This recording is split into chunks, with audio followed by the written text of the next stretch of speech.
now. Let's see if there's sound now. Can you guys hear me now? Hopefully.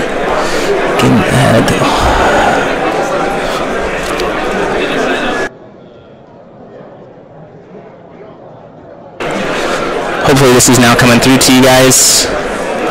I would hope that you can now hear me. If is there sound now? It's a bit loud. Gain is strange. Trying to balance things as much as I can. You're good to go. So we have a Brunhild mirror here. Audio. Trying to balance things as much as possible, everybody. I apologize. Trying to have our first setup here. Hopefully things balance out a little bit. I sound distorted. Oh, fuck. Trying to track first life here. Should have tested audio. We did see a hit there for a life gain swing. So this first round might be a little bit wonky. I'm trying my best, guys. Very distorted, getting better. Audio is very loud. Hopefully trying to figure things out. So I apologize for the errors in advance.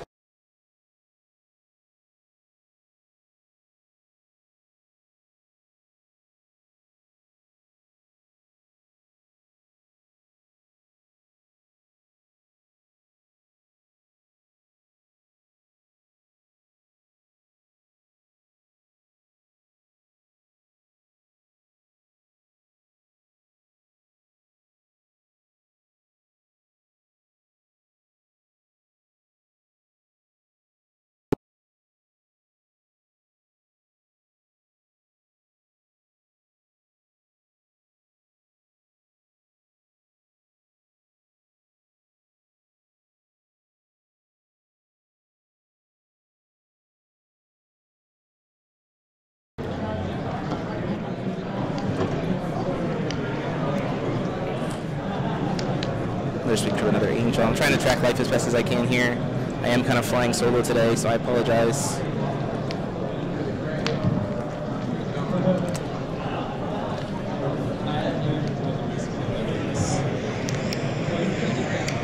So this is me trying to kind of test the audio on the stream using my phone as well to be able to test things.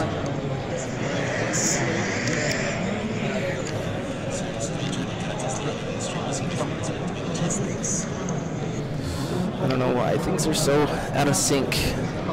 Appreciate you guys and your flexibility though. Always super helpful. Still a tad torted, but a bit better. 35.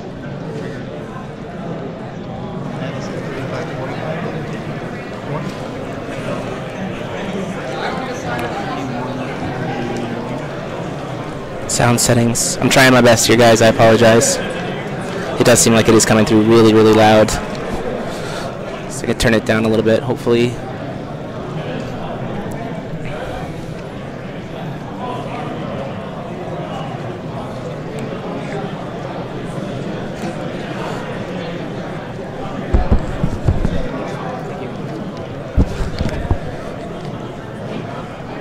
Okay, I'm gonna go off real quick, guys. Hopefully, try to get this problem solved. The stream won't go down.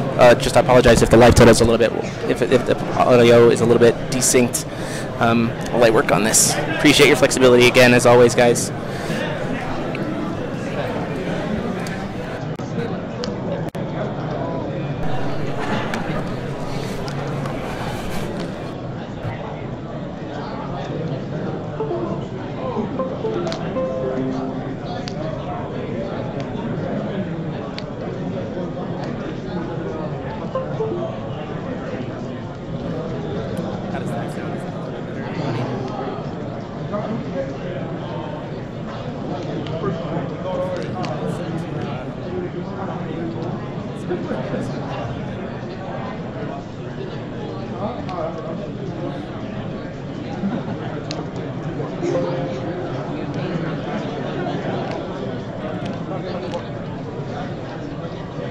Hey guys, hopefully that sounds a little bit better.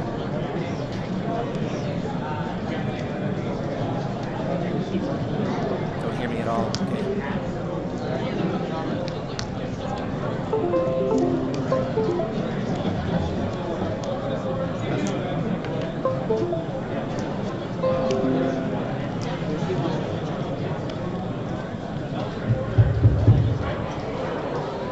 Just a real quick note, diagnostic players. If you have a Chevron layers number plus, they are the bottom players for this event today. If you have to pay on the Chevron layer players, they're on the prize for you. If you happen not to be able to pay them, they might still have a small prize for you as well. Thank you.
Hopefully that sounds a little bit better.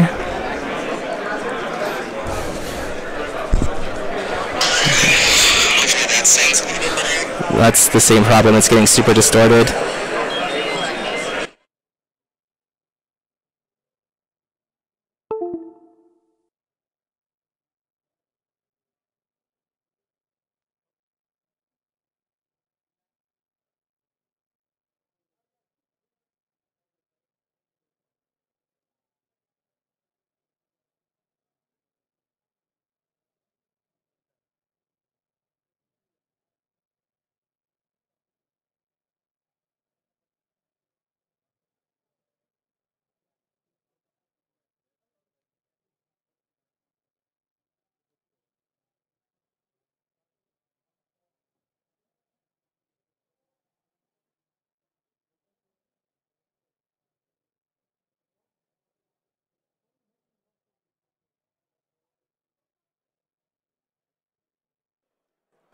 Okay, this is me attempting to see if the audio is a little bit better. Stream, I appreciate you guys trying to help me figure this out. I'm sorry that we're having so many issues as we are. I'm just trying to figure out why it's being as wonky. Perfect. Perfect. Okay, we have that going for us, I guess. I don't know really why. Perfect. Perfect. Perfect. Okay, we solved it. We solved the problem. I appreciate it, guys. Thank you guys so much for being flexible with this. I'm kind of flying on the seat of my pants here. This one sounds great. Everything's good. I'm going to go check life totals real quick. I apologize. I'll step right away.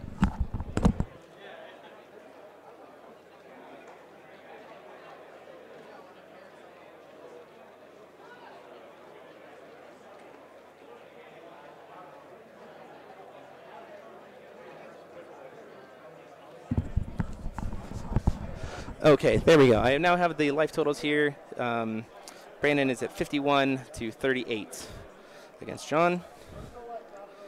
And now we are ready to get back into it.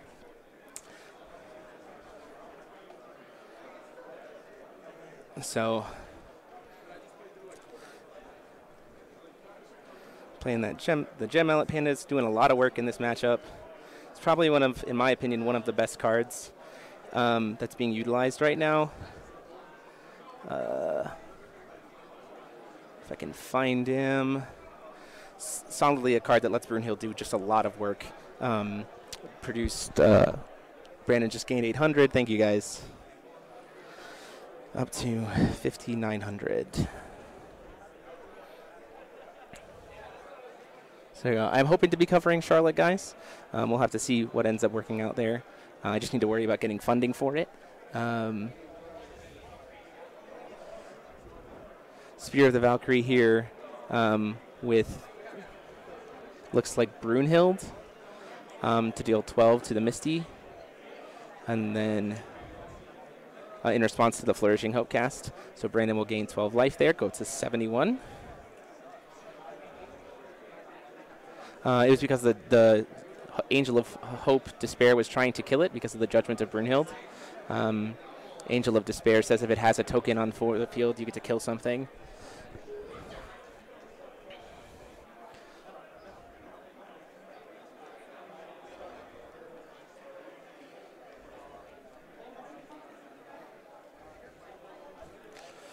Swinging in for, looks like 5, and then another 2, taking him down to 3,100. Trying to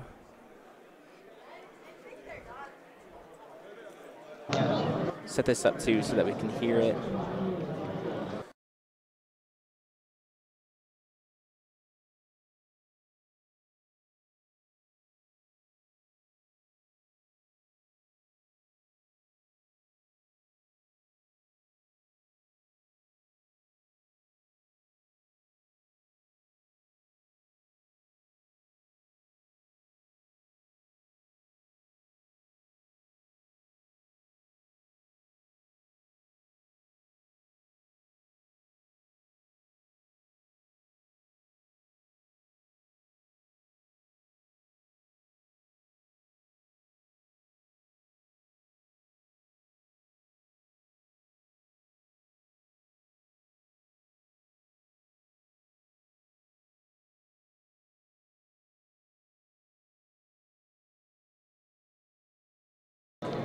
Sound back?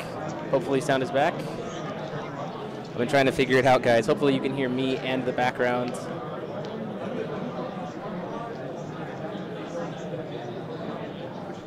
Can you hear both me and the table? Hopefully there's no echo on the table is my hope. Still good. Thank you, guys. Appreciate it so much with your flexibility here. We're really, first round is always a little bit wonky when we're trying to figure things out with just me. So I appreciate your flexibility in it. I am watching the chat as much as I can, guys, so I'll make posts as much as I can as well.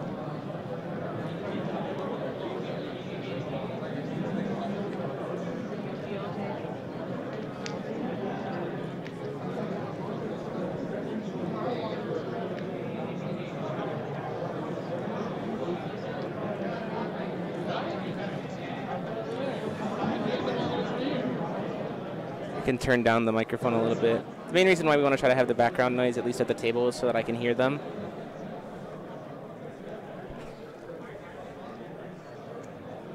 Jason, thank you for pointing it out. I will be trying to catch it at this point in time. It's a little bit too much of a rewind.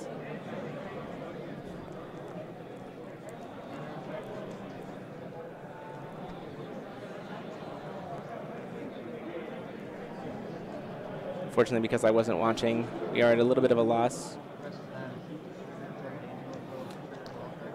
Gonna see the rune that lets him rest the J/Res come out, which also will trigger then the Mistletoe. That is Bewilder.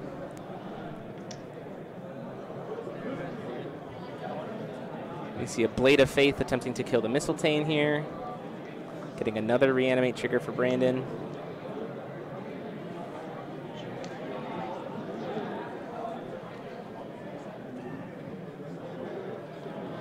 See a Bewilder in response before the Mistletoe Days to tap down the Brunhild. Just about controlling the board state here, trying to make sure they get as much reanimates as much as they can. And then Brunhild gets RFG'd.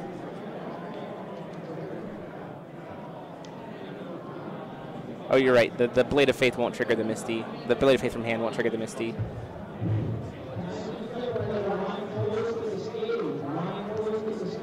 Bethor is going to block, get to draw a card.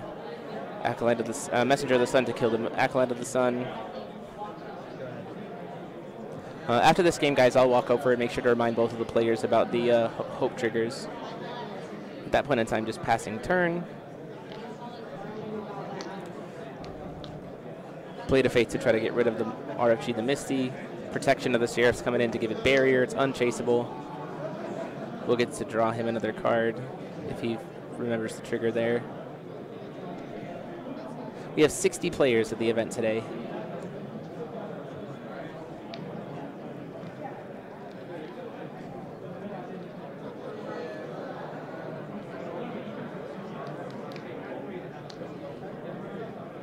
Messenger of the Sun coming down for John.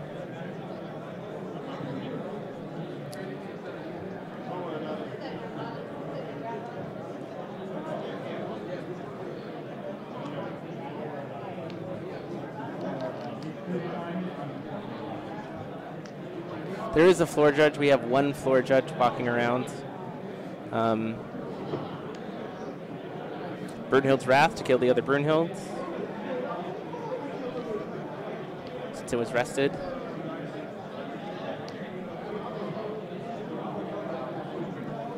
So John obviously in a pretty behind position here. Pretty well established board for Brandon. It's just a matter of whether or not he can come back. Brandon is tapped out for the turn. The problem is that Misty is also absolutely ginormous. But it doesn't have flying, so he could swing in with a Brunhild here. It's a little bit risky of a play, but it is possible.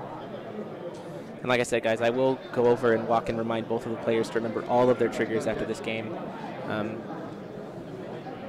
We have 60 players. The problem is that we didn't have enough floor judges. We didn't have enough people who were able to come to be floor judges for this event, unfortunately. But Charlie DeMille was willing to floor judge for us, so very gracious for that. We also have an ARG staff member who's working with us today. Hitting that magic stone for the treasure mountain, getting that light gem, so suddenly Gem Mallet Panda is back online. Angel of Hope swinging in the air for that 5. Sean deciding if he wants to answer it. Does decide to block with the Brunhild, so that Angel's going to die.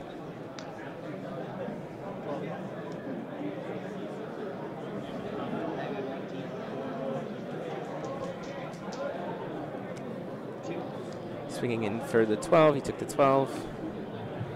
So then 2, 13, so down to 18.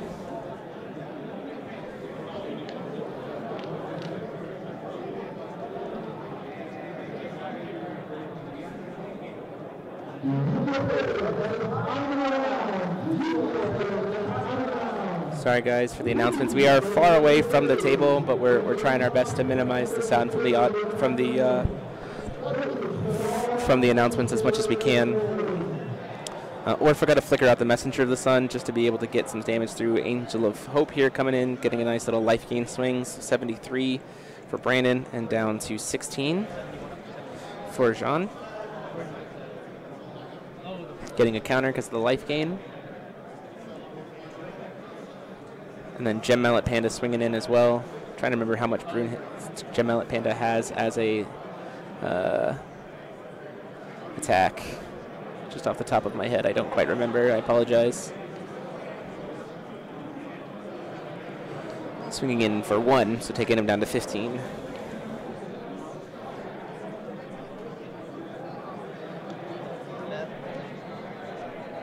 Oh, with the Orphica, you're correct. So down to 13 total.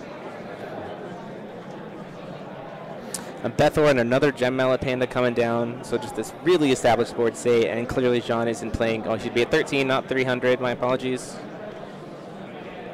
Clearly we've seen all 5 runes, so it doesn't look like he's playing Odin. It looks like he's already used the Wrath, so he doesn't have a way to be able to give to Wrath out this board. So Brandon's probably just in a board state where he can't come back. Finally, we see that Zhang come in. Apologize for the glare.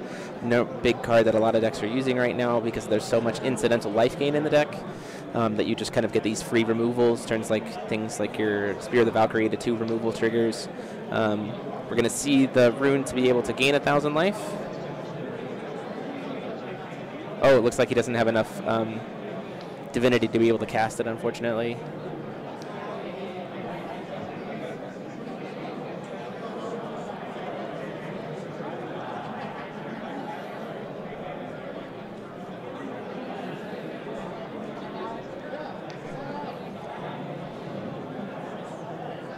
This is round 1, Brunhild Mirror. Game 1, Brunhild swinging into the Misty. Going to block with the Bethor, get a free draw card off of that. And then passing the turn there. Brandon moving to his recovery here. So I don't necessarily think, knowing what I know of Brunhild, it looks like there's a Naughty Child's Chastising potentially in his hand and a miscalculation to be able to deal with the Misty. That's really helpful, but then a Flourishing Hope comes in and a second, the Naughty Child's Chastising as a follow-up play with a second Flourishing Hope there to finish out the game. I'm going to go over and remind them of triggers for game 2, and then we'll be back for that. So give me 1 second, guys.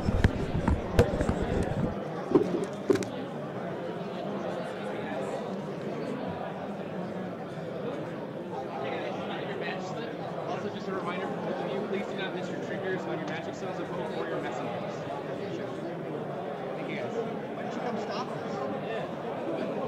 Like it was like 3 turns late. I was dealing with audio issues in like the first half of the game, so I apologize. But I'm reminding you both now. So Magic Songs are open, messages are on. I know I missed it.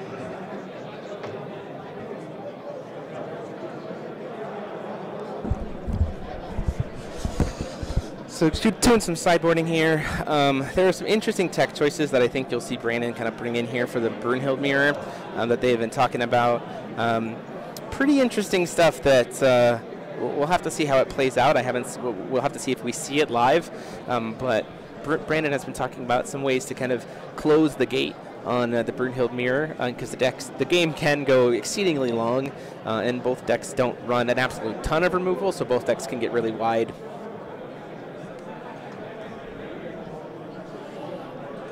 So we'll have to see. I am by myself today on the commentary table until someone decides that they want to stop playing Force of Will for today and come join me. But thank you guys so much for the watchers. 78 people watching. Super happy about that.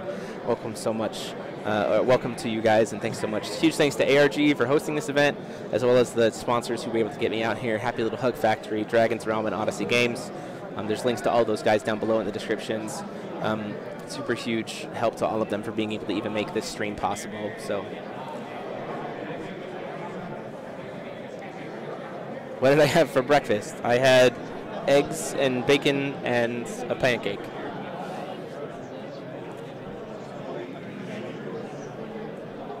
So it looks like we're just about ready to start game 2 here. In walking around, I've seen Brunhild, Hanzo, Kirik, Gil, rulers been laid out. We'll have to see what else people decided to play. What's time in the round? 30. Surely got a round.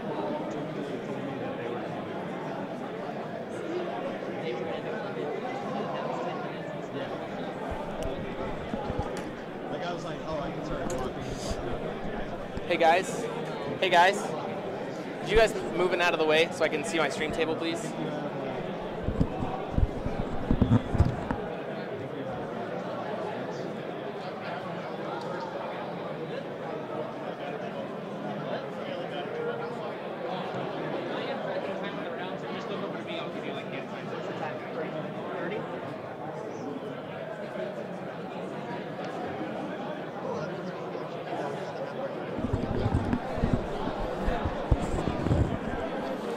So here we go into game 2.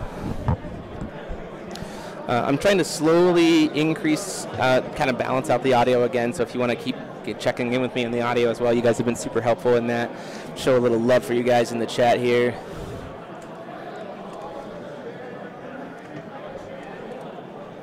Can anyone come host? I'm hoping that I can get a co-hoster soon. As of right now, though, they're all either playing or judging the event, so we'll have to see how it goes. Looks like Brandon's being put on the draw for game 2. I did see some Arthur as well. I apologize. I did see quite a few. I think at least 3, if not maybe more, Arthurs with machines. Probably mystery box machines. And with that, we go to turn 1. So Gem Mallet Panda getting an extra light gem after the Treasure Mountain. So 2 light gems on turn 1. Magic Stone of Hope from Brandon. Gem Mallet Panda of his own. So we're just going to spend these early turns kind of establishing the ramp, establishing the board state, kind of seeing who can set up better. Thank you very much, Kyle. Been working really hard on trying to improve the stream quality overall. We see that Bethor come down. Super solid card for the deck. I think this beater that if you don't answer it, you can actually get, it's chip damage. So 5 damage in the air is not anything to shake a stick at. And then also, it's free draw, if it dies, as long as it goes to grave. So if it gets removed, then you're out of luck. But I don't think we saw any Fushi. A regular player co-hosting. I don't really know what you mean, Hyperion. I did not see any Adams. I will try to get ruler breakdown as soon as I can. Once we get everything sorted out here, guys. Probably between round 2 and round 3, we'll have the ruler breakdown. So we're seeing an Orphica get played, which will flicker the Gem Mallet Panda and then gets to come back into play.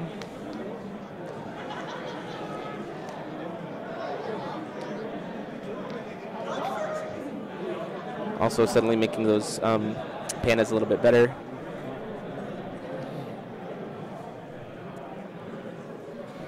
Singing in the air for 5 to get in that first blood in game 2.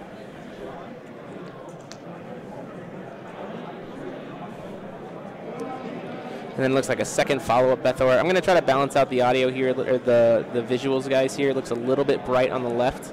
So give me 1 second to try to kind of maybe dim it a little bit so we can see a little bit better. I apologize for the brightness. That's a little better. The lights here have steadily been getting like brighter throughout the day for some reason, so I'm just trying to keep it adjusted as much as I can so we can still see those cards.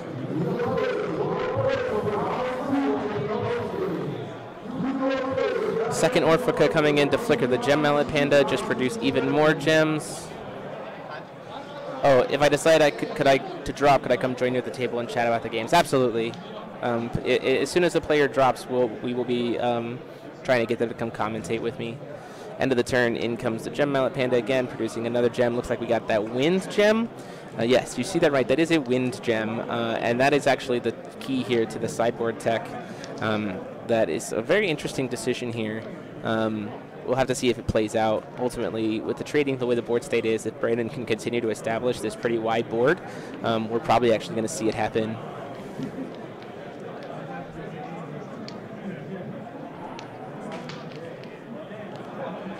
And it is not a Gem Knight, before you ask.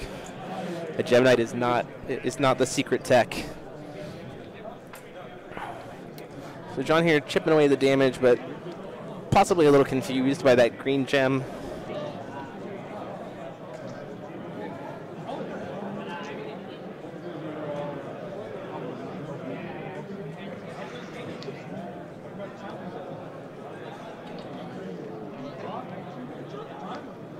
See a pay 5 for the Misty here. Honestly, I think playing the Misty here is kind of what Brandon wants. It taps him out to do it and gives him quite a few opportunities. We're seeing a Bewilder to tap down one of the Orphicas. So then we'll get Misty to trigger and he'll get to revive the Bethor from his graveyard. So kind of reestablishing a board there. So pretty nice, too bad. If there's any Gil, will I try to get one on stream? Yes, Ryan, I will try to get one as much as I can. Bethor is going to swing into the Orphica, who will get to go search him for a Panda. I imagine we'd probably see a Zhang Zhang come out there. So I wasn't necessarily too sure about swinging the Gil there, or at the Orphica there. Being able to give him a Zhang Zhang this early in the game is, the deck only runs 2, and actually can have a really big impact in the swing of the swing of the tempo.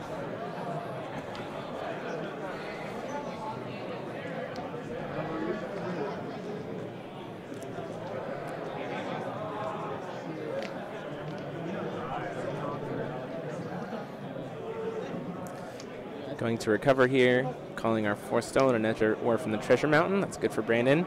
Being at, I think, 4 light counters now. We're going to see a Misty coming back at him. Still leaving him with 3 gems, so the other one could potentially produce 2 white, which is really relevant. So answering a Misty with the Misty, I imagine we're probably going to see Blade of Faith for free, killing the Misty, getting to reanimate the Orphica here. Really strong answer to that play.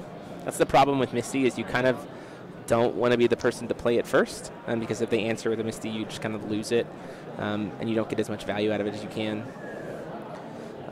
Gem Mallet Panda swinging into the Gem Mallet, and it can do that because of the double Orphica pumps, and then a Gem Mallet getting to come in at the end of the turn, getting a second Wind Gem here. He's already passed the turn at that point. So you're seeing these Wind Gems. I don't know if Brandon has it in his hand. I think they're only playing it as a one-of. If you saw it during his opener, I think he probably snap-kept it because he's setting up to be able to play it. But it could easily just finish out this game. Bethor coming in for another 5, taking him down to 3,000. Brandon not really caring too much about that.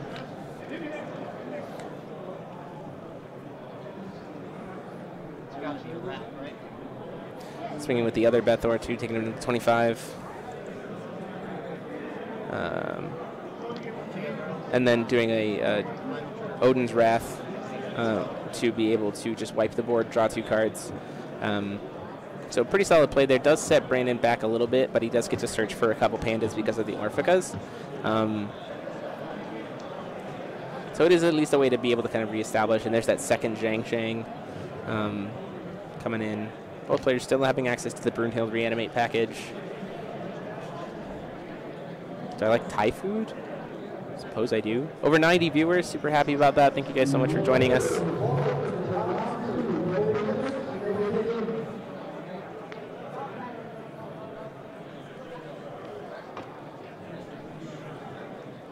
I really am enjoying all the guesses about what the wind gem is for, guys. And you'll just have to kind of wait and see. That Gem Mallet Panda is the only card coming down after the Judgment here. We're going to see a Brunhild Judgment from Brandon here. Still has access to the Energize. Misty's going to come in, get the free trigger there.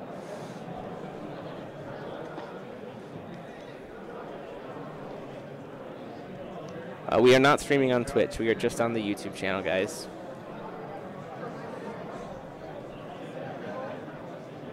Gaining 800 here, going up to 33 with the Whispers of an Angel. Getting to reanimate the Orphica, which in turn will get to flicker out the Mistletoe. And then Misty will come in and trigger and give him a free rune again. And he can cast a quick cast one if he wants. Otherwise, he can just kind of wait and let it happen. Looks like he is going to do that in the end of the turn. Doing that Bewilder to rest the palette, bring back another Orphica. Targeting Misty again. So Misty is essentially safe for Jean's whole turn. It'll come in at the end of Jean's turn. Pretty solid way. Oh, it looks like we do have another missed trigger there. Hold on, guys.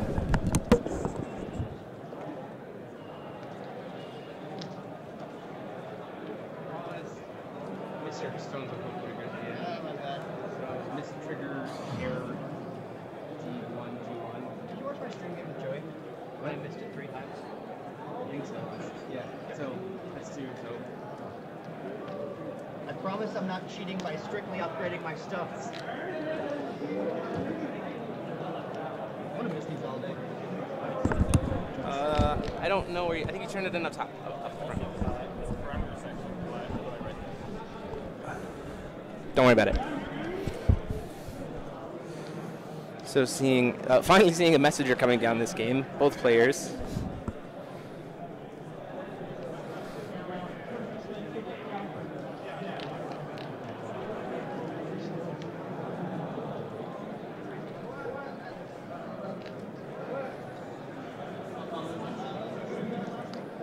Playing an Orphica here to start to reestablish the board state on his side. Brandon needing to find a Gem Mallet Panda, but I believe he searched for one to be able to make use of this tech that he's trying to cast here. Okay, so we go to the trigger in the sense that mine's going to result first, so yours is going to be resolved. This ability is also going to resolve.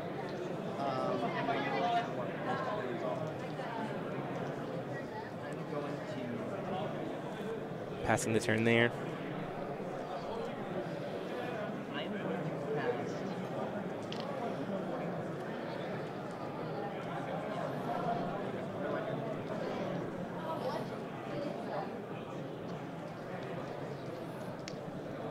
Gonna do a quick adjustment here on the camera, guys.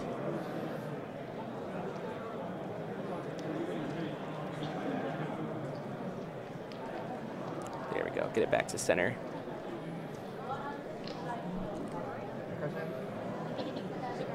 I think he called Stone with the Brunhild here, swinging 12 with the Misty, finally potentially getting some damage here. We're going to go ahead and take it, go down to 28.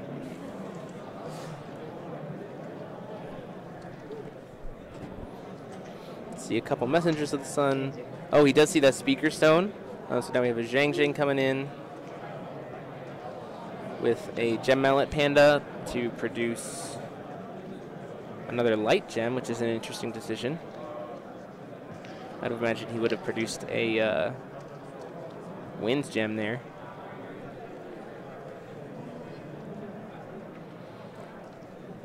And Jake, you only actually need 3 gems if you have a Wind Magic Stone, like that Speaker Stone that's currently in Brandon's stone area.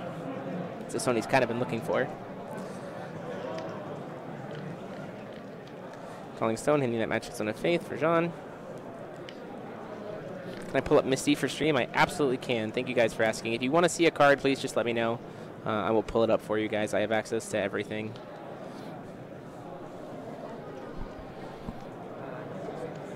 Getting the Misty killed there. with the Blade of Faith getting actually RFG'd. Swinging in with the Orphica, looks like for 4, taking him down to 29.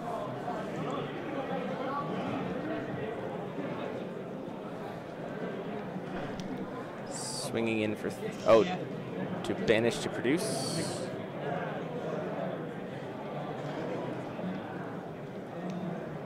We see a Misty coming down on John's side.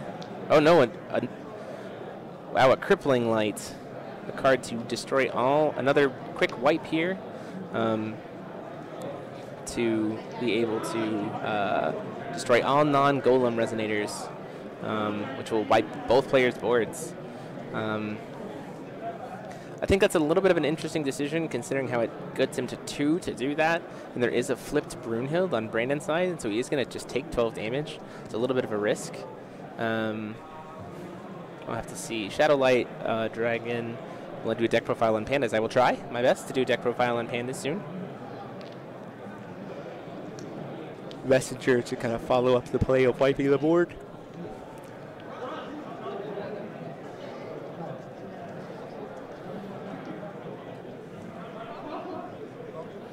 So just taking the 12 very quickly, taking another 16.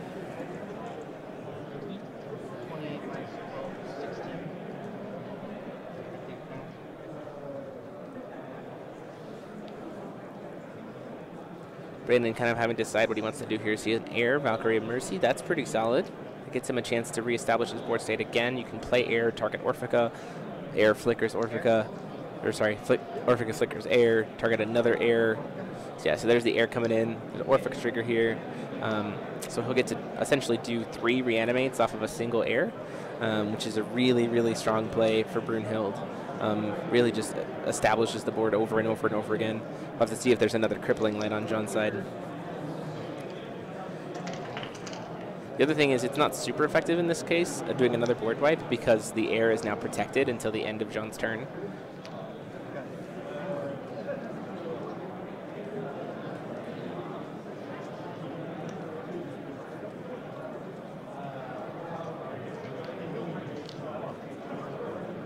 Apologize again for the glare. So even if he does do some kind of board wipe, the Air's gonna get to come in and revive something. Zhang coming in. Showing 2 pandas, so he gets to gain 200 life. Going up to 18.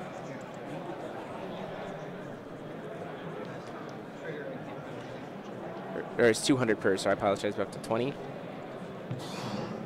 And gets to kill one of the Orphicas because of that by banishing a light gem.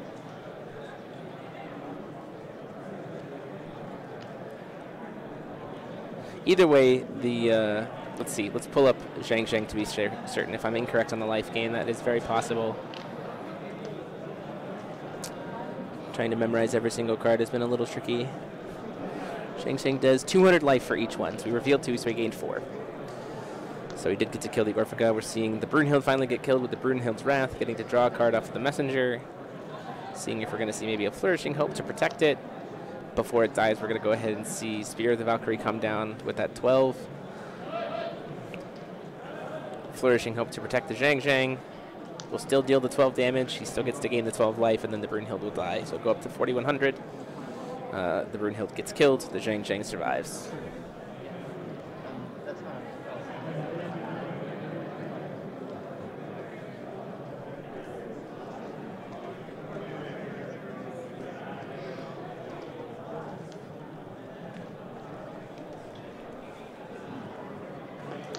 So playing the, so this is actually a moment where I can imagine the Air coming in and grabbing the Gem Mallet Panda and actually having,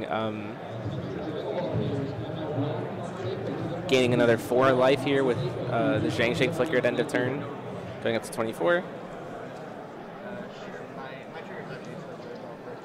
So Air's going to come in, get another Orphica. It's going to flicker out the Air, so the Air gets to come back in at the end of Brandon's next turn.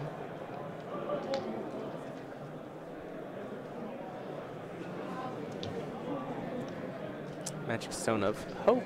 We have 60 players here in the tournament today. 60 players in Vegas.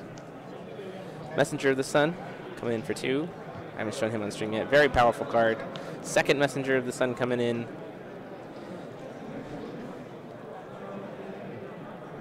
Messenger being the kind of primary draw power for the deck. You know, every time you cast her in, you draw a card. Blade of Fate to get rid of the Zhang Chang. Gets to draw 2 cards. From the Messengers here, refilling his hand. And then Air gets to come in at the end of turn. I imagine we see that Gem Mallet Panda get grabbed now. Yep, and it's going to produce a 3rd Wind Gem. I think at this point in time, Brandon is setting up for lethal next turn with the Fair's Command tech. Unless there's another Crippling Light on the board, I can't imagine. It doesn't look like he has one in hand. Brunhild might see a Judgment this turn.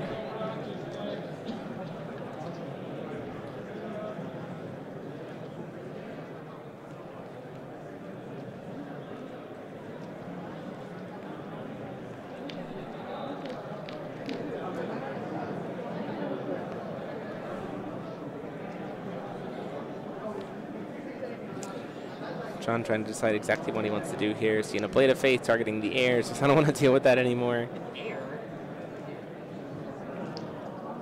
Air is a pretty essential part of this. Protection of the Seraph. Great card, can't be chased. Only can cast it on your opponent's turn though.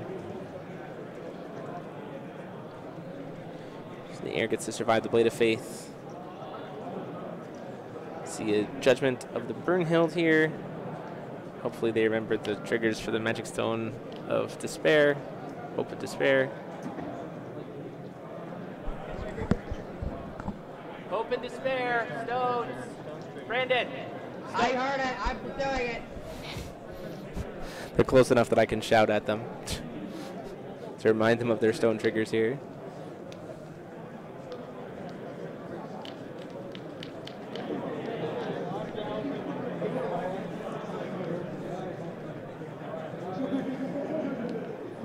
With what's in hand, if Brandon does have the Fair's Command here, I'm not entirely sure what John could do. He does have access to, looks like a Protection of the Seraph in his own hand. Looks like we're going to see a Filter Before Recovery to possibly tap something down.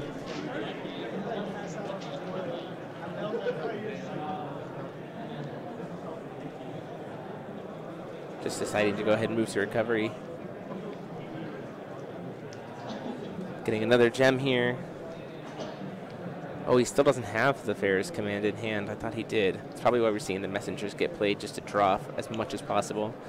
And see the Fair's Command come online. Another Orphica. Flickering the air, just continuing the shenanigans that is air being reused over and over and over again. Now, Brandon doesn't really actually need to even push damage here, because ultimately he's just trying to draw enough cards to be able to get the Fair's Command online. Every creature is essentially 1,000 damage at that point.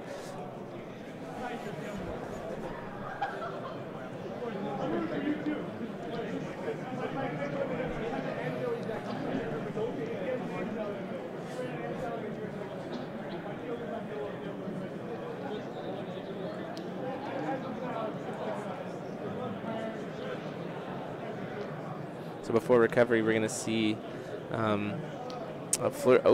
Magic with the Darkness. We're going to see a Burgeoning Despair to make force the sacrifice of 2 creatures. Ultimately, we're probably going to see, it makes perfect sense to get rid of the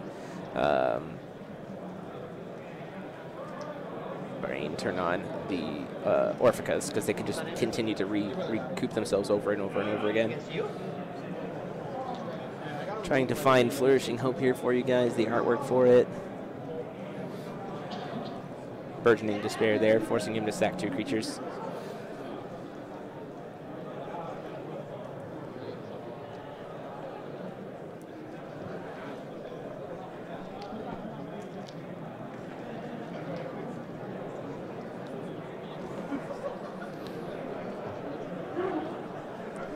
Seeing Zhang Zhang come down from Jean.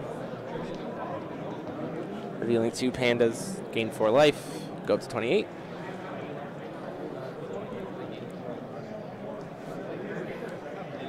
It's 41.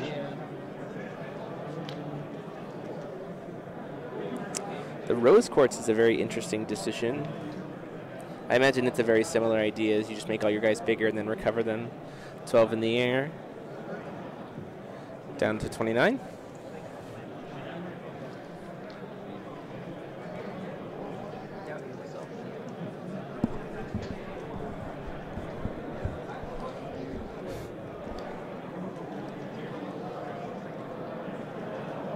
This has been a very solid back and forth for both players.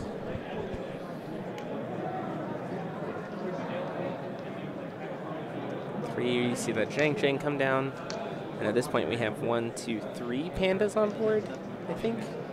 Oh, we're just playing the Rose Quartz.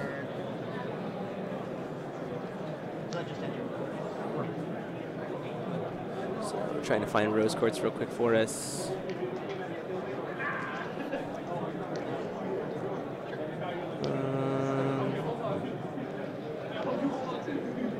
Oddly enough, it looks like I do not have Rose Quartz in my selection of files, so I apologize for that. Giving all your pandas +4/+4 and then recovering them at the end of turn.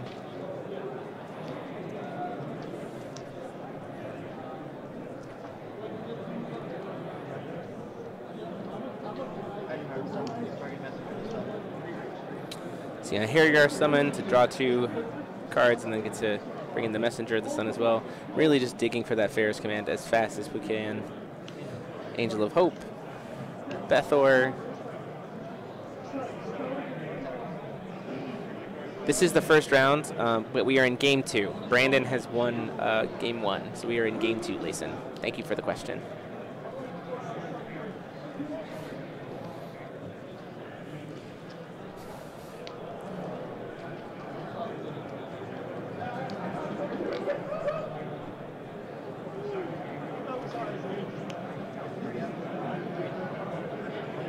Gonna go ahead and looks like we're gonna gain 1,000 life for Brandon, taking it up to 29 and draw 3 cards, or 39.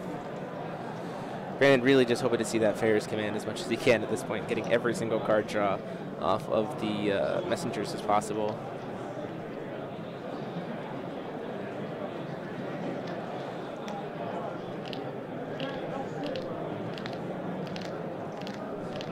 Forest Meditation didn't get banned. Spirit Stone got banned. Gunplay.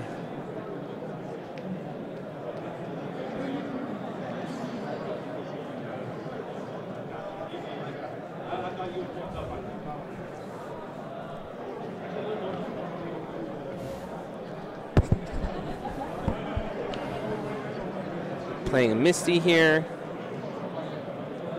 The Gem Mallet Panda.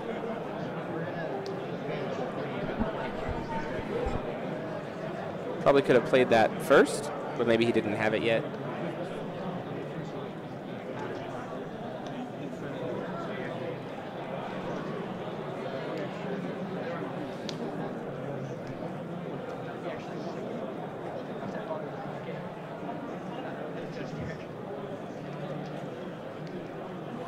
Yeah, Brandon's board is a little excessive. Does have the 1 wheel open still for protection of the Seraphs as well.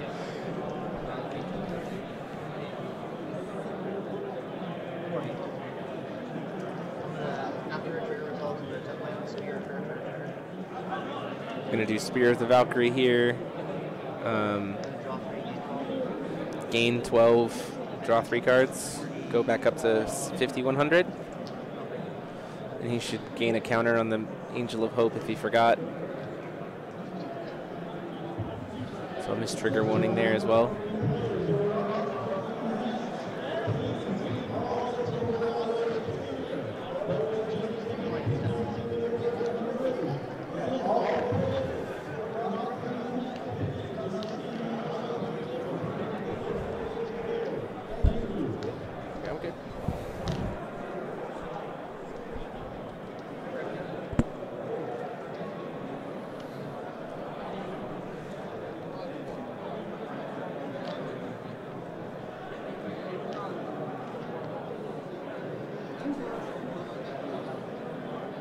So Brandon only has so many cards left in his deck, really just trying to find the Flourishing Hope, or the Ferris command. I think he's only playing the 1. So we'll just have to see if he can find it. Coming up on time on round. Ultimately, Brandon is super high up, so on life. So like he's won game 1, and so it could be a 101 finish. But I know that Brandon prefers to finish his games with a win, with a solid win, as opposed to a time win. Gaining 8 here, going up to 37 or 36. I can math, I promise.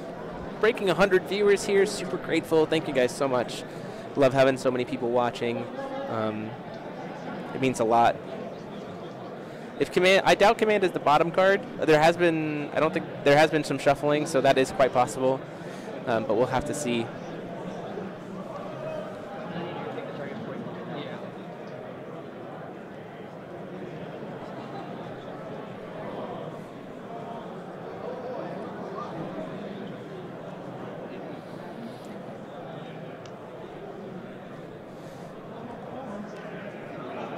So used Zhang Zhang there to out the Whispers of an Angel to be able to kill the air there. Who cares? Why do I even say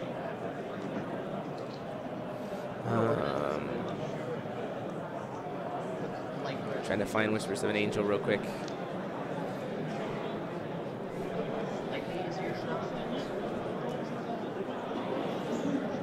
So trying to reorganize the board state here a little bit. I'm going to go tell them they have time on round.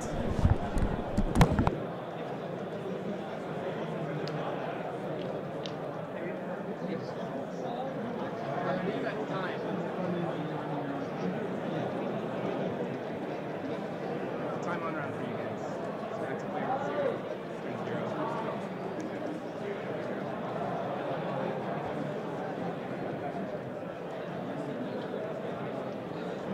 I'll let you handle it. Yep. So we are on time on round, guys. It looks like John was turn player, so he is turn 0. So it will be 0. Then Brandon will have turn 1. Then John will have turn 2. Then Brandon will have turn 3, and then we're done. So we'll have to see if Brandon can find that Ferris command. I'm trying to remember what the stat line is for our Panda Lady. I can't remember off the top of my head, and again, I don't have the artwork. So let me check it out real quick. Someone could find it for me. I'd appreciate it.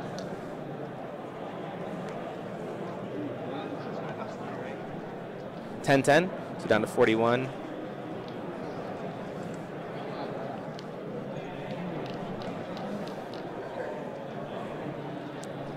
Thank you guys, I appreciate it. It really does help. We didn't have a card to be able to show.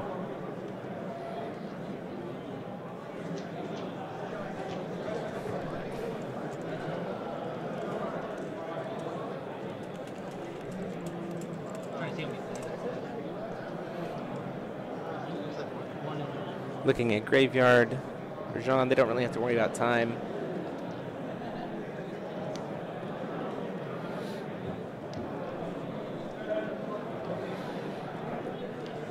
Just passing the turn to untap his pandas. Brandon's still looking on... the +4/+4 is at the turn that she comes into play, so that's not as relevant anymore. Still don't see that Ferris command. Brandon's still trying to find it somehow.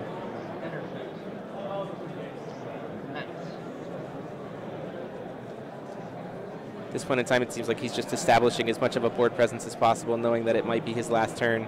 So we'll just put as many creatures out there as possible. 4 Angels of Hope. Total for a lot of life gain every time it blocks. I don't necessarily know of a way that Jean can come back from this. Just because I don't think he can get through 4100 plus 2 Misties and all that stuff. And 4 Angels of Hope without killing his own board too. There is that Siegfried there, but nothing's tapped, so that doesn't help anything. And this is Jean's last turn.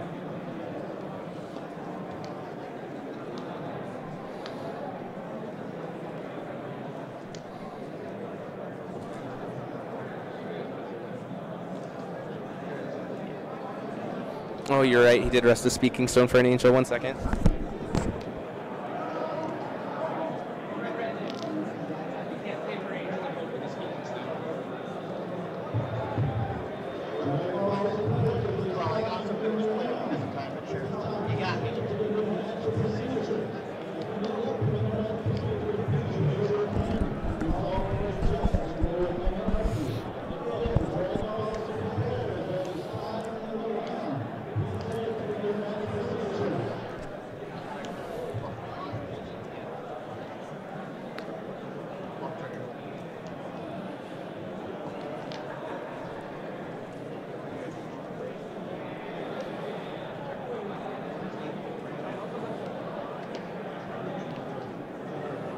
Looks like a Misty coming down on Jean's side.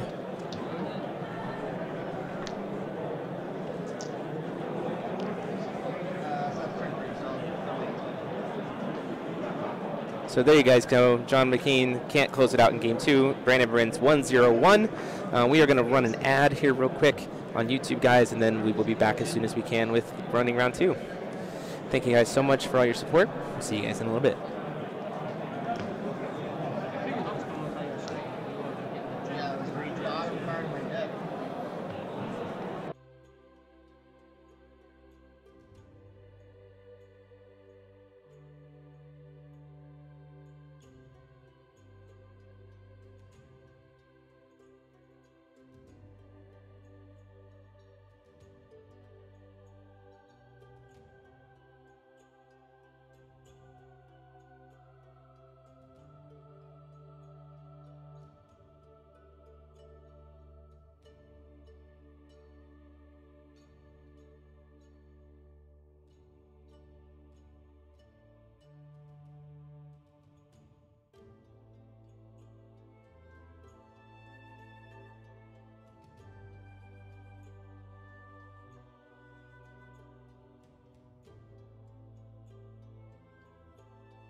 Interview. Oh, my camera got unplugged somehow. It's the wrong camera. Oh, damn it. There we go. We're back. Sorry about that, guys. Let me change your. You're not Ryan Miles. Let me hold on. Where is it at?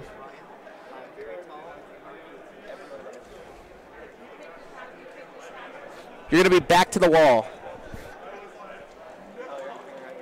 Yes, by ruler. So, ruler that won. Hey guys, how's it going? Jeremy Franklin here with Brandon Bremont. Congrats on your 101 first round win. We can't hear Brandon.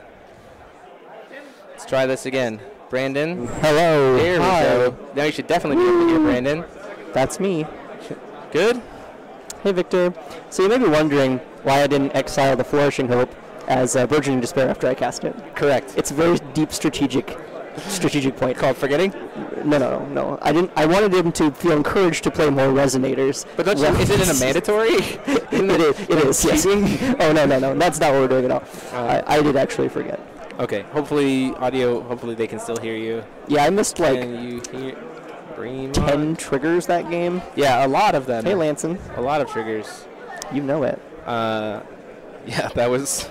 Yeah, I'm just waking up. It's my first time playing this deck ever, so sorry. Yeah, you did audible it literally this morning. That's true. You were there. So we did unfortunately miss the spicy tech, which was the bottom 5 cards of my deck. How unreal. There wasn't really no justice in the world. I had to win like through normal means. Yeah, absolutely. Like, annoying. So, but tell us about kind of the evolution of the Brunhild deck, kind of up to this point. Oh, I'm sure. So it's the best deck in the format. It does the most broken things. It's very bad against combo Hanzo, but this is America and no one knew about that deck, so we were like, yeah, this has no bad matchup, we'll just play it. There was this like rumor going around that there was a Hanzo deck that beat it, and that's insane, so sorry. If you think Hanzo beats Brunhild, you're wrong. Once. Let's see. Trying to kind of change a few things here on the camera for next round. Whoa. There we go. Hi, Aaron. So overall, you were actually thinking about playing. Brandon's audio is very choppy. Try to balance that out. It's just my voice. I speak in like very choppy words. I can also just try to auto change things a little. Keep telling us how it is. You just side the one Ferris command, yes? One Ferris command, one Speaking Stone. That's my entire Brunhild sideboard. So let's talk about, let me pull up here Ferris command for people who maybe don't know what that card is. Although they should. It's overwhelming, it's Overrun, if you play Magic. Can I bother you real quick? Sure. So I paid for the VIP thing, and I just want to know, like, was that the thing that arrives at 1 o'clock? No, the VIP thing should have been like a bag with a playmat and a package of promos and stuff. Yeah, they said they ran. All right, Chad, do you have any questions for me while Jeremy's distracted? Looks like our Force of Will round 2, so we'll have to come back to you. What? We'll have to come back to you. Oh. Looks like Force of Will's round 2 is I about didn't to even start. hear it. Good ears. Yeah. So we're going to go Paris pairings. We'll be right back, guys. We're just going to get everything sorted out here for round 2, which will be Will Lugar on Hanzo versus whoever he's paired up against. So give me just a second, and hopefully we'll see that back. So thank you guys so much. Be back in just a second.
Hey there guys, welcome back.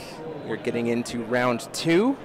About to start here. I haven't started their clock yet. They'll start on my signal, and then we'll go from there.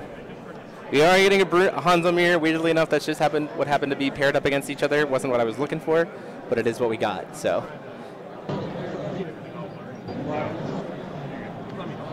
There you guys go. We'll have to see. There's a lot of interesting tech decisions that can be made in a Hanzo mirror, so we'll have to see what happens.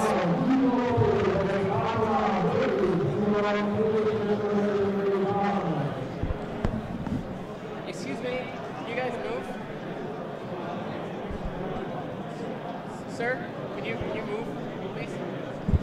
Are you guys ready? You have 50 minutes on the rounds.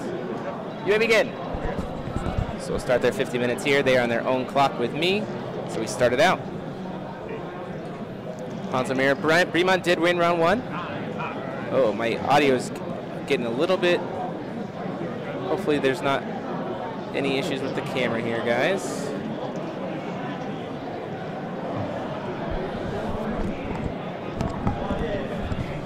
I'll be monitoring to make sure there's no stuttering on the camera. Hopefully we don't have any issues there. I do have backup cables if we need it. So looks like Will is going to be on the draw. Both of these players won their round 1. They are sitting at table 6. We'll go ahead and change over to the wind cards for the sake of today, sake of this match. Probably going to be an awful lot of this card, Jizo statues. Audio's better than before, I'm glad. First turn, we're seeing a, looks like a Saintly Elvenstone potentially, and a pass, unfortunately, from Spencer. Saintly Elvenstone on Will's side. That first turn Jizo statue is going to be just progressively getting bigger as the game goes on.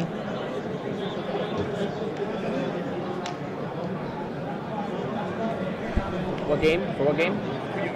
Oh, I'm not Yu-Gi-Oh! I think I'm there. I think I'm there.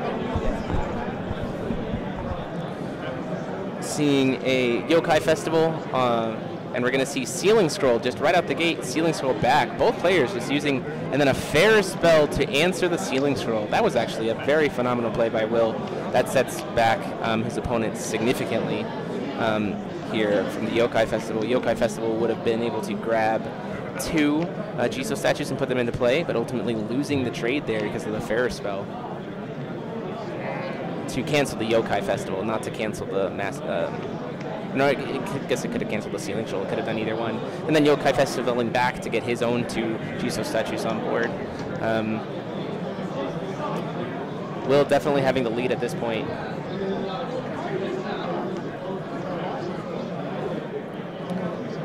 And Spencer definitely on the back foot. There's no significant way for green to really answer that wide of a board that quickly. So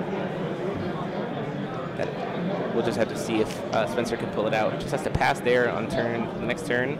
Getting those counters. Jizo statues almost online here for Will. The first weekend of May is the next set. Awakening of the Ancients.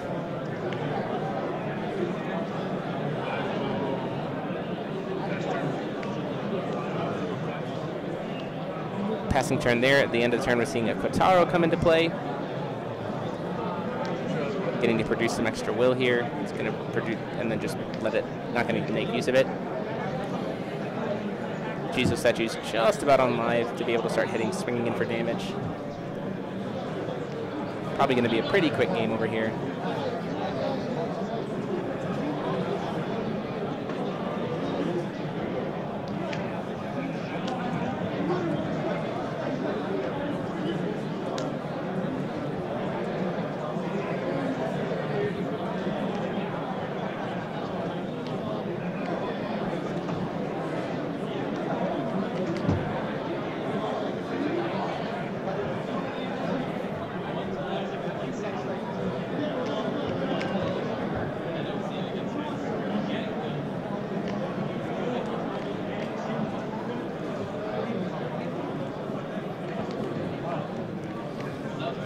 Spencer really far behind here. We see a Ruin Stories, it looks like, to force him to sacrifice at least 1. Oh, geez, I don't know why my camera is being laggy all of a sudden, guys. I apologize for that. Hopefully it kicks up soon. I'll change cables here in a little bit if you're still experiencing lag on the camera. looks like we might have lost visual here. So I'm going to ask for a pause of game and potentially change the cord real quick. I apologize. 1 second, guys.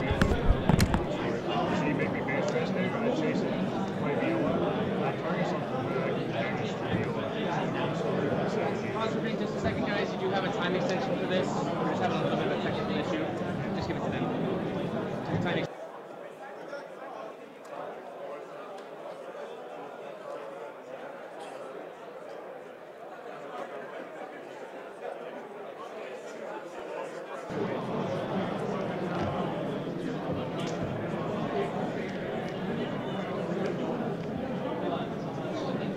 Hey guys, you guys see?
And we are back, guys. Apologize for the delays.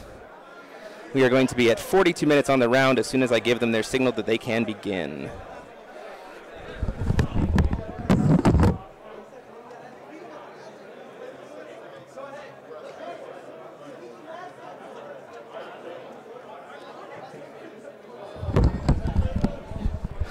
We are back, guys. Thank you guys so much for being willing to be flexible here.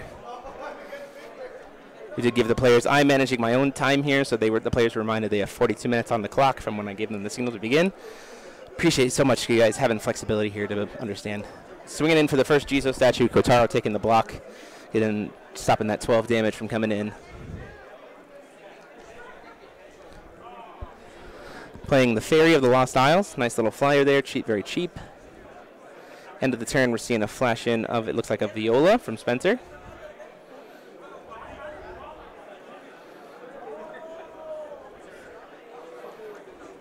Viola Treacherous Maiden, the 2-drop 6/6, get something flying. Calling Stone here with Hanzo.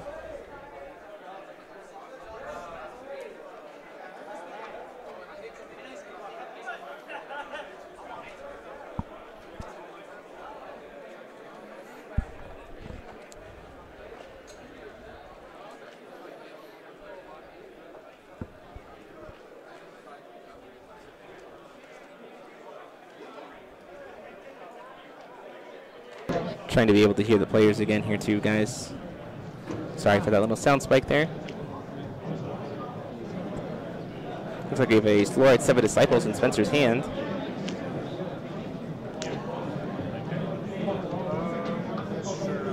Mikane coming down. Gonna see a Ferris come down to stop the draw. Will's probably just saying, you know what, it feels like your hand's a little dead right now, so I want to just stop you from being able to get anything back. So then Mikane not being able to look at those top three and help him kind of tweak the deck a little.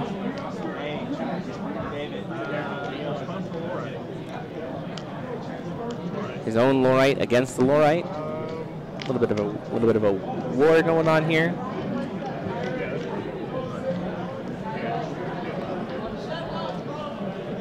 Mikane does get to resolve, wins the Vitality and the Lorite 7 Disciples, and it looks like a table flip.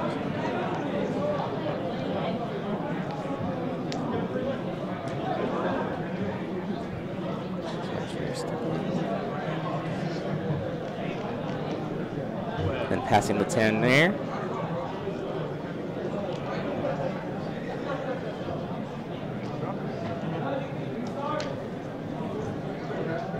All of those Jizo statues online, getting progressively bigger and bigger as the game goes on. Really putting Will in a position to just kind of be ahead. Sandstorm to get rid of the Mikane and the Lorite. Imagine you see a rapid fire me to also take out the Viola and leave a clear board.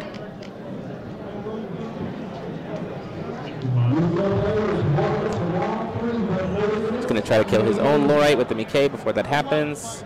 Actually making use of the Whirlwind technique to save the Lorite. I imagine we see a Lorite 7 Disciples coming in here from Will to be able to, make use of that saved Lorite. Whirlwind technique being gives a resonator barrier, J/resonator barrier for 1 at instant speed.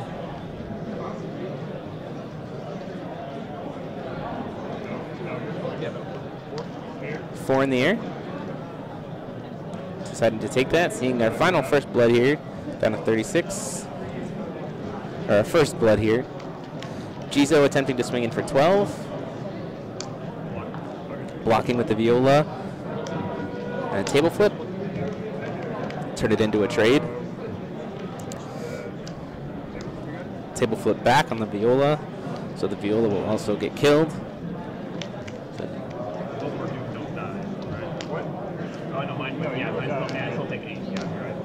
And then the Jizo statue won't die. I'll save that one.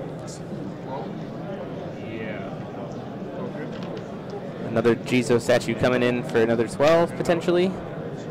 Successfully, and then another 14. So 26 damage right there, taking him down to 10. 900 damage there, taking him down to 1. And then Lorite for lethal. He doesn't really have a way to answer that, so that takes game 1. So going for game 1 for Will here. And we'll see what the sideboarding options is as we go into game 2.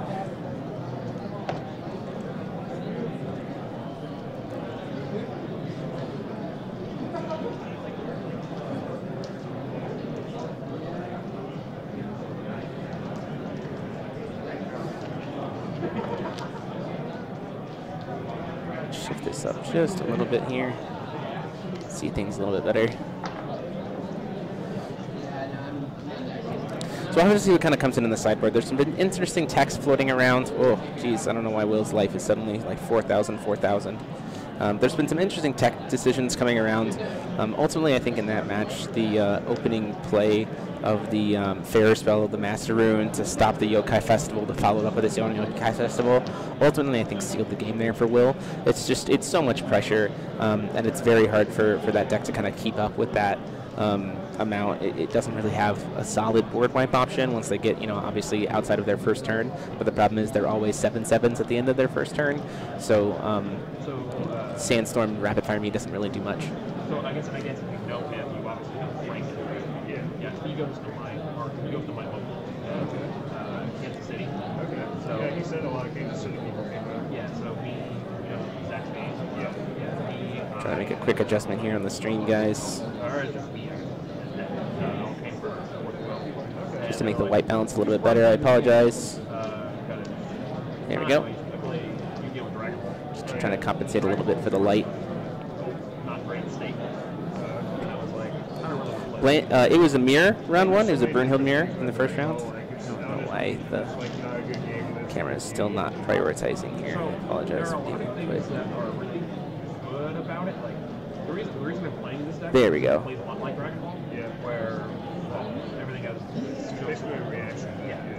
Appreciate you guys being willing to be flexible here as we kind of make sure the camera is all set up and everything. There are First Revolution in the deck.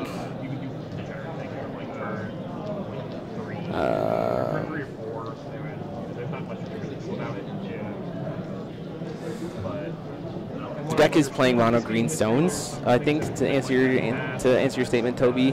So it doesn't really have it doesn't want to risk hitting a blue source on turn one when it wants to be able to turn it. Kintaro, sure, but it's still a little risky, a little bit kind of.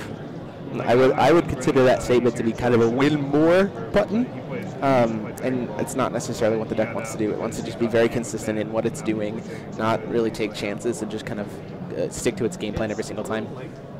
It's very, if you like that kind of play style, it's a lot. It's a pretty good game for that. It's real fast, but at the same time, it's sort of. Yeah, see, I don't like fast games. That's why I don't like Kier. Because Kier can just slam face and I'm like, oh my god, I hate Kier. I hate that deck so much. So we'll have to see how things go here in game two. Looks like Spencer is going to be putting Will on the draw again, which could kind of punish him a little bit. Will ended up doing pretty well on the draw last game.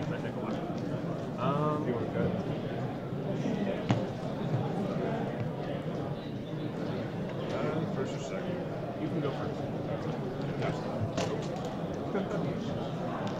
Oh, Will choosing to take the draw. Very interesting. We'll have to see how this plays out.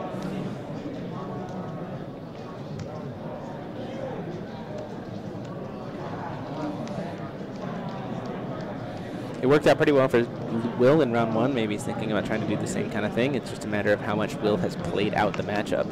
Hey, welcome, 6'8 IRL Gamer. Welcome to the channel as a member. Huge thanks. Give you some love in the chat for joining. Huge thanks for your support.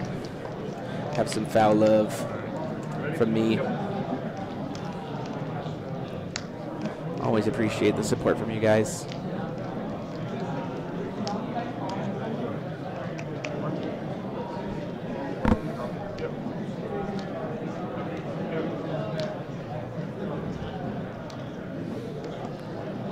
Welcome to the access of all these emojis that you get to use.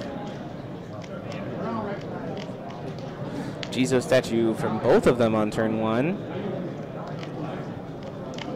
We'll see if Will walks into the same trap of he's just going to go ahead and pass the turn there. These Jizo statues are just going to generate counters back to back.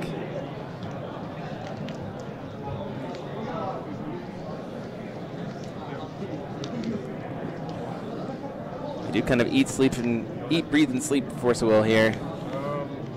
End of your turn, like the car. That's fine. Get green. Go my turn. Kotaro coming in at the end of the turn here.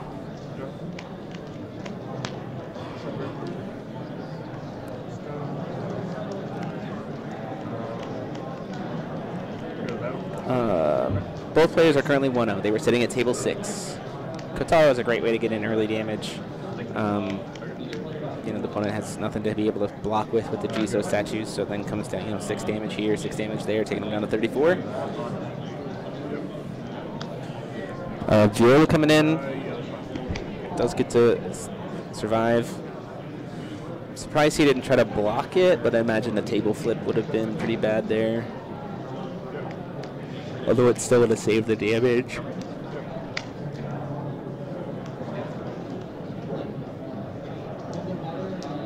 Spencer here looking like a couple Lloyds. Looks like he's got an arrow trap. Also don't know why the arrow trap didn't come down there, at least to try to potentially bait some stuff out. And Will still choosing to use CL. It's an interesting decision. A lot of people have kind of shied away from that, but people are still trying it out. Yeah, if he table flipped, he could have arrow trapped. A lot of little decisions where you kind of can't play a lot of the cards that you normally would.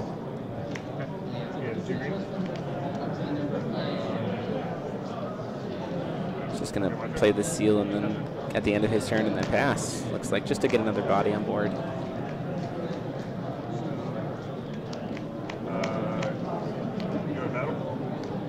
Starting to turn off by going to combat here. Swinging with the Kotaro first. Double arrow trap in hand. Takes it down to 28. Going back into combat, attempting to swing for 12. An arrow trap coming down. Deals 6 to it.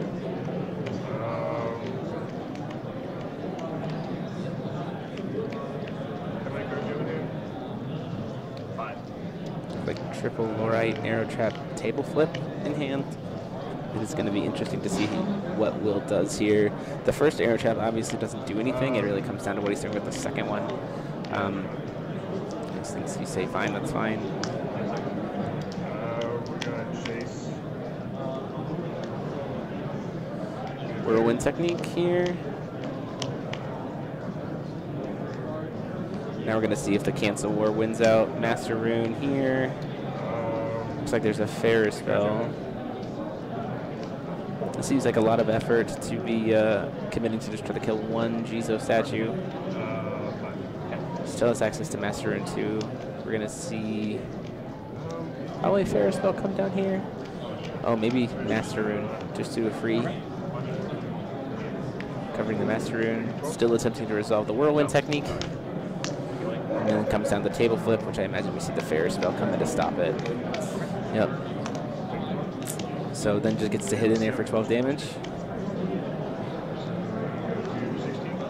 He's going to take the 2+2/+2s from the seal, hit him for 16, take him down to 12. Swing in for 7 with the seal, take him down to 5.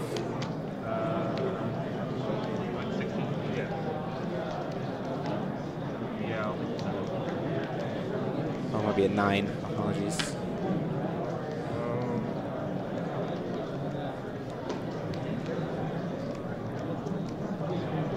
A Yokai Festival here would be pretty debilitating.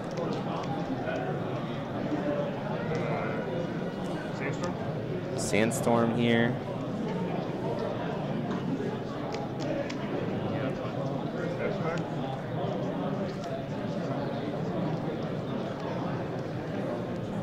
And then the rapid fire me here to finish off the Viola, and then he's just going to pass the turn there. And we're always going to Lorite the trigger to stop it from getting a counter.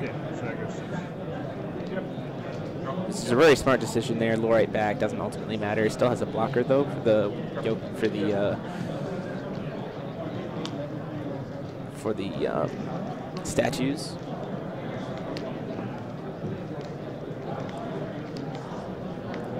Not that it necessarily matters because he has so much life here. Sandstorm. Plus the Yokai Festival, plus the Snipe Away Me to just clear the board back. Ultimately, pretty strong. He can trade his statues into his statues at this point, but that doesn't seem really that like great of an option. She's going to take the 12, go down to 22.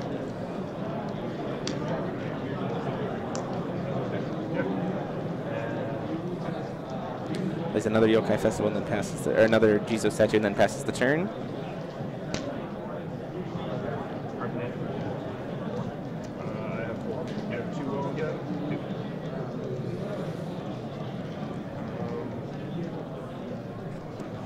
Looks like double Lorite in hand for Spencer, unfortunately. Not really much he could do there.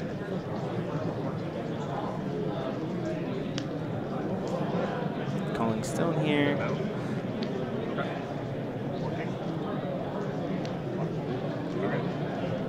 Lets the block happen, so it's fine. And just passes the turn there.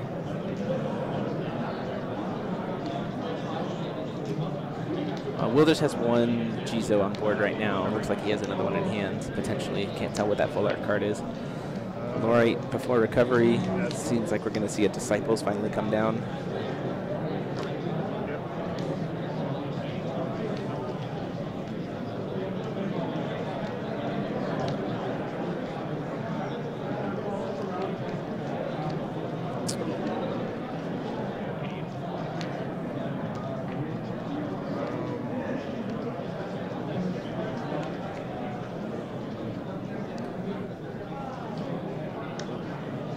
We're going to go ahead and see a table flip here on the Jizo just to prevent the damage.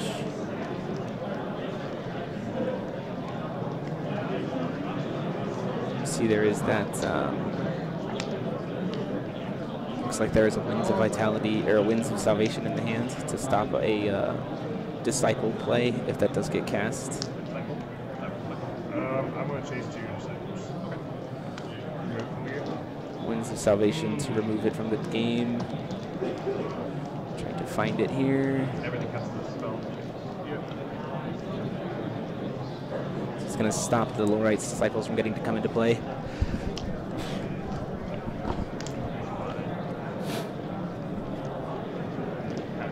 Has to pass the turn there. Ultimately just has the Lorite. Looks like he has, everybody's getting a little bit bigger. That Jizo statue just still is lethal. I think, Derek, you might be right that he does have double Jizo statues in hand. So I think the play here, actually, knowing only one card in hand, is to flip Hanzo, flip over Snipe Away Me, or flip over Sandstorm and just kill the Lorite. He only has 1 card in hand. I think that's just like kind of the way you push lethal here. It's a little greedy, but I definitely think it's possible. If he had a fairer spell in hand, then like obviously that becomes the play. Because then you clear out the Lorite, tries to cast another one and cancel it. They just win.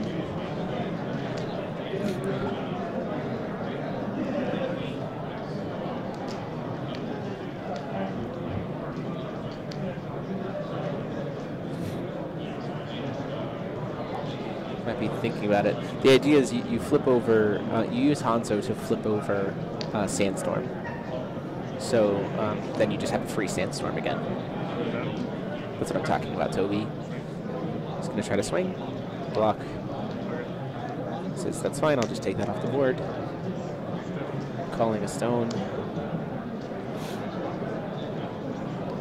Ethereal Magic Stone there.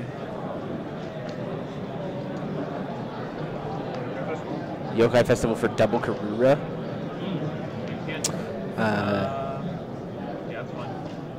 Gonna get to resolve. And down is gonna come 2 of our friends Karura.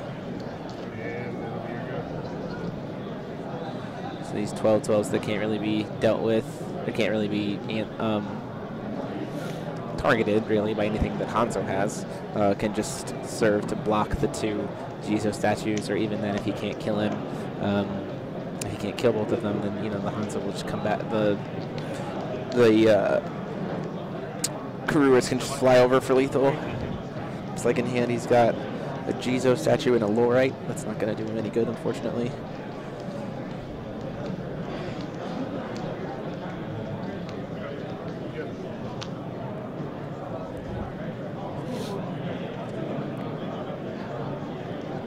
No Spirit Stone to refill his hand, so he's just kind of locked where he is.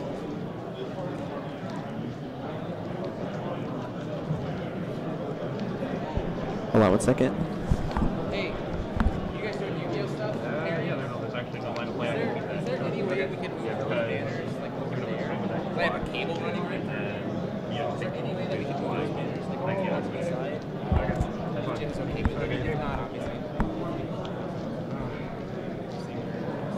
I'm still trying to, obviously, know if that works. Yeah. Well, I'm running behind them, so that's fine. I'll just take them down after this work. It's okay. Thanks. This game is great, even though. And so there you go. Sorry, I missed that. I was asking to Jade, the staff, about some things. But there you guys have it.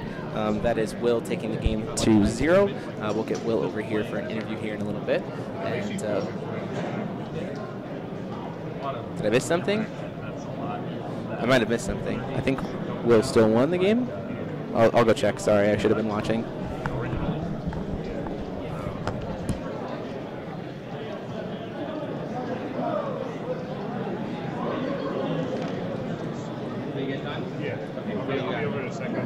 Yeah, you're good, dude.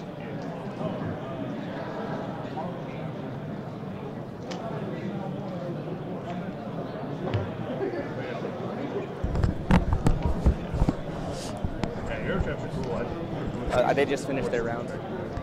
So they had on my clock 20 minutes, but I had a bit of an extension because I had a camera issue, so I paused them on my clock. So probably about like 2-minute time extension, probably total. Yeah. We'll be back in just a bit, guys. They're done.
So, Will, how's it going, my friend? It's going good.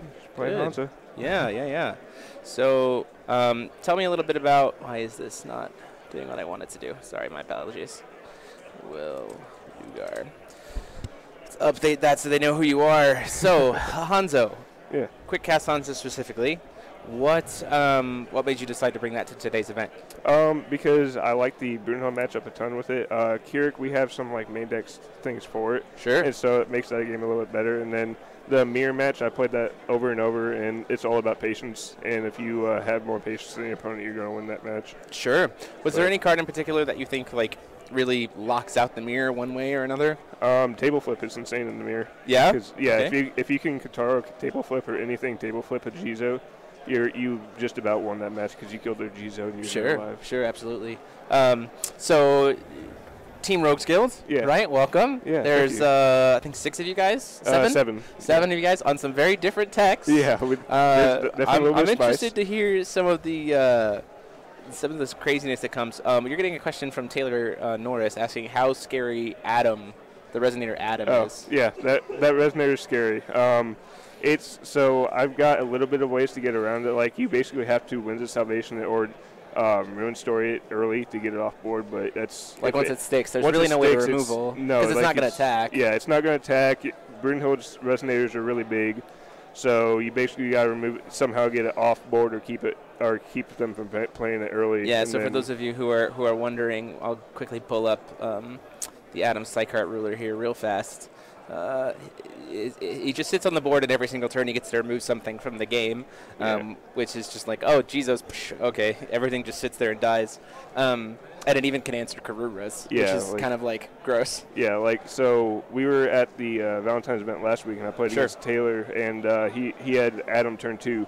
And it was bad. And I ended up just low riding the entire time to just get Jizos on board and swing, and that's what got there because flying Jizos are dumb. So one of the things that I have seen tossed back and forth from people who are playing the Quick Cast Hanzo list is in the 3-drop slot, specifically talking about this card.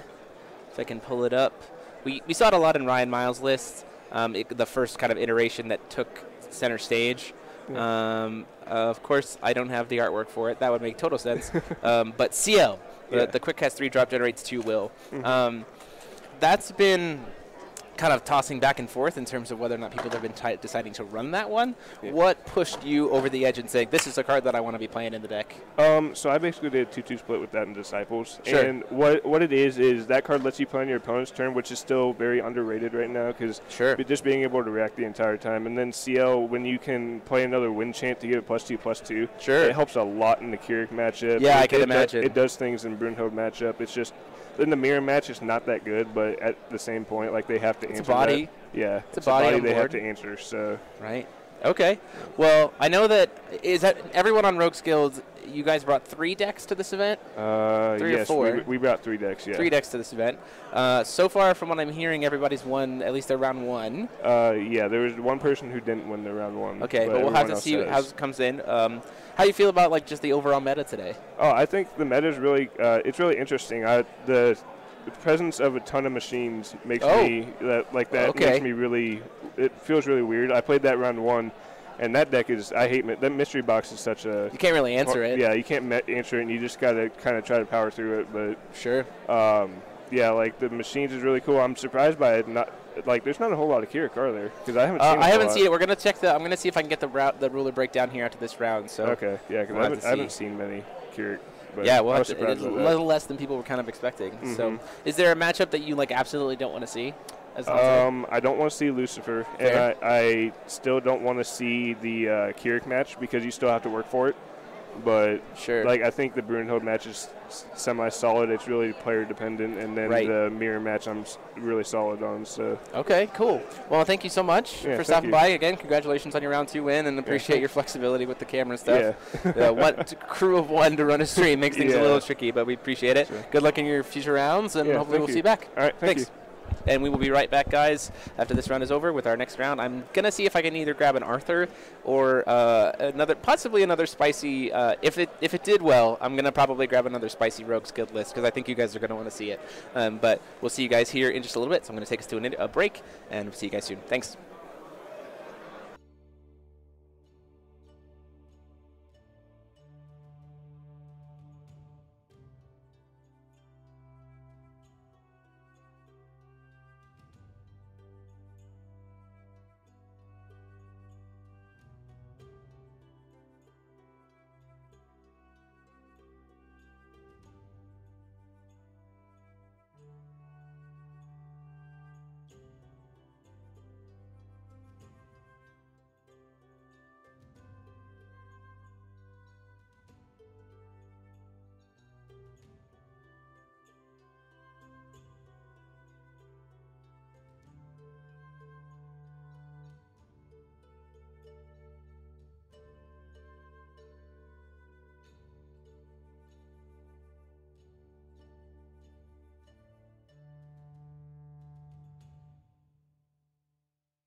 Hey there, everybody. Just wanted to give you a quick heads up. We just hit time on the round for the rest of the match, and there are still quite a few games going on.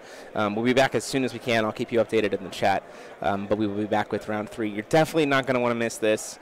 I mentioned it, and in the interview here with Will about some spice that Rogues Guild is bringing, and it's currently 2-0 going into round 3. You're not going to want to miss this. Trust me, it's definitely going to be a deck that I had no idea was even a possibility, but it's doing well, so I really am excited to show it off to you guys. But you'll have to wait and find out. We'll be back soon. I'm kind of resetting the counter here, and I'll keep you updated in the chat about when we're going to get started. Thank you guys so much for watching. I appreciate your support. And again, check out in the description. You can find links to all of our sponsors' websites that are helping us out: Dragon's Realm, Happy Little Hug Factory, and Odyssey Games. Please check them out. Without them, this stream literally wouldn't have been possible. They helped fund to get me here. So thank you so much to all of them, guys. I will tell you that the ruler is a ruler that Colin Tooley is very happy about. So that's all I'll say. But I'll see you guys here in just a little bit.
Hey there, everybody. I am back.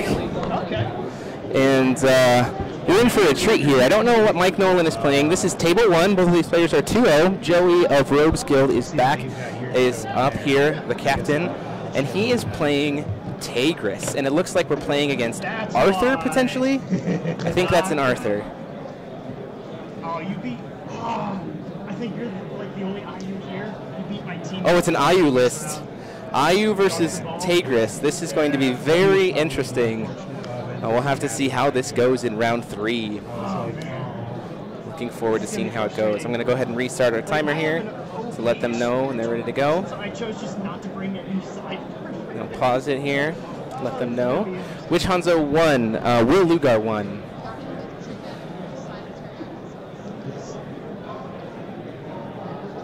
The only other time I've been on stream has been against IU, so. The last I've only been on stream once. It was against Brandon in San Jose. He was playing Charizard, I was playing Ninja. I'll wait till these guys are ready to go. First loss. And then the last loss was Charizard in top 8. And I'm like, oh, all right, well, that's how it goes.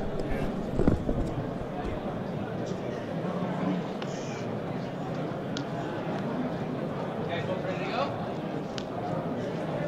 I am. You guys both ready? Yeah. Good? Okay. Welcome to round 3, gentlemen. As always, feel free to make a judge call.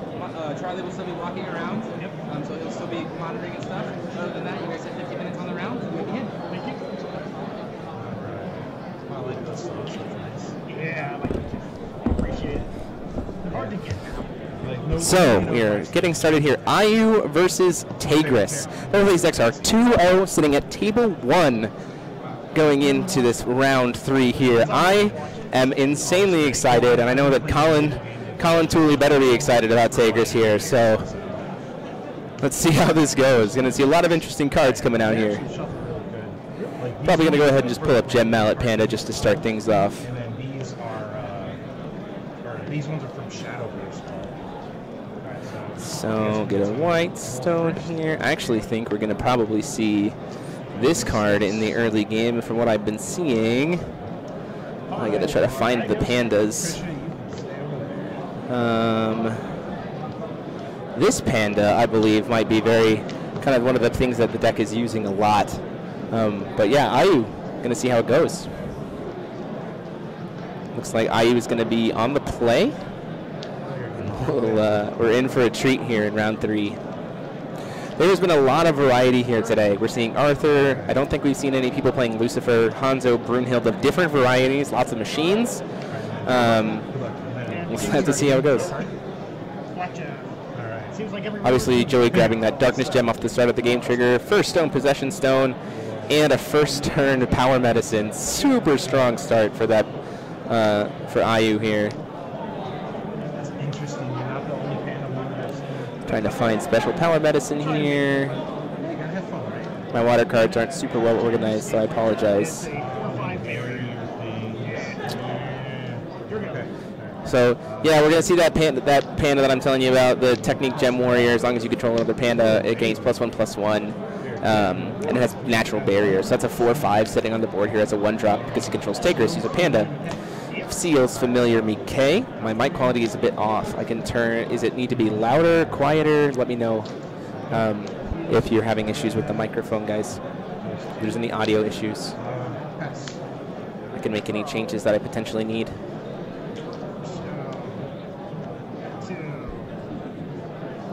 Passing the turn there after the Mike. A Zhang Zhang's Bodyguard. So this card is another one that has barrier, and every single turn it's a little distorted. Okay, I'll try to make a correction here. Zhang Zhang's Bodyguard, every turn it's just going to generate him another gem. Let me see if I can correct things a little bit on my end. Obviously, hopefully not too much issue needing to be happened. A little distorted. Seems good. Try to lower it down there a little. Just right off the bat, we're seeing an IU flip come out. Sounds kind of gruffy. Okay, still trying to make it sense of it. See if I can shape the audio a little bit better, guys. Let me know if anything changes there.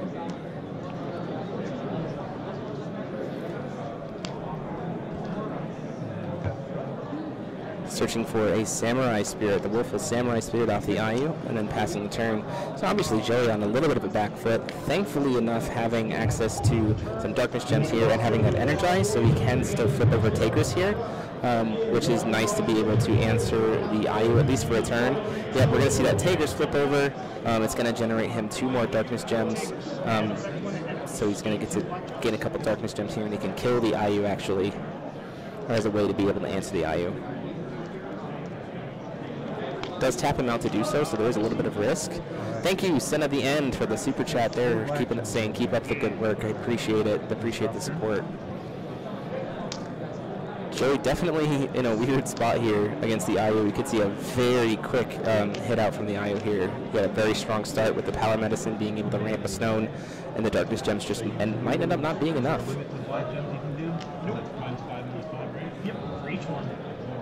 If Joey can survive this turn, though, without having to burn too many Darkness Gems, he's actually in a pretty solid position to be able to like hit him back or just generate enough gems to, again, just keep that IU down for a long time. Because just 2 counters does do -5, which, even though it might not kill the IU, is still a massive reduction in damage.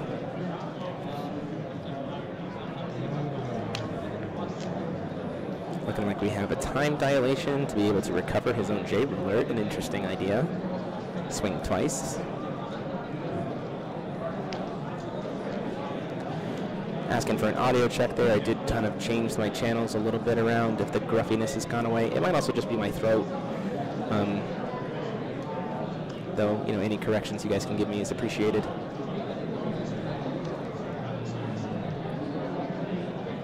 Yep, it is 1 black gem per -5, and he has 4. And oh, he did hit him with the panda, so he should be down to 36. Thank you for the catch there.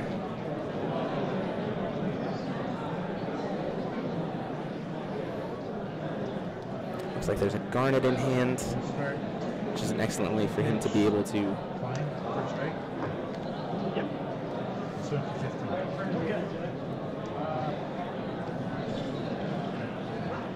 He's going to take the 15 here, go down to 25. Reset the life totals there. Joey says, that's fine, I can take the 15.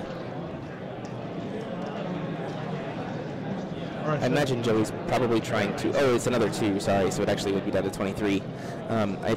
He's probably imagining that Joey wants to save the Darkness counters until he's trying to recover IU.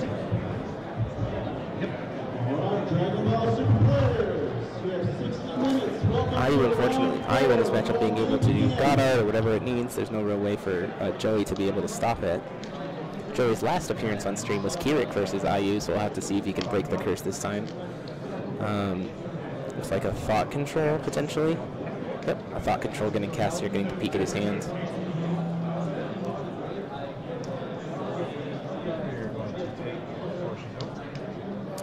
Peek at his hand and pick a card out of it.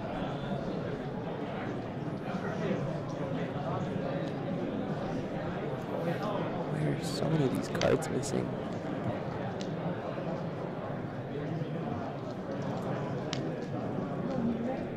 Strangely enough, don't have the card out for Thought Control either. It's the 1-drop, look at your opponent's hand, pick something 3 cost or less, and discard it. Apologize for not having those. Grieving Elf Spirit, getting to go in and pull a spirit back to his hand. And then passing the turn there. Great to be able to recur that Misty, so that next turn both the Elf Spirit and IU could be flying to try to push in for lethal.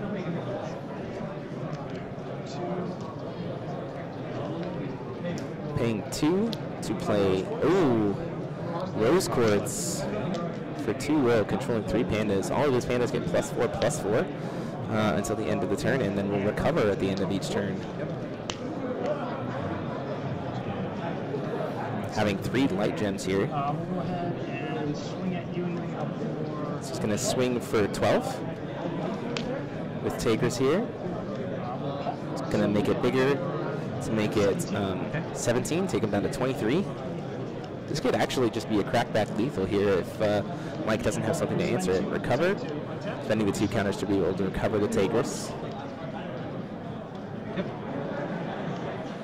swinging in again for another 17, take him down to 6.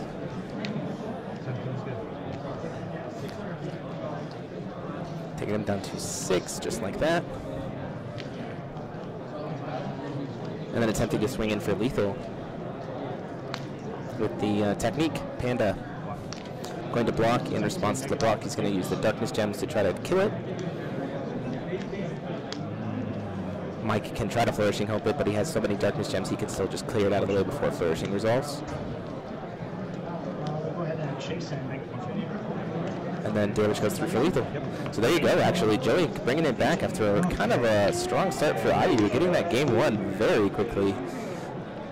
Ultimately, the Rose Quartz getting in there to get that big old pump, and he had just enough light. You saw he used, after having 4 Darkness Gems and only seeing the 1 blocker, he used the ability of Brain. He used the ability of the Bodyguard to get himself another light gem so that he would have enough to be able to recover the Tigris. That was actually a very strong play on Joey's end, making sure he had just enough damage to get there for lethal.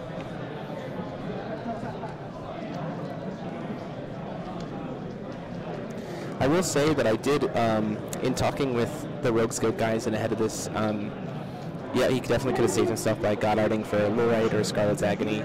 Maybe just wasn't thinking about it. I was talking with the Rogue Scope guys and I said, hey, prove me the Gauntlet Throne. Like, they wanted to get put on stream with their stuff, and I said, you know, if you want to bring some spice to the table, do well with it, and then we'll show it to the community. And here you go. This is a WGP Q in round 3 in Vegas here. 60 players, round 3, undefeated Tigris. And they have 2 players on their undefeated Tigris list.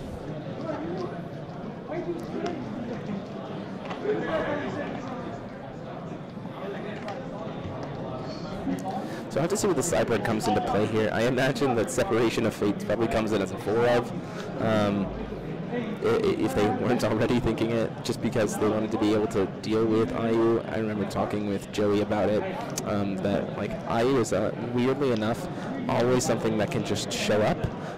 So you definitely want to be prepared for it because it can just kill you. And so Separation of Fates is kind of designed to help do that, to be able to remove, you know, the flying and everything else, and keep pushing pressure forward.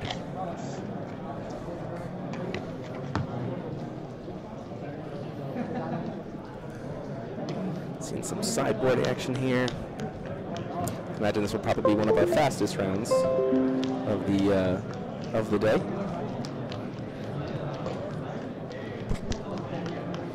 One way or the other, both decks are still bad. Got a little worse, but still there. But still here. Okay, trying to correct the audio a little bit more, guys. Most of this deck is Keep me posted if it's like too grainy or too loud, what it is that I need to do, trying to fix it. Ultimately trying to do my best to correct things as best I can. Well, the problem is because, you know, I use all singletons, so it's like you have a lot of I can't really quite hear necessarily what you guys are hearing because of the way that the sample is working, but I'm trying my best. But to get there is so much more complicated than most. Re-plug in your mic, it's getting harder to hear you. I should have flipped the turn earlier. Instead of calling the third step. I don't think. No, I had 4 stones, so I did. Yeah, you didn't. You flipped as early as you could because no, you yeah, had I to did go because I got first. to take it. Yeah. Or else I wouldn't have called the other stone. There's that.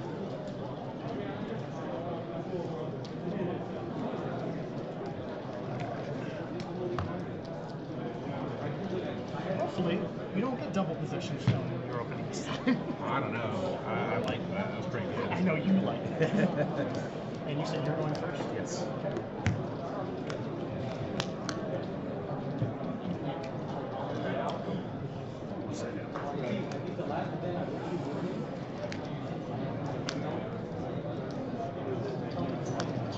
Throwing 3.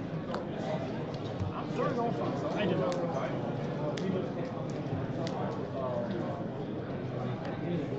Alright. I am ready. Draw for start. And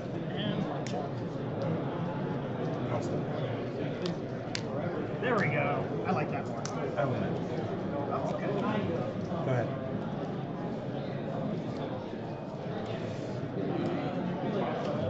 Stone, white gem, tap, play.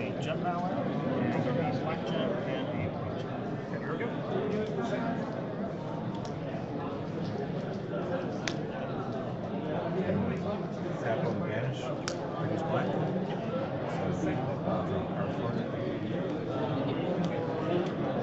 Right. That's right. That is different.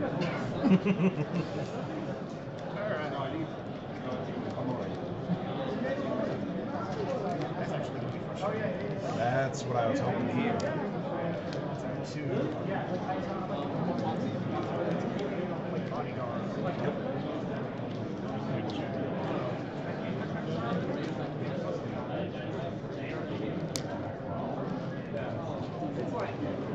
Every card.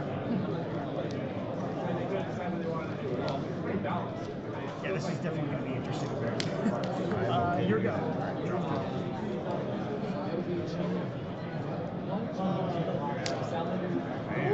No possession. And break.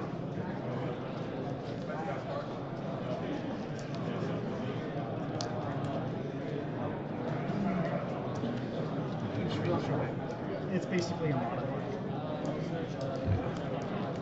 Reducible dimensions.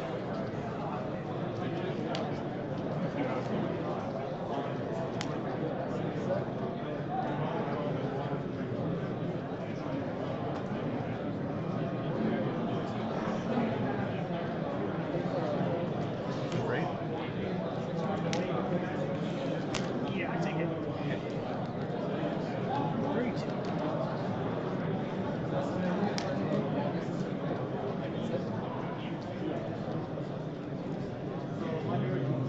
Pass me.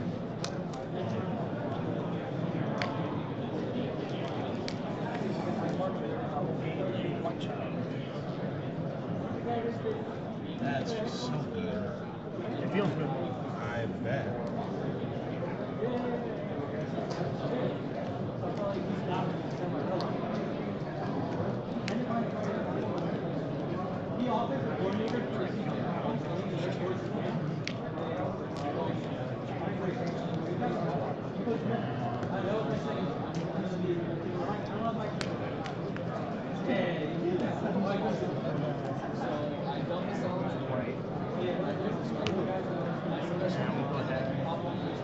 So we see that the other guys are using that. Now, enter trigger and input.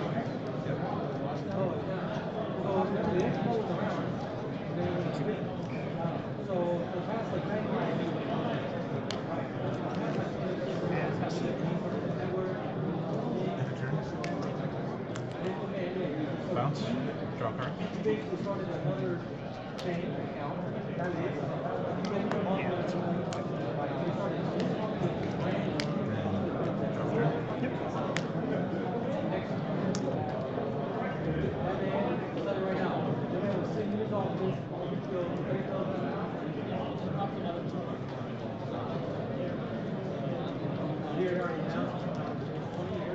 Nobody even knew what it is. And then all of a sudden, bang. No. He tried to make it. He changed everything about all new. There's. I think he's trying to block.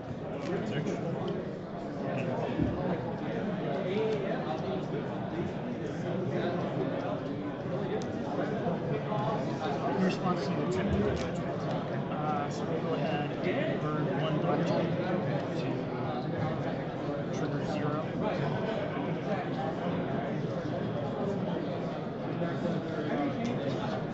So we'll go ahead and burn another blackjack after it goes off to number 5. And then the temperature goes.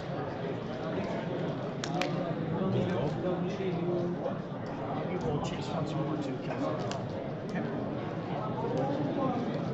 Search. Yep.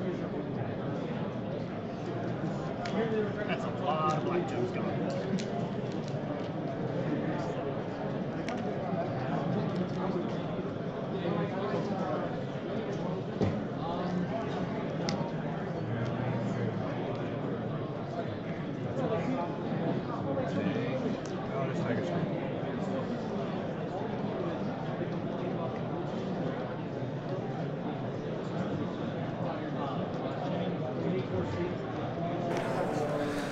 trying to bring back the microphone here. It says that it's hearing me.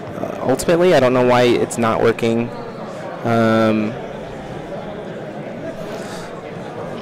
Please let me know if the audio. Oh, there I am. Okay, thank you. I don't know why that decided to get wonky. I apologize. Something just keeps happening with my headset, and I don't really understand why. If it keeps going out, please just let me know, guys. Thank you so much. I was talking about how the zero flip is. I wasn't quite sure if I believed in the IU flip there, because there wasn't a super maximum way to capitalize it with like a power medicine or something else like that. And now that the zero's dead, it's a little bit wonky. Getting another light gem here. Not really having enough pandas to play a rose quartz, so we'll have to see kind of what he wants to do with it. Does need to get himself some more darkness gems. Gem mallet panda, I imagine, going to get us a darkness gem here. Another gem mallet potentially to get another darkness gem. Yep, absolutely. Generating those darkness gems because he can generate a one of any attribute.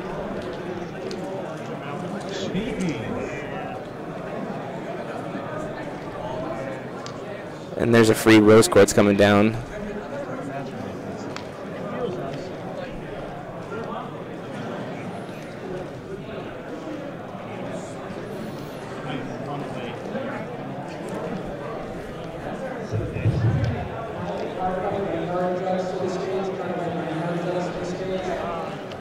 Swinging in for 12.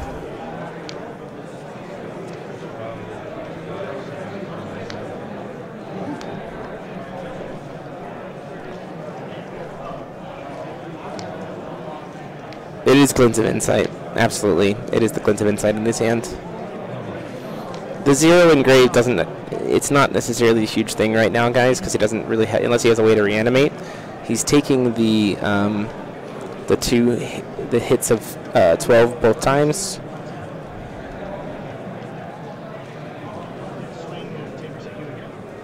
So hit him for 12 to 28, down to 16.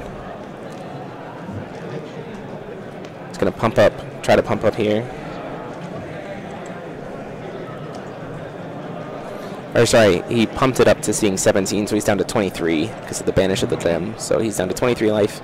We're going to see the IU getting pumped here.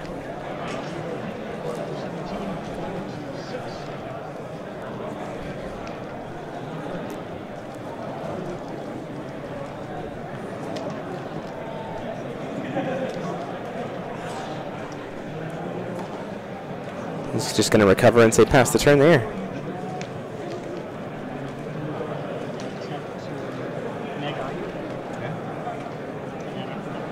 He's going to attempt to kill the IU to pump it.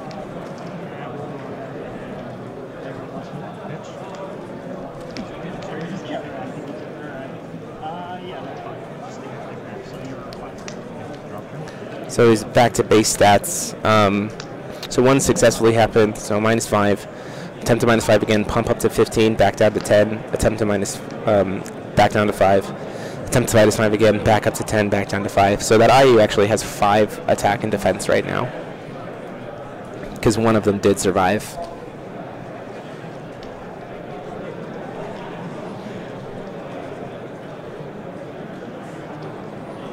Yeah, he chose not to attack against Jason. He did banish the 2 counters to recover Tigris and then didn't end up attacking with it.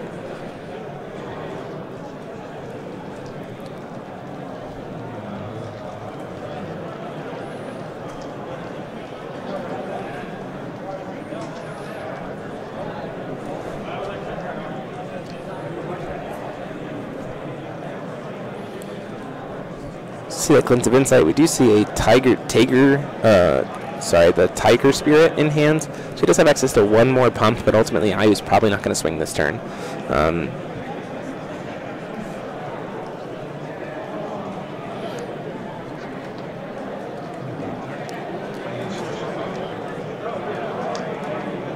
He's going to do God Arts. I didn't hear what he called, so we'll have to see.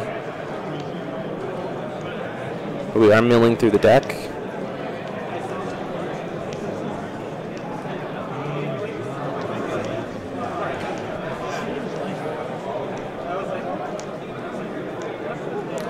Burning through a lot of cards here. IU Sword Strike. Seeing a lot of cards getting hit, though, to get that IU Sword Strike. IU Sword Strike, the one-drop instant speed removal for IU.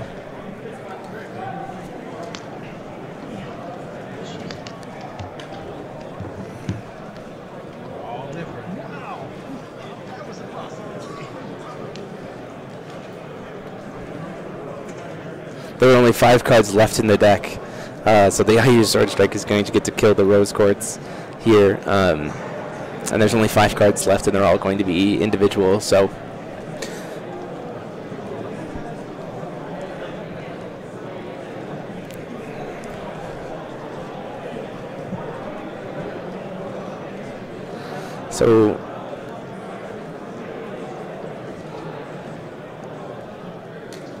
I'm not entirely sure if I agree with casting Rose Quartz there, or casting the IU Sword Strike just preemptively.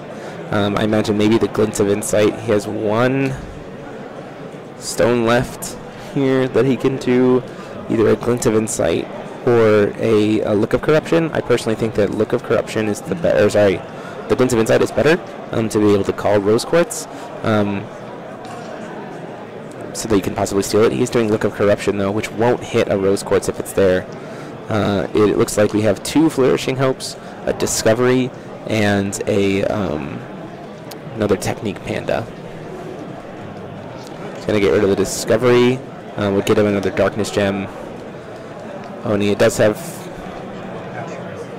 have the will to be able to cast the Glint of Insight. He really could have only done 1. Gain a free Darkness Gem there.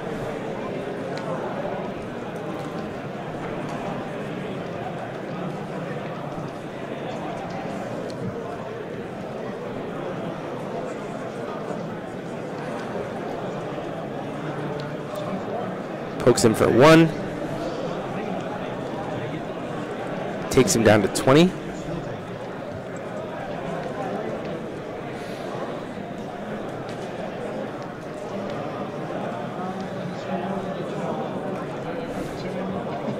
Takes him down to 19.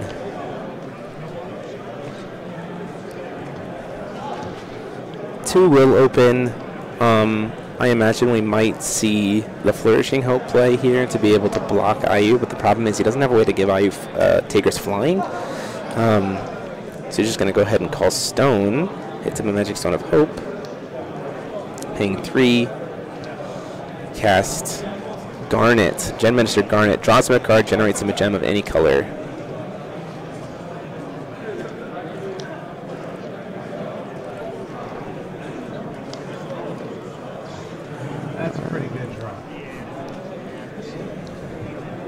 Oh, and then hitting the Rose Quartz off the draw, and then just saying I'll pass the turn there after. That's a really good top deck here.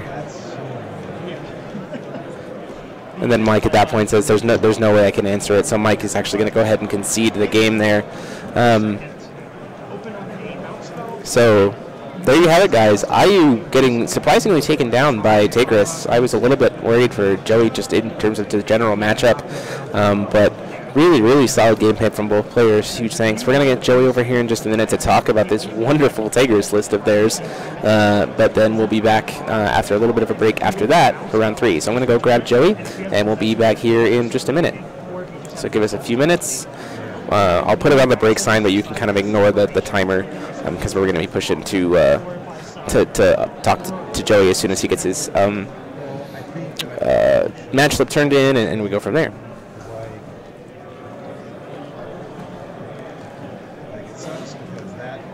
So thank you guys so much. We'll be back in just a minute.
Hey everybody, round 4 is what's up next. That was round 3. Ding, so that'll be updated. Joey is going to come over here in just a little bit.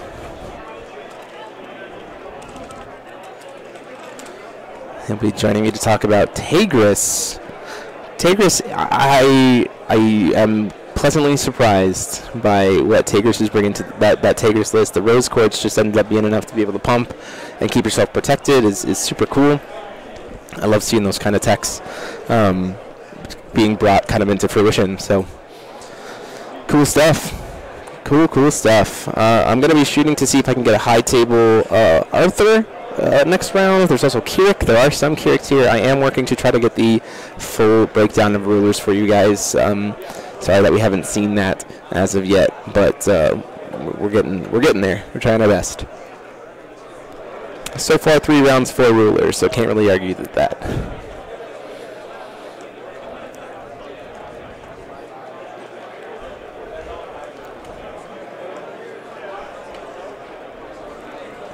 I don't have the deck list, so I don't necessarily know, Taylor, if it is Naoyuki's list from Osaka.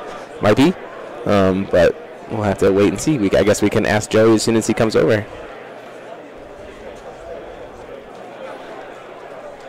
I guess if there's a ruler that you guys really want to see, let me know. It might end up being a super high table for it, but I can give it a shot.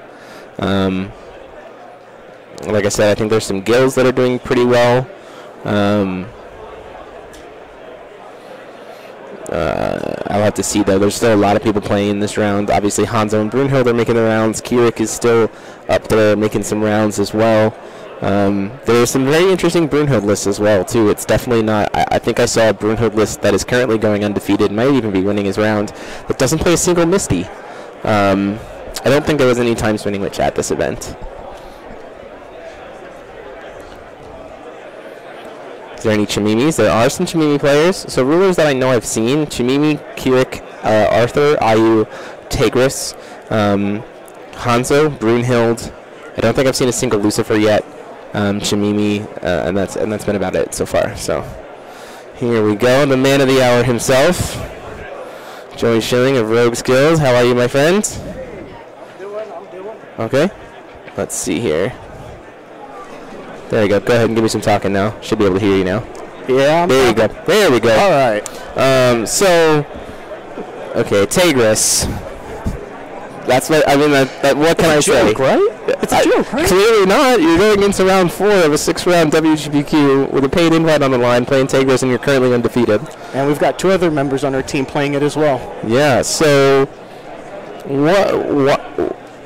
walk me through your process, because I certainly wasn't looking at Tigris at all, and it clearly is working for you. So I did this about 7 months ago. Basically, in the mid-range and control matchups, it's really just dropping pandas early and generating black gems for the most part. Sure. And once you wind up flipping, you just wind up trading at any point. Like, let's say it's a Majin Dark Elf swinging for 6. You've got a lot of 1/4s, a lot of 1/7s. You block, neg it once, only 1 black gem, the Resonator died. Rose Quartz recovers your Resonators at the end of turn, so most of the time you're able to swing freely. End of turn, recover. You can block anything, and you trade effectively with your black gems. Yeah, absolutely. And then it just has the potential for burst from Tigris swinging for 26 by himself. If you have 3 white gems, if you drop a Rose Quartz, that's 34. Orphica makes it 3,000. So you just poke for like 1,000 damage early, and now you're within lethal range. Sure, absolutely. So, brain, turn on. The whole idea of Tigris, I think, thinking about it now, there actually isn't a ton of super efficient J ruler removal right now in the format outside of Spear of the Valkyrie. So with that being in mind, let's talk about the other white deck of the format, which is Brunhild. And now, in thinking about it, right, the natural, I'll pull up, for those of you who are looking on stream, Spear of the Valkyrie here, you would think, and I'm going to make an assumption that I'm correct here, and I could be absolutely wrong, does the Darkness Gems of Tigris being able to flip just like kind of make Spear of the Valkyrie a non-issue? For the most part, you're able to, in response to the spear, neg whatever the biggest target is on the board down, just enough to where it's not going to be able to actually deal any damage to you. Sure. If it's Brunhild, you can neg it once, it's a 7/7, cool, it's dealing 7 to your 8/8. If you have Orphica, it's a 10/10. You can pump it to a 15/15 with 1 white gem. So it just makes it really difficult to actually kill Tigris with Spear. Most of the time they don't really even have any resonators. A lot of the time they're just going wide with like Acolytes, Gem Mallets, Messengers. So they got a bunch of resonators for 200 damage. Cool, Spear's not going to deal any damage off of that. Yeah, that's fair. So one of the things that was being asked kind of as people were watching is that there was a similar list piloted. I mean, obviously we haven't seen your list, but there was a similar list piloted by Noriyuki Yada and Osaka that did pretty well at their most recent event. Were you like already looking at Tigris before that event happened? Did you draw any inspiration from that list? I took Tigris to GP in Minnesota 7 months ago during Sherry format, and it was very dominant during that time period as far as the Sherry matchup, the Lumia matchup, the IMO matchup. IU was still being played at that time. It had a very favorable spread, but it just couldn't beat Keurig. I've been trying to figure out that matchup this entire time, and honestly, there still is no significant answer to the Keurig matchup. Okay. But considering all the Keurig hate, at this point, I just decided, you know what, if everybody else is disrespecting Keurig, I'll try it.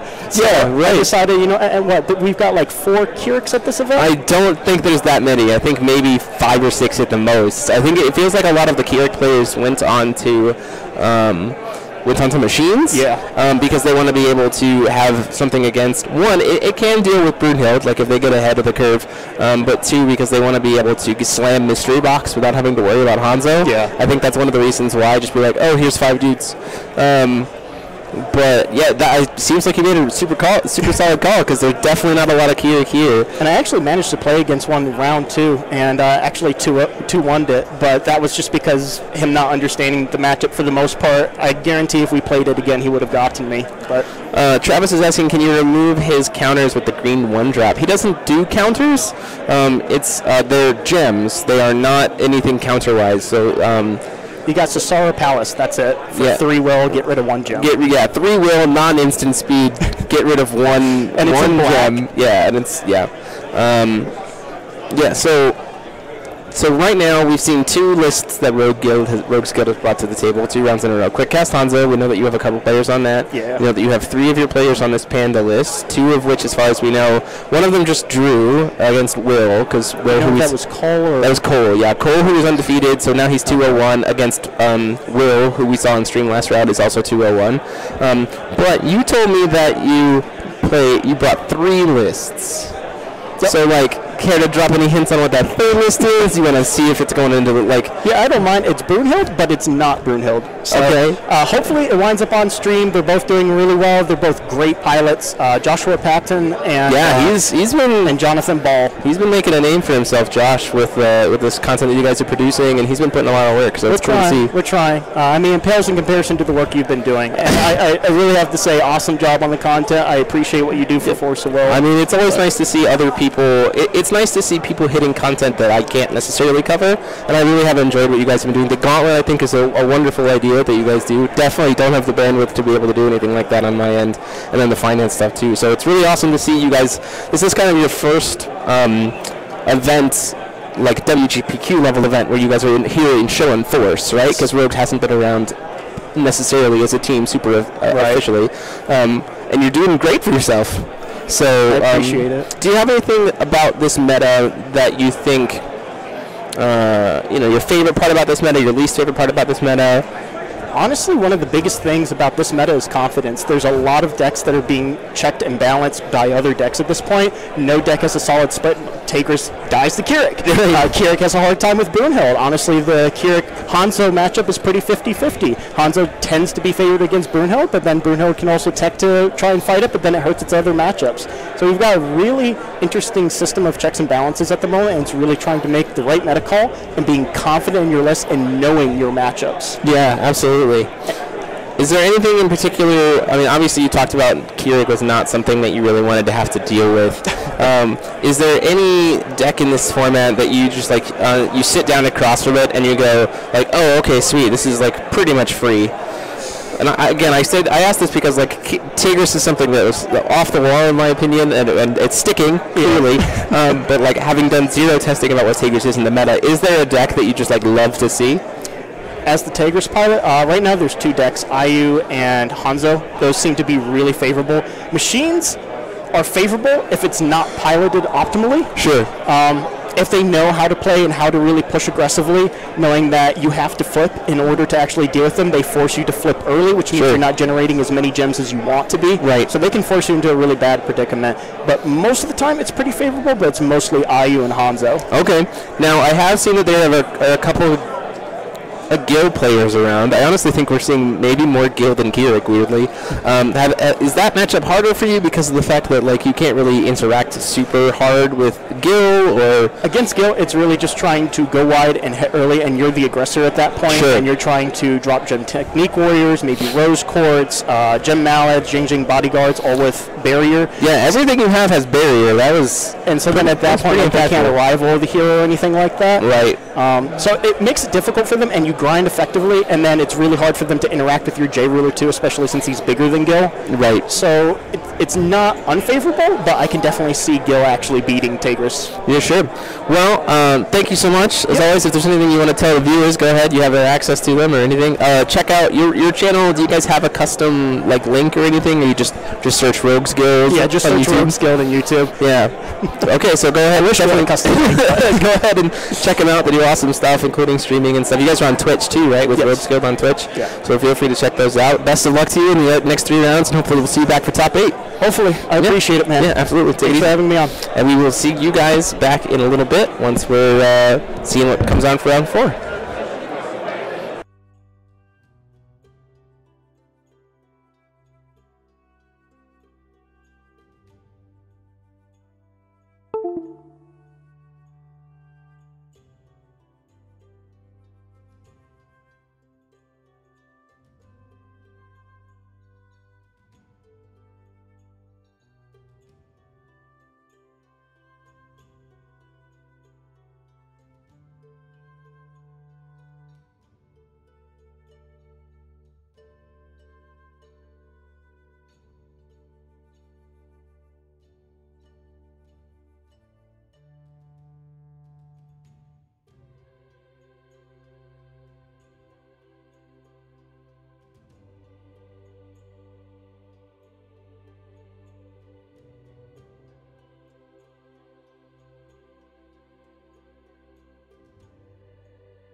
Hey there, guys. DMO73 here. We are back, getting ready for round 4. We have I can't know why I pronounced Stewart. It's Stewart. Stewart McGirt, also from Rogues Guild, against vegan Alexandrian. I can't pronounce his last name. I apologize, but he was known as Alexander, the YouTuber from way back in the beginning of the day of Force of Will.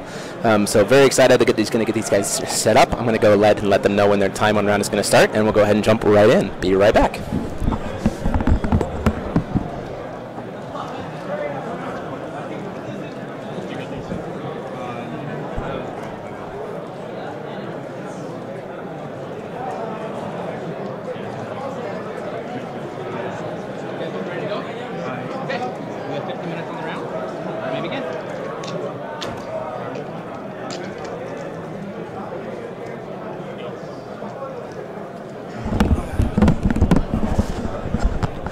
I'll recess my mic again, guys. Hopefully we can get it fixed up a little bit. There we go, getting it refreshed. Let me know if it's a little bit better.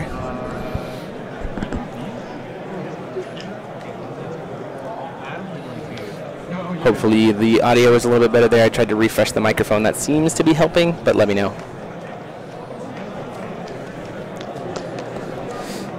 And we jump in here with Gil versus Quickcast Hanzo.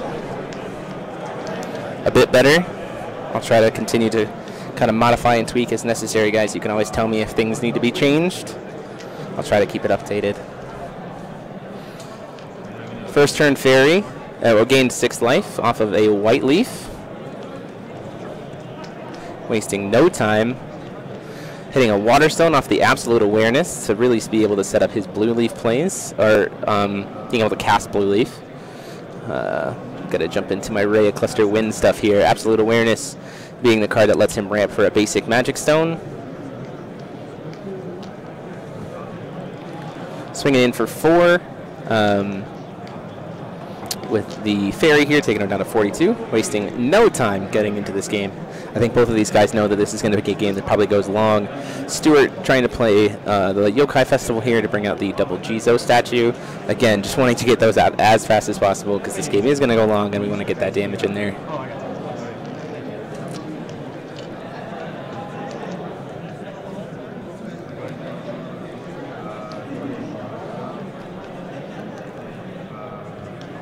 Moving to recovery here. Vegan and I have actually been talking for several years, even back in the beginning of the Force of Will game, but we never gotten a chance to meet in person, so it's super awesome when I saw his name on the deck list, on the matchup here, that he was going to be here so I could finally meet him and put him on stream. So glad to be able to support a fellow old school Force of Will YouTuber. We get our Paladin here, Leaf Paladin. Everybody's favorite, getting to draw 4 cards. Can't ever really complain about that. Generating a lot of value. The weird thing is, I actually think Hanzo is kind of suboptimally favored in this match. This is Alexander because of the blue leaves being able to just bounce and being very actually hard for the deck to get answers to, really. So go up to 4,800 life here with the white leaf.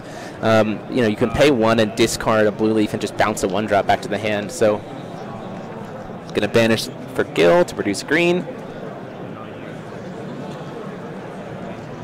Cast to evil. This is Gentle Breeze Elemental to be able to draw a card. Well, maybe not. Let me reset the clock here. These guys are just at about 45 minutes.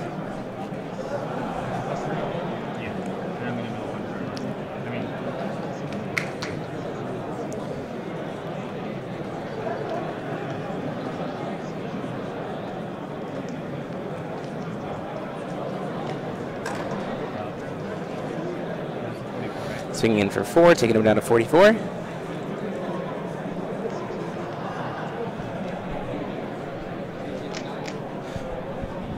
I've tracked both inheritances, Derek. He's been hit twice and inheritance twice. End of the turn, the counters come on to the Jizo statues. Moving to recover. Beacon showing pretty good handling of the deck here.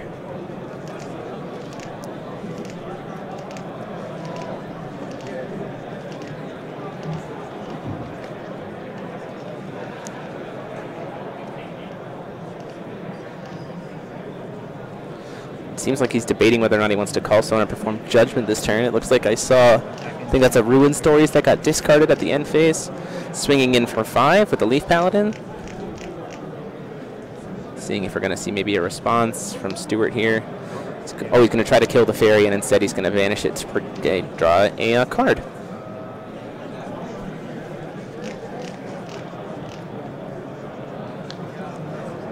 We're going to hard cast the blue leaf, which I think is even worse because now it can bounce any 2-drop as well.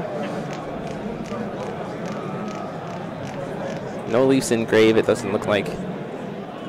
At the end of the turn, we're milling with Gil. See an Elemental Blast coming down. The Jizo statue's getting more counters.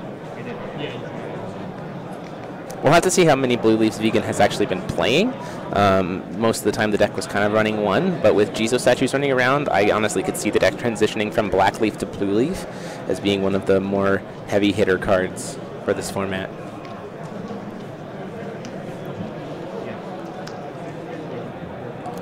I do also think that with that Elemental Blast hitting a grave, the Lorite in graveyard is actually live.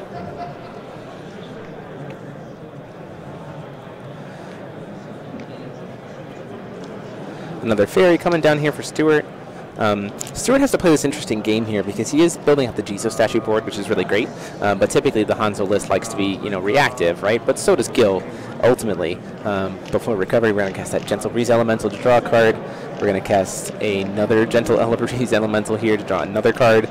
Just making use of all that will before the recovery here. And it fuels his graveyard with more elementals, which is excellent for him in the long run. Move to recovery. I honestly could see a Gil flip coming down here, being able to double produce now that he has those 2 elementals. Not entirely sure if that's the accurate play, but it does seem like that is what he's going to do. He's going to produce before recovery.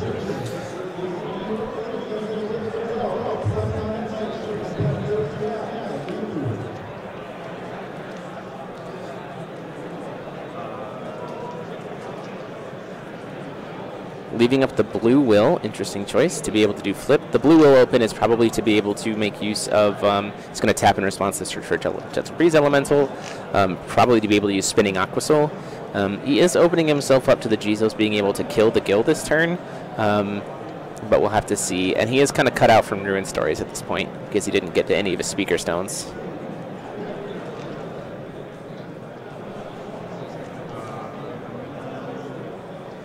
Imagine we see a second production off of the Gil to be able to cast another card. We're going to recycle first to be able to search for any card. Attempting to put back, seeing if Stewart has a response. You can Lorite this ability here.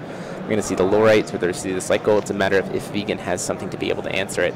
And that's where we're going to see those 3 Spirit Magics get recycled here. Potentially to bring back the other...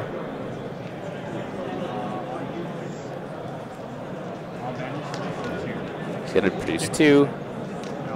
He's going to go ahead and vanish the Lorite because he had the 1 floating. Yep, super solid card.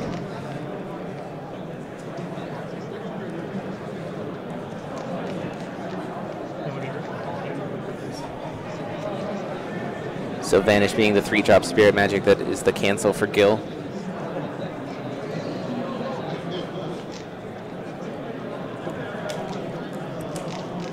Seeing what he's going to try to search for.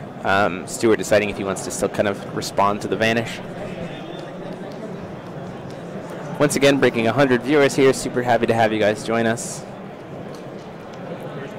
Fair spell in response to the vanish. But he's got the other Spirit Magic. Gonna separate the Spirit Magics out here because one of them is an elemental. And then cast the Lorite to cancel the first Lorite. Still hoping to get that search off the Gil to resolve.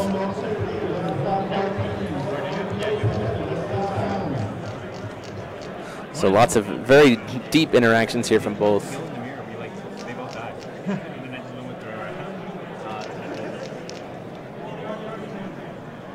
And what is that card? Is that a 1 and only? That is a 1 and only tech. That card is, what a cast with the blue. For those of you who are wondering, 1 and only is the card from IU that says destroy all copies of cards where there's more than 1. It also will kill both players' Lorites. and the Jizo statues. Kills both the Lorites. Yep, they're catching that too. Swing in for 5 with the Elemental here.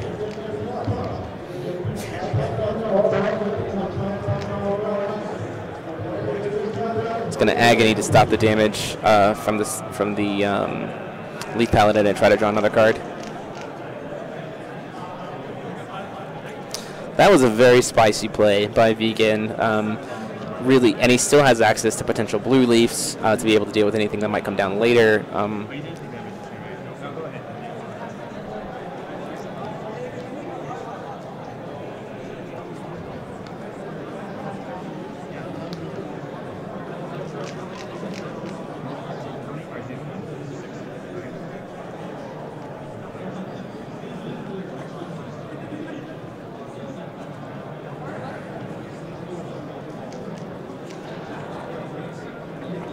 So now we've been waiting all this time trying to support the Jizo statues, but they're just gone, just like that.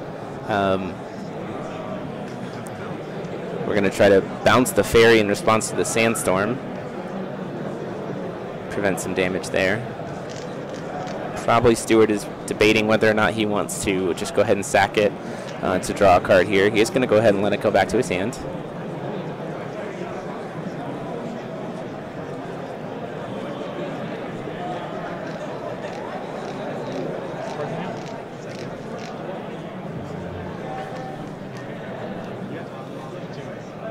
We have 2 elementals currently that Gil has removed. Another elemental that's in the RFG that Lorite removed because it's also a spirit magic. So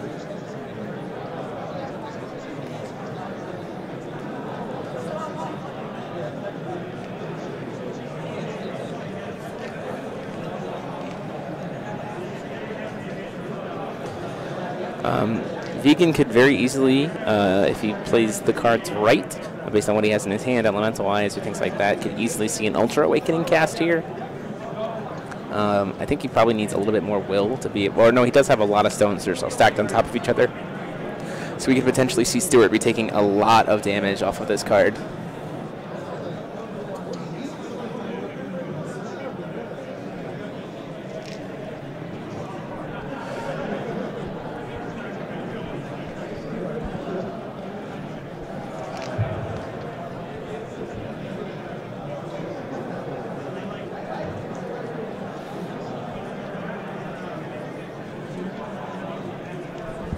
Lorite 7 Disciples without a Lorite. Interesting decision here. Probably predicting that there's a Winds of Vitality in play. If there is a backup Lorite, if it's going to grab Swiftness and do Winds of Vitality, then ultimately Vegan can shuffle those in and grab an Arrival of the Hero and kill it, which might be what Stewart is trying to force. But he's going to try to swing into the Gil here. Vegan also might already have an Arrival of the Hero. He's going to attempt to recycle.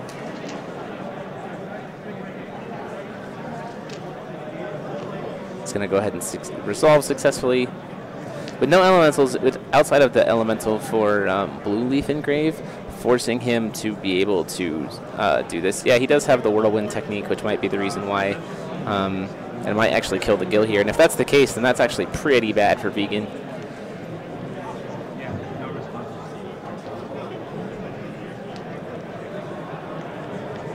Winds of Vitality to attempt to pump. Arrival of the Hero. Whirlwind Technique. We'll have to see if Vegan has some kind of an answer to that. Banish to produce green. Lorite's Deletion Magic to produce 2. He doesn't have the will to be able to pay for it. It's going to cancel that. Lorite's Deletion Magic is the spirit magic where you pay 1 and X. Here, I'll put it up on the screen here. That was an excellent play by Vegan there. If I can find Lorite's Deletion Magic. So because it was 2 will that Gil produced, it was able to cancel it. And now, and then the Lorite is still dead. That actually opens up Stewart pretty significantly. That was a pretty solid play by Vegan. Well done. See, we have a Vanish there, which is just going to... So Vegan's at a position now where he's actually going to start just preventing Stewart from being able to reestablish, having a hand where he doesn't necessarily need to recover. He can just start crashing in turn after turn, canceling things that Stewart's going to try to play. It's actually pretty solid for Gil.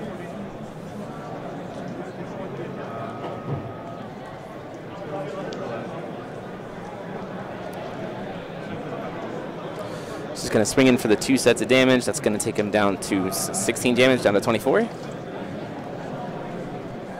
Definitely within an Ultra Awakening position at this point. Gentle Breeze Elemental puts another Elemental in grave. If I'm Vegan in this position, I'd probably actually go ahead and... yeah, ooh, Absolute Awareness to be able to ramp. Seeing a second green here. Now he has access to Ultra Awakening, being able to search for it, which I think is absolutely the right call. They both these guys are sitting at table 1. These guys are both, I think they're both 3-0 at this point.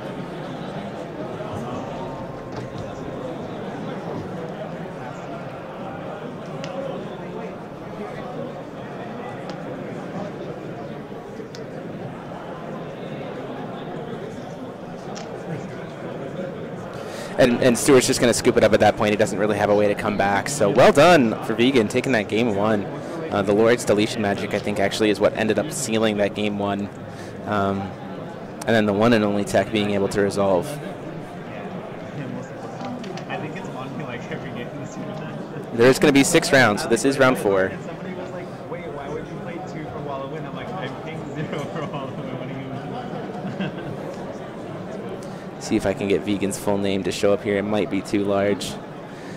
Vegan Alexandrian is his name, but it's not going to show up. That one and only was indeed the Spice. We get a little foul praise in the chat. Foul praise for that amazing play. Very well done.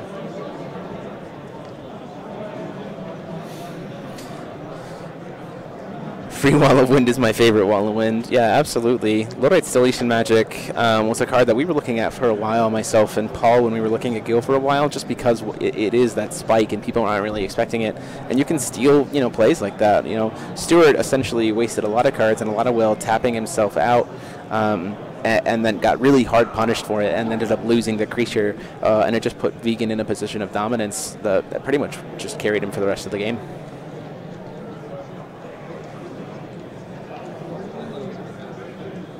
So I have to see what comes in for the sideboard. I don't have the lists, so I don't really necessarily know what either of them has. I know that the Hanzo list is, bringing in... I don't actually know if the Hanzo list has much for something like that. It looks like we're seeing some Winds of Salvation come in to be able to win Cancel Wars. But ultimately, Gil's just kind of better at winning Cancel Wars because of their ability to produce. Hey, Logan Moses, welcome, our newest member of the channel. Let's give some foul... let's give some foul flex in the chat for our newest member.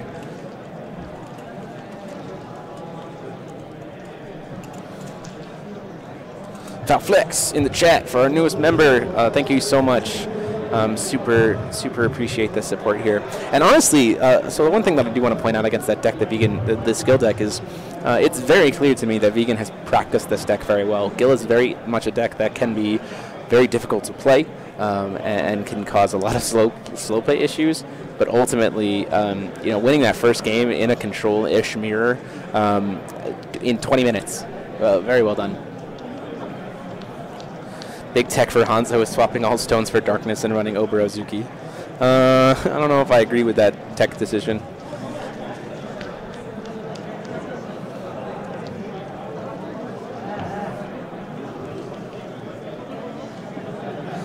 Gil going on the draw again. Makes the most sense.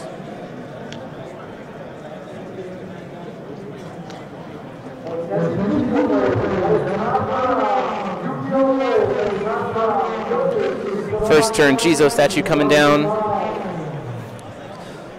Just Speaker Stone, finally seeing Vegan with the Speaker Stone, which is great for him with the Ruin Story play. Imagine we see that pitch of a White Leaf. Oh, just passing the turn there. Just letting the mill happen. Interesting. Didn't look like there was a White Leaf. in hand, but I guess he decided not to pitch it.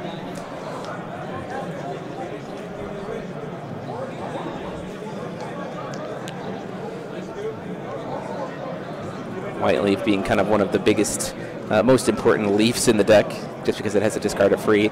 Using that open will to cast Gentle Breeze Elemental, drawing a card and getting an elemental into the graveyard. Down comes that fairy, seeing green. I imagine we see potentially an Absolute Awareness this turn to be able to search for that Waterstone, just to get it out of the way. You're not going to be taking too much damage, and he does have the white leaf to offset the damage from the fairy. So getting that blue stone to be able to set up once again for a one and only. Now Stewart, like knowing that the one and only is there though, weirdly enough, is kind of just a constant threat. It's like if you do this, you know you're probably going to get all of them killed very cheaply. There's also black tears, so we're just ending the turn actually, just passing it there. Going to combat, swinging in for 4. Takes him down to 36.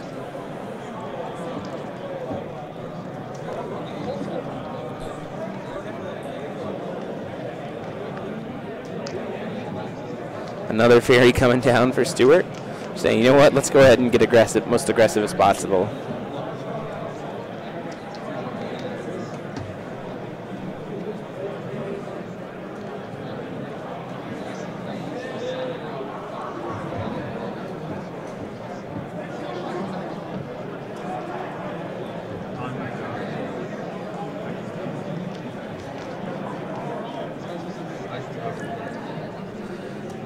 Calling for stone here.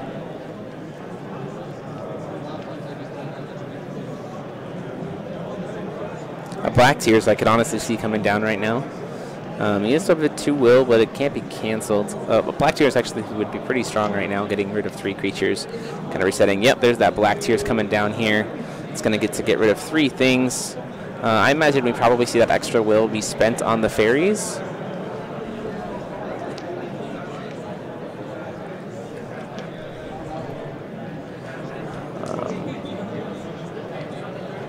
Black Tears getting to wipe all of those cards. It kills the Jizo statue as well. That's a null illusion. That's the wrong card. My apologies. Black Tears is right there. Just like that. Discarding a Lorite.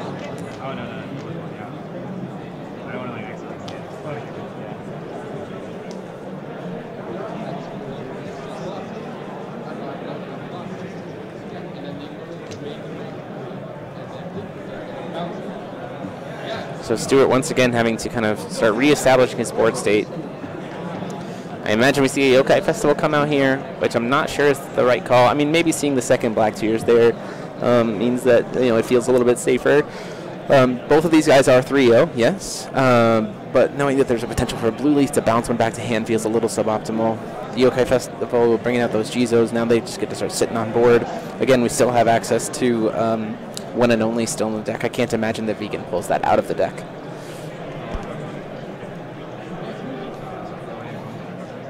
Move to recover here.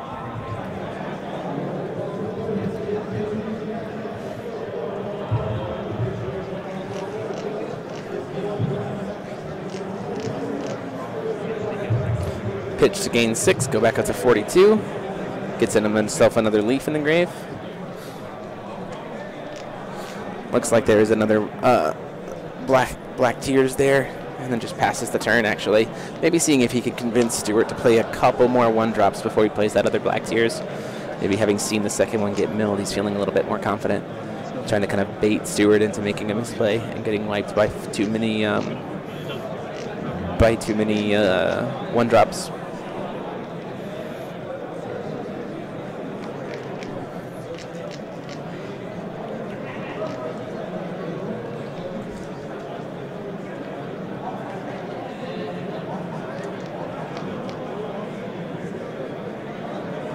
Paying 3 here. Alright, 7 Disciples coming down, saying, you know what, let's go ahead and start chipping away at some damage here.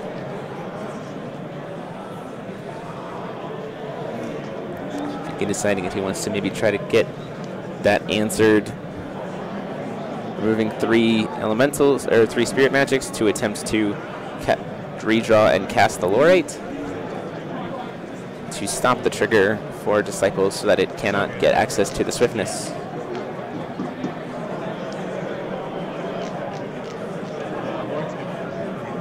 Lloyd's going to resolve.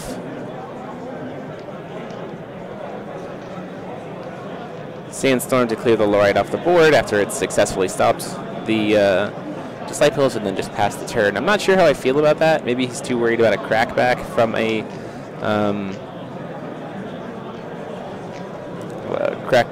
the Disciples. Ruin Story coming down here. Ferris spell to stop it. This is just in the upkeep. See that Ultra Awakening in hand for Vegan. Vegan really does want to get that second Water Stone. Ultimately, he could still perform Judgment here by banishing 2 elementals to produce triple green after, flip. And then use some of the floating to grab an Absolute Awareness, cast it. There's a Fire Leaf there in hand. Sandstone did feel like more of a fear play than necessarily a utility play. Maybe he was too worried about not being able to stop a Lorite 7 Disciples against a Gil deck, and then suddenly you have 9 flying that precision first strike that can kill his Disciples safely and gain life and do all kinds of that stuff. Vegan really debating whether or not he wants to go ahead and perform Judgment this turn. I think ultimately either decision I think would be appropriate, especially if he has an Arrival of the Hero in hand already.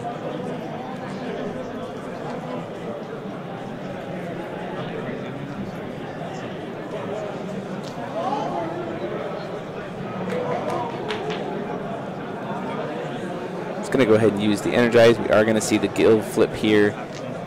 He's going to try to search for the Elemental as well in the same turn. I don't think he produced. Oh, he's going to, there we go. There he's going to produce before the flip happens. Get the Gentle Breeze Elemental here.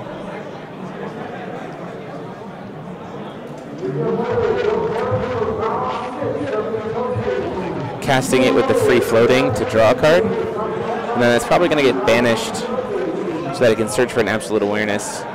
And then cast it and get the blue. With the double floating green. So calling stone, getting to call a stone while also flipping his ruler. A second Black Tears just saying, you know what, let's be done with this. That's an interesting decision there. Especially since he can't cast it.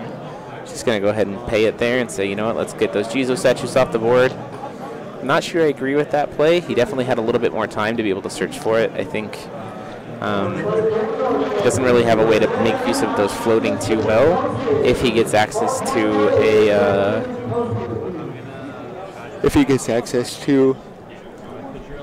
an Absolute Awareness already in hand, discarding that Ultra Awakening because at the end of the turn. So just passing there, making float. Yeah, Gil is very vulnerable right now.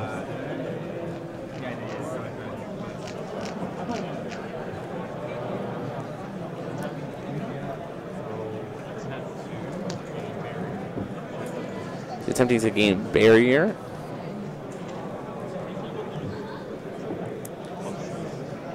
So clearly we're going to see a Winds of Vitality here to pump up and kill the... potentially, if he has it, he's going to try to pump up and kill. No blocks. Winds of Vitality coming in. Really no way to answer that, so that Gil is unfortunately just going to get killed. And that might actually just be a time to go ahead and say, let's go ahead and scoop up the game. He doesn't have a way to stop the damage.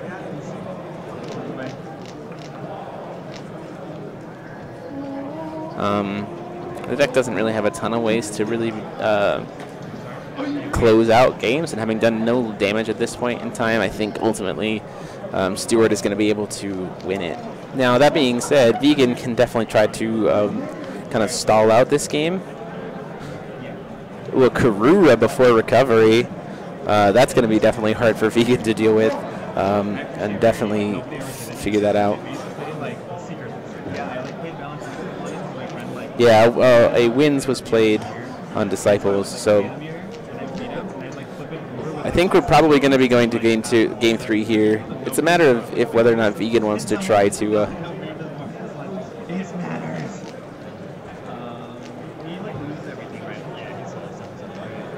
It'll be a question of whether or not Vegan is just going to try to eat out the 19 minutes on the clock, or stalling life, kind of trying to answer things, maybe trying to chip in some damage here, chip in some damage there, or whether he just opens himself up to being able to do a draw. Now, that being said, this game has only gone on for about 13 minutes, and it's going to be finishing up real soon, so Vegan might not be really necessarily sure if he wants to do that. Ultimately, with the Karura, yeah, we're going to see the sack of the Disciples hands down. Ultimately, with the Karura, Stewart is definitely in a position to be able to the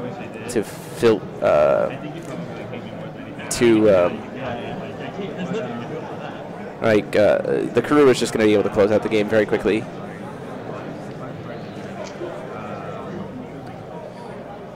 Ultimately, 12-12, it needs to hit 4 times, which is very easy for the deck to do. I doubt Vegan is running the 4-drop Gil Lapis. It's significantly harder to play that card when we don't have access to basic Blackstones. Though Stewart wants to be smart, it's honestly better for him to just keep one Karura on board at a time. Because if he can keep the one Karura on board at a time, then one and only is now dead.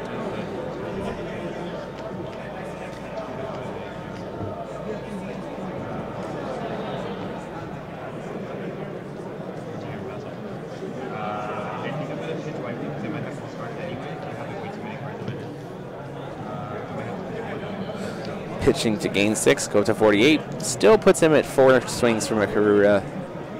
Isn't enough to get him outside of that range.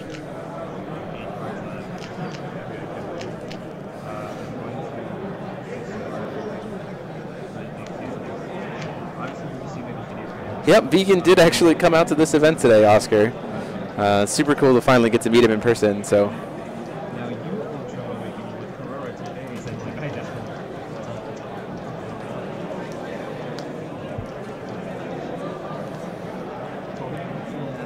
The other thing is, too, is Vegan might be trying to say, like, let's make this game go on as long as possible to try to get a tie out of it instead of a draw, because if he loses this game, he might be able to, kind of keep the game's pace slower in Game 3 and just work it out to be a draw.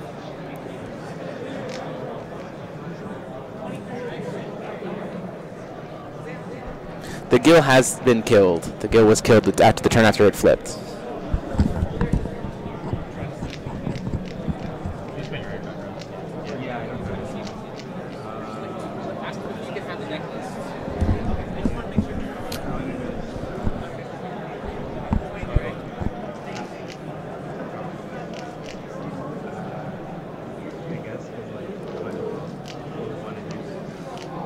For recovery, we're banishing to Gil to get a free draw off of a Gentle Breeze Elemental. I am sending Charlie right now to try to get the deck list so we can have a total here, so I can bring it to you guys to figure out what our total breakdown here for 60 players.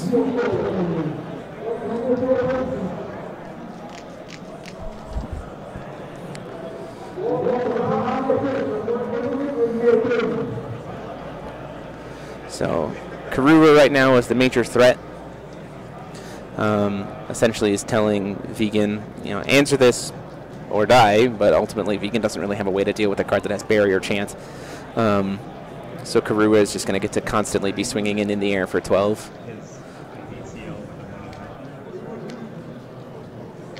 Every single turn, and there's no real way for Vegan to give flying to anything. The other problem is I think the Ultra Awakening is still in the grave, so he doesn't have a way to recycle it.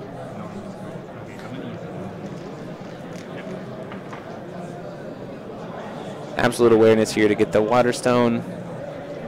Ruin Stories would be definitely a way. If Stewart can put a bunch of other creatures on board, though, then a Ruin Stories is not particularly bad.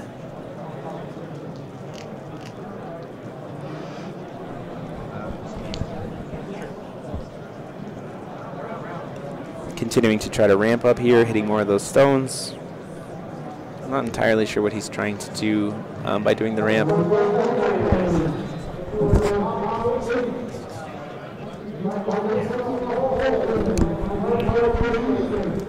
End of a turn, milling that 5th element. Unfortunately, not going to be able to do much anyway in this position. in before Vegan plays a Karura and then plays one and only. Viola here for the upkeep to pump up the Karura.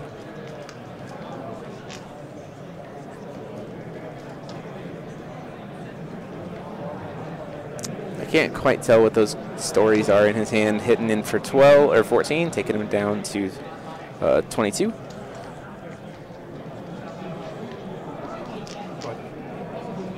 And then just passing the turn there with all that open will.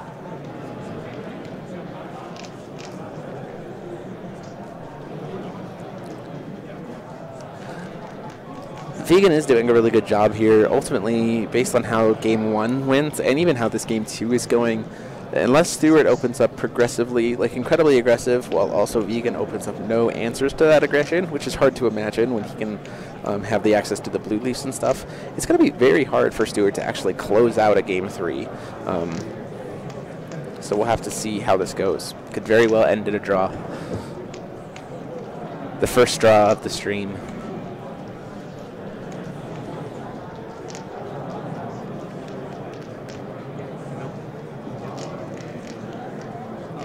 Milling the ruin stories at the end of the turn. Absolutely devastating.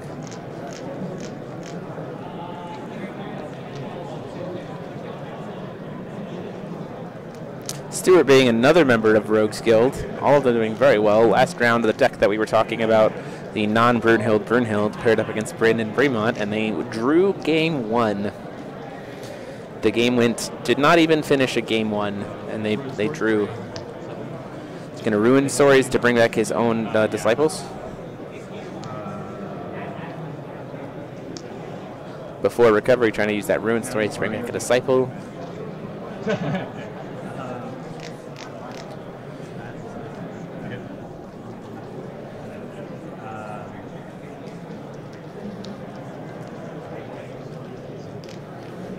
Megan wondering if he's going to do anything.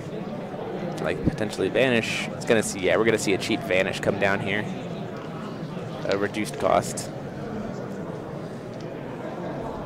Fair spell to stop it. Still before upkeep for Stewart, so he doesn't really mind burning the will.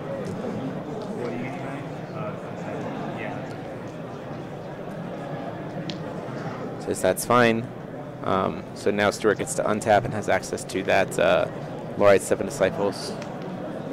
Ultimately, the smartest play here is first swing in, take the damage first, take him down to 10, down to 6. Oh, snap. You are actually seeing a Karura come down for Vegan. It's coming down to the Karura battle.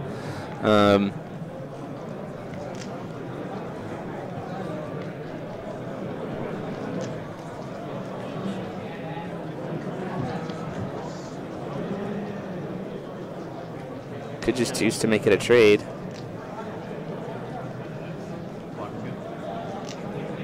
Just both of them accepting that they're going to be dying there.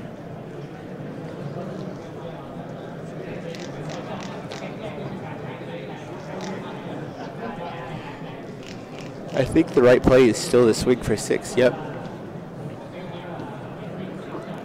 Just continue to apply the pressure to Vegan.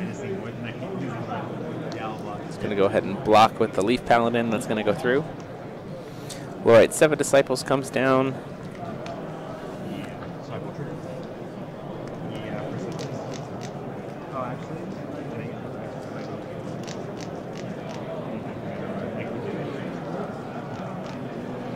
He's going to try to bring back a Lorite here to stop the trigger of the Disciples.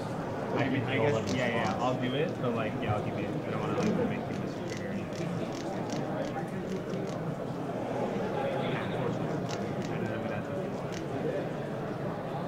And Vegan being a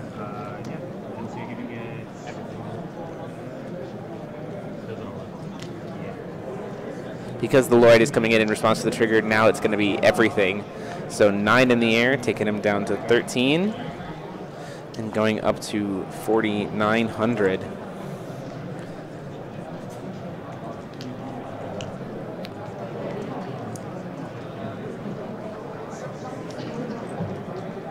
Snipe away me, paying 1 to kill off the Lorite.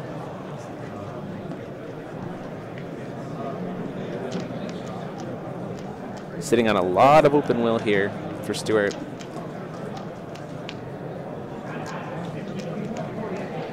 my drop phase, do you have the free magic when you get rid of my things? I'm gonna stick you over it.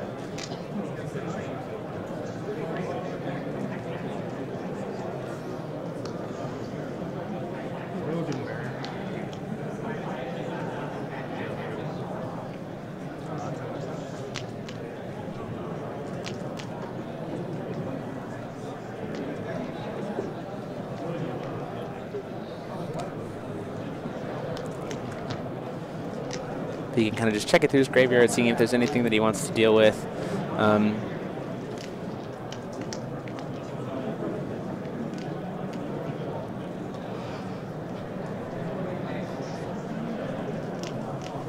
Hey Charlie, what's time? What's time for us? I think Jeremy's keeping track. Jeremy is keeping track. 8 minutes. I guess he's telling me. How much? 8. 8 minutes? Jim told me I'm not allowed to tell anyone what time or whatever her name is. I'm banned.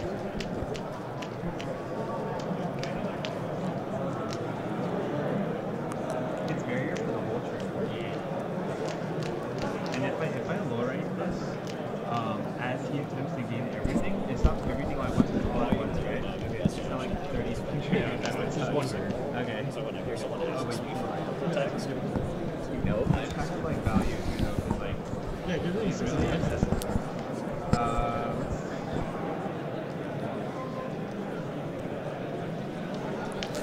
You're absolutely right.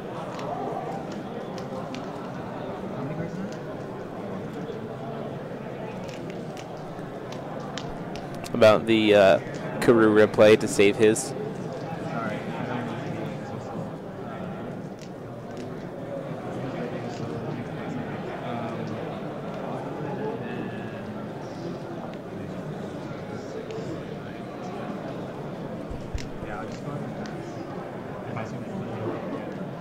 Oh, and milling the Karura off of the Gill at end of turn.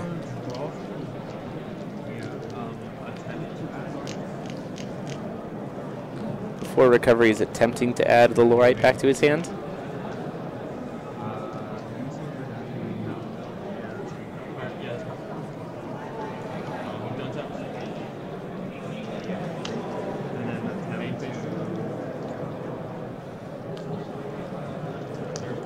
Fair spell to stop the Lorite.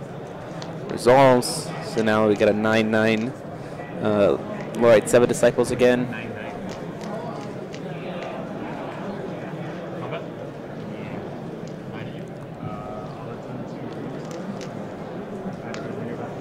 He's going to try to bring back the Karura back to his hand to be able to flash it in. Imagine we still see another Fair spell come down on here. Ultimately, I think that's an incorrect play. Could have just, but probably could have swung with the Viola first, in my opinion. But he still has access to the Viola to try to. He's trying to stop the rest, the Ruin Story from being able to grab the Karura. He's going to try to cast Vanish to stop the Fair spell, and then he's going to remove the Viola. Going to remove both Karuras. Yeah, I might be able to have this.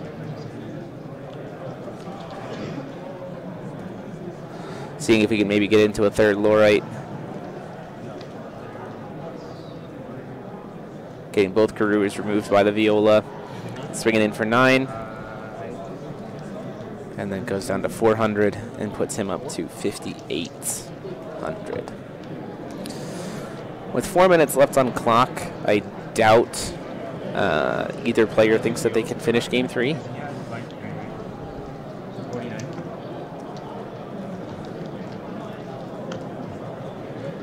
Paying 4 to do Judgment. Hanzo here gets to flip a rune back down, choosing to flip over the Whirlwind technique, which I think is the correct play to be able to potentially save his, have another way to save one of his cards.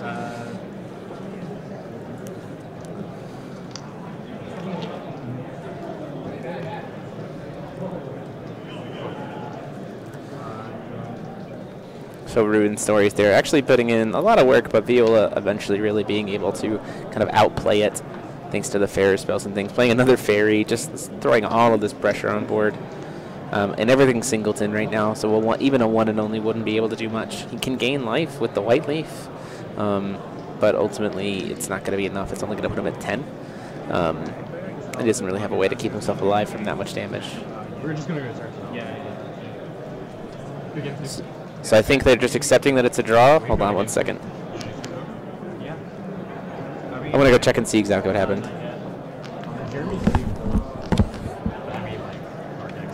Yeah, realistically, we're not going to do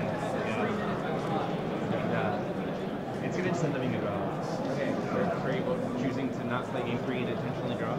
Is that like against the rules? No, you're allowed. You're allowed to ID as long as it's approved by a judge, and I'm going to pass it. I mean, I'm okay with that. Or you can play it out. They both have to unanimously agree. Either way. We have 3 minutes. You have 3 minutes on clock. The clock is currently ticking. No, we'll go. What the draw? Oh yeah. Okay. Choosing the draw. Both players accept it, so go ahead and just mark 1 win each, and then a draw, sign it, and then go ahead and turn it into the table.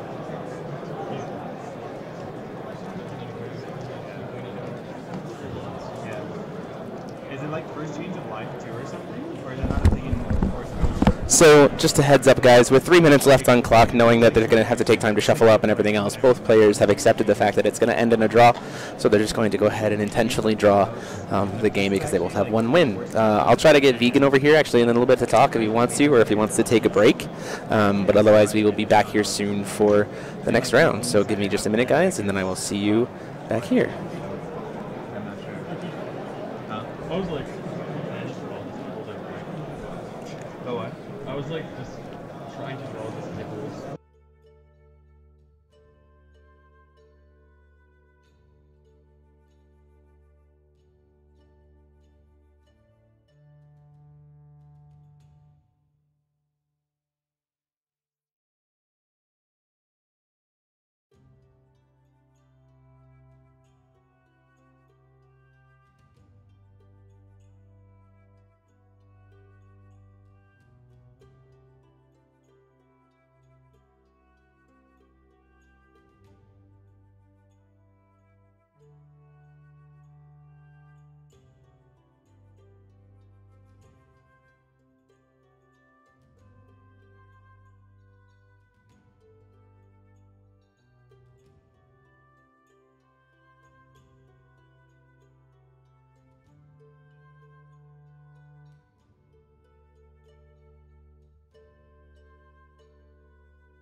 Ta-da!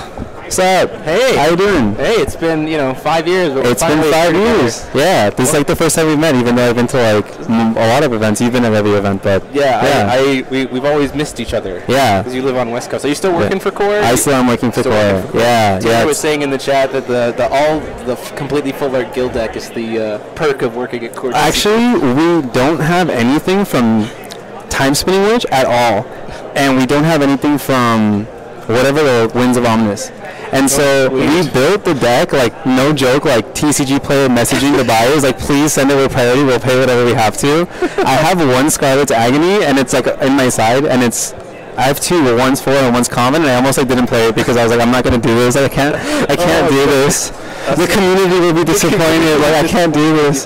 So, for those of you who aren't aware, Vegan was Alexander, one of the very first YouTubers, as well as myself. You did a lot of deck profiles. I did. A lot more deck profiles than I ever did. You did some really good stuff. You just did everything else that I should have been doing. I didn't do deck profiles, so it's like, we balance each other out. Refresh the mic, they're telling me. Okay, we'll do that. Fix that real quick. Cool. Hopefully that sounds a little better. Yeah. We'll test it out. Okay. Otherwise, we'll find out the problem somewhere or another. So, you got out of the game for a little while just because of stuff that was happening. Of a lot of stuff. A lot of stuff, and now you're back. Yeah. I kind of have a lot of different stuff. Fair enough. A lot of different stuff that gave me a little bit more free time lately, and like I said, like I work at Core and I work a lot. Yeah. And so I was like, it would be kind of nice to break away a little bit and take some time for myself. Yeah, absolutely. And so, there's a Yu-Gi-Oh event and a Dragon Ball event, and so people from all around that we know from the store and stuff, they were all going, and I was like, I could probably tag along with someone and just like get to go play Forest, and worst case scenario, I'm in Vegas for a weekend. Yeah, so, I can't argue with that. Yeah, so I was like, I want to go play, and I haven't played in forever. And then like a lot of the times when I went to events, I like always prioritized like either judging or like vending, whatever was going to help like either the game or the store. Right, absolutely. And so I was like, I've never actually been able to play, like really, and I was like, I don't want to like feel as though I never like proved it to myself that I could do well, because I was doing like I was so into it, but I never got to like prove it. Yeah, I mean, you're clearly doing well today. First off, kudos to you for stepping back into the game and choosing to play guild. No, I know. I'm like I can't play decks that are like this deck loses to like this deck and then this deck loses to this deck. I have to play a deck that's either neutral to everything or like I just have to. Like toolbox decks are like always what I go to. Like I like Fox because of that, Right. And so I was like, I feel like Gil can do good against everything, so if I like outplay my opponent, I win, and that's the kind of way I want to win. Yeah, so I was like, oh, that's fine. And then like I love teching like random stuff, and he like is the master of teching, so I was like, this is perfect. Yeah, for sure. Like I think the entire stream lost their collective minds when you searched for a one and only. Yeah. And they were just like, Yeah, I actually am terrified of Jesus statues. Yeah. I play tested Hanzo before going to Gil, actually, because I was like, oh, I'm going to play a rune ruler. You have to play a rune ruler, because I was so out of the game I didn't know that like the old rulers were actually still like really good. Sure. And then I had like a CL, a Kotaru, and all these cards in my hand, and I was like tapping for a stone and passing. And no offense to anyone who plays Hanzo or anything, but I was like, this is really boring. I can't do this. That's very fair. So I was like, I'm not playing this deck. And Dennis said hello. Hello, Dennis. That guy is like my favorite person in the entire world. Nobody knows. Sorry, Taylor. You're like first. Okay, sorry. Okay, there's a lot of favorites out there, I'm sorry. But this guy is like my favorite person in the entire world. He's like the nicest, sweetest person in the entire world. Dennis is great. Yeah, so what's up, Dennis? But yeah, so I was like, I want to play something a little bit more interactive, a little bit more, I guess, challenging. Sure. And so I picked the right deck. Yeah, I started playing blue, and then I hated it, and then I went to black because I wanted to play like the Gil Lapis, the black one. Sure. And then I was like, this is good, but like it's like one less cost than Corora. Sure. And I was like, I could just play Corora and play blue, so I went back to blue. Yeah. But yeah, and then I'm terrified of the mirror match because like I don't know what I'm doing. What's the time? Yeah, I just like and then enjoy not playing a game one. Yeah, I was like, if I draw Corora and we both have Gils, I'm gonna one and only kill both of ours. And like that was actually with Corora. So back in the Gil format, when it was Gil Time Spinning Witch Kirik, Victor Harris actually brought one and only for gear mirrors too, because it's like, well, I have Karuras, so we'll kill them both, and then we'll both. Yeah, and then you just gotta like wait to win with Corora or something. Yeah, and I was like, so that's what I was kind of going for. And then the statues terrify me. And then every time I played tested against Kirik, which wasn't a lot, they had like 4 Machinels every game, and I was like, I can't do this. So how many blue leafs are you playing in the deck? I'm playing 1. Just the 1. I have 4 white leaf and then 1, 1, and 1. You're only playing 1. I think white leaf's the most important. But white leaf is pretty much a standard. I didn't realize how important being able to like tap for stone and then like on turn 1 and you just go like pitch White Leaf and then like banish Absolute and then Whiteness. use Absolute. I was like, wait, I get 2 stones on turn 1, I'm winning this game. Like every time I resolved it, I think I won the game immediately. Yeah. And so that was like a really big play, and I was like, I don't understand why no one would play like 4 White Leaf. And also, the healing is like weirdly really relevant. Yes, like absolutely. it's too big of an amount. Like if it was 4, I feel like it'd be reasonable. But 6 just negates like every damage that you've been taking like early game. Right, absolutely. And then you're not taking the big hits anyway because you're just removing everything. So are you playing more? So a common thing that we haven't actually seen it on stream, it hasn't been relevant, but a lot of things that people have been talking about against the Jizo statues, it's actually been Blue Leaf, because Blue Leaf costs 1, bounces a 1 back to your hand. So I consider doing that, but I know that every Hanzo player is playing Whirlwind technique, and so I didn't want to tap out. Like everything I was doing was like kind of like an AoE sense. I was like, if I Black Tears, there's no like hard cast removal that they play other than Winds of Salvation, which I was playing around all of game 2, and he just told me that he sided them out, so I was really upset. I was like, oh no, I was like, that's what Taylor said. He was like, dude, why did you like Black Tears like so early? And I was like, because the second he has mana open, I'm never resolving everything and then ever again. Right. And because like it's also harder to, when my guild that I couldn't like use Vanish as easily because you're paying 2 for it. Right. And so I was like, okay, and then you're also not recycling, so it sucks. But yeah, so I was like, I was trying to Black Tears and remove all the early stuff, because I was like, I'll just win with Gil late game. And then when he killed Gil, I was like, I can win with Karora. Oh yeah, Karora first. Yeah. And I was like, and then I was looking for a Ruin Story, and then right after I drew one, he started having all the mana, and then I milled one, and I was like, okay, I'm not gonna win this game. Yeah, for sure, absolutely. Yeah. So what do you? So, you know, having gotten out of Forcible for a while, coming back, this era of, you know, you have these twin messages. If you have to play a Rune Ruler versus obviously you're having success not playing a Rune Ruler. What do you think of how the game is right now, meta-wise, card-wise, everything? I think like when we were looking at the entire like format on like what decks to play, it was me and a few of like my coworkers that they're playing like different decks, all of them. I was actually like super impressed with like how diverse the meta is, and like when I started, it was like, you know, CMF and TAT, and like that kind of timing. And like I remember in MPR, like people were, like back then, like everyone was playing like Grim and Abdul, but if you made like an insane chess deck or an insane like even like random like Puss in Boots decks were like crazy. You know, like if you played really well, especially because the game was fresh, so I guess people were kind of new. Like you can play almost any ruler and have like this super like crazy deck, and it was like still like, you know, giving the meta decks like a run for their money. Yeah, absolutely. And so it feels like that again now, because I'm like, Gil's good, Kurik's good. We were like joking that Shayla Thunderfish was gonna like win the entire event, because we like. Well, clearly, I'll have to find out what's going on in Berlin, and maybe Dennis can tell us. But I've been hearing that actually in Berlin right now, Shayla's very well. Yeah. I think Jean-Paul is on Shayla as well. So yeah, like we read all the cards, and we're like, we're not gonna play this deck. And then like every time we thought of like some kind of like, you know, I was like, oh, because I like Laureate's Lisa Magic. I don't know why I know. Oh my gosh, that card is insane. You're like. I won the game. I think I won one game of every game today by like them doing like, oh, he's tapped out, let's go for like the biggest play, and I'm like, Wallowin. Somebody was like, why would you play a 2-drop Wallowin? I'm like, I'm paying a 0-drop Wallowin. I'm not playing a 2-drop Wallowin. Yeah, and so that was really really funny, and that card is insane. And so every time we were like, oh, I can hide behind like Arrival of the Hero, even if I'm tapped out, and if I can, you know, like Lloyd's Deletion Magic, and then we would reach Halo's cards, and like for some reason this deck stops all of these crazy tech choices. I'm like, I don't know why this deck is crazy when no one's playing it. There's like this like Destroy All Entities card that's like a 3 cost or something. Destroy All Entities. It's like you have to remove every copy of that card from your game or something. Oh, the Last Thunder. Yeah, that card is insane. I like read that card. I was like, I'm playing Shayla. Like that's it. But then I was like, you know, we couldn't get the cards and we couldn't playtest it. Fair enough. Yeah, Last Thunder is that card. We were actually goofed around with it a little bit too, and the fact that Last Thunder can suddenly be quick cast or whatever. So I actually considered doing that. The blacklinking your opponent's card. Yeah, I was gonna do that, but I was reading that he had a cancel, and I didn't want to, or maybe not a cancel. I was thinking that if I minus the Karora to win the battle, he was going to either like Winds of Vitality or something to like pump, and I was hoping to use the Ruin Story to get my Karora back, and then use it for any other like, because like Hanzo I think is like 1,000. Yeah, he's 1,000. Yeah, so I was trying to think more like late game, especially because I was up a game, so I was like, I'm either drawing or like my like crazy like ability. Win. Like my like crazy idea that I have that's possibly gonna work is gonna work, but like I was like, yeah, I was kind of just getting a little too greedy maybe, right? Yeah. Oh, and thanks, I love you too. Like, I love that card. We ordered, okay, first of all, this is a serious issue as someone that works at a card shop. So, that card, okay, Slavette Lana, I think it's Games and Geeks, right? Right, She's an angel. She's literally the favorite person in the entire world. Next round. Sorry, other people, I already said that too.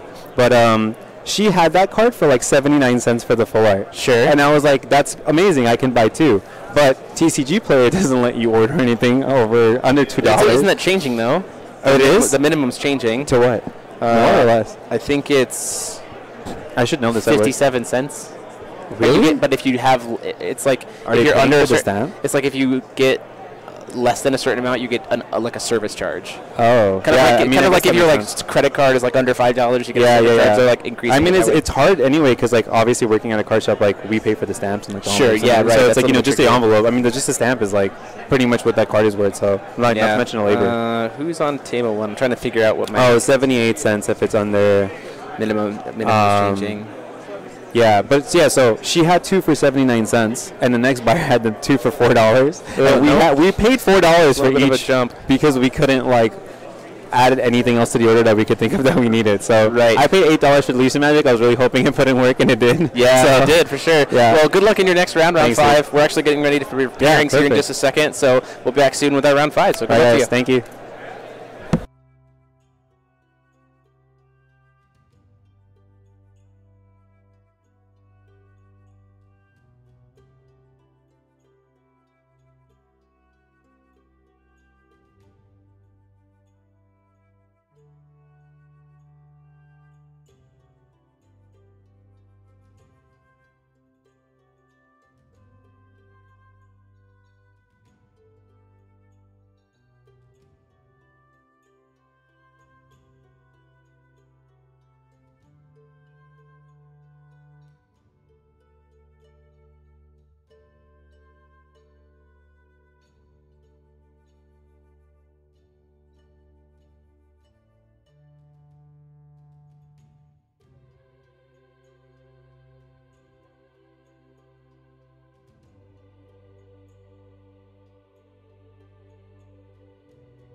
How's your matchup, man? Hey there, everybody. Welcome back. I'm getting things updated here.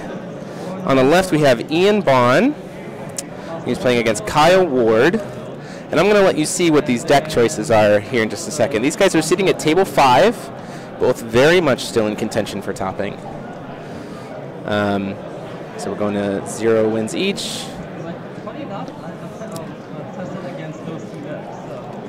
And you obviously see a Keurig on the right, but we're playing against Shayla.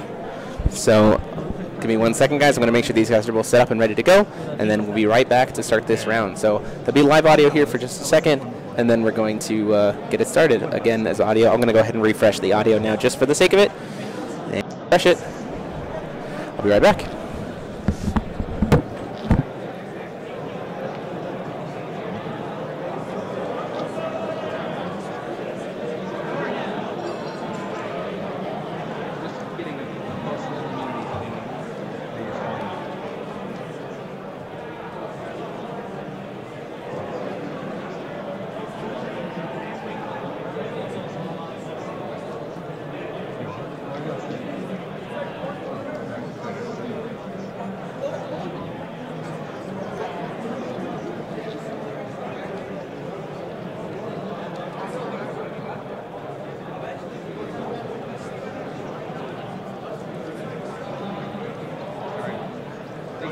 Thanks for being patient. Ultimately, you have your own time clock. So we have been working. We just trying to keep things closer so like we're seeing in round 5. We gotta get everyone's score pad. They're all there. Make sure. Did we do a couple today? Wait for a Sure. Okay.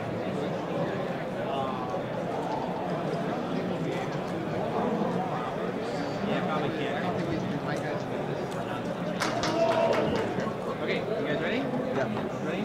Okay. He will still be walking over here every once in a while. You're still calling your over as usual. And then if you have a question on time, you can just signal me. I'll tell you what time the round is. Okay. Other than that, you guys have 50 minutes. Open round 5. You maybe do. What's up?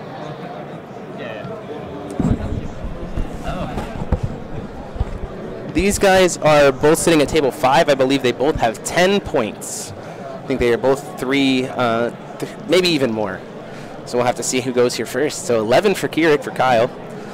And then low roll for Shayla over here.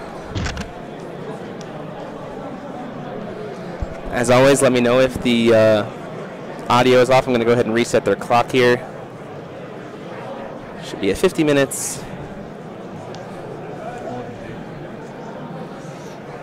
And here we go. Round 5. They're both 3-0-1, so sitting at 10 points going into round 5.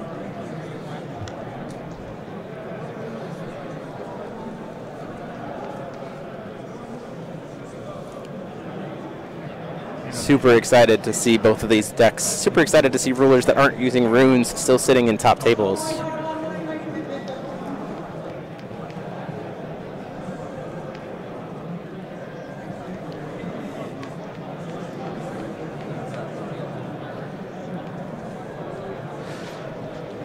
Ooh, we're seeing a nullstone come out, so probably a pretty aggressive version of Keurig, obviously black-red.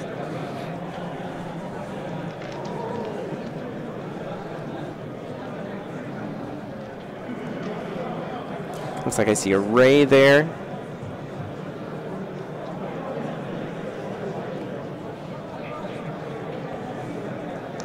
Hurting himself for 2 there. We're going to see that Majin Dark Elf coming in.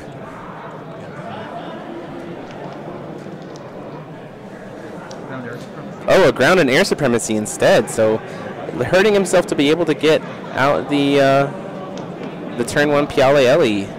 Interesting decision, I think, there.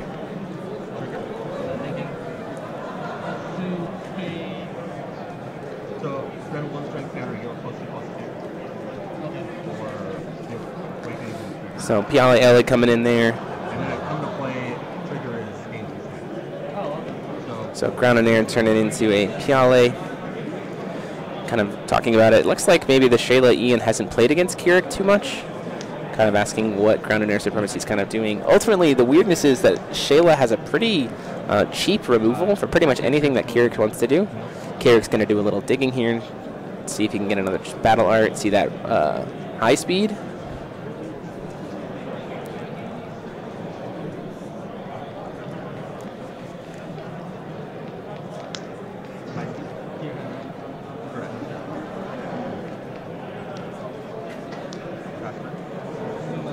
And passing there, we're going to energize at the end of turn for Pathway Part and just bounce it back to the hands. I think it's a little bit early, preemptive to be casting that.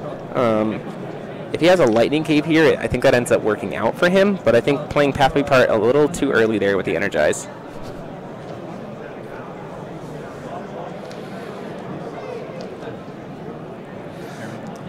Aqua Soaked Panda.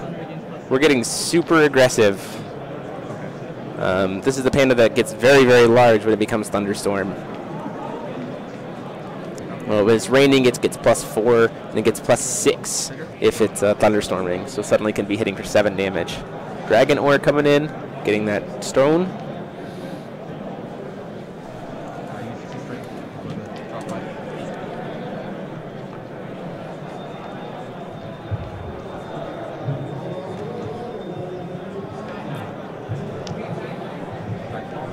Playing, doing the dig and getting a Heaven Sundering Dragon Palm here is enough to be able to deal. He's going to hurt himself for 2. Go down to 36.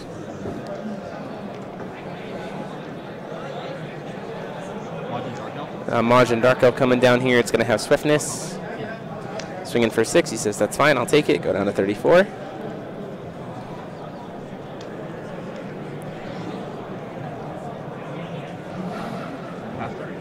And then just passing the turn there.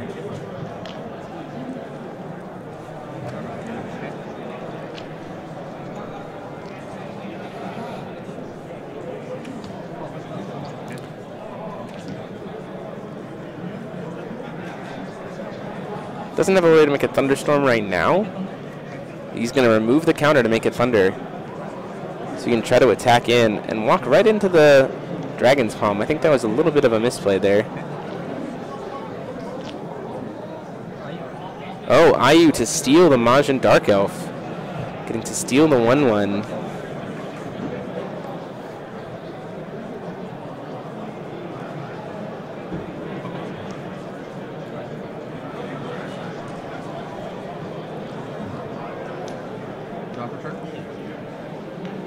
Keeping that off the board. Interesting decision. Makes him waste a Heaven Sundering and then just take the Resonator anyway. Doing a little bit more digging, seeing a Pathway Part on the Keurig side.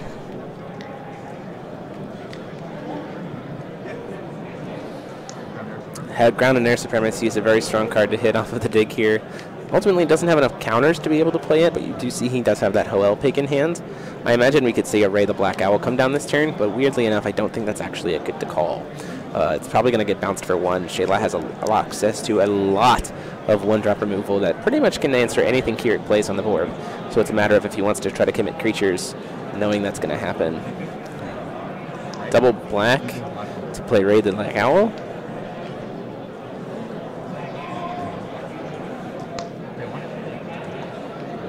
I imagine we see the Howell Pig. Oh, going to high speed the Ray the Black Owl. He's going to give it the swiftness. That's an interesting play. He's going to try to kill the Majin Dark Elf here. Ultimately, the play line there is so you can't attack the Ray. It's perfectly safe. I'm not sure I agree with that play, mainly because you're tapping yourself out against a deck and not really pushing damage.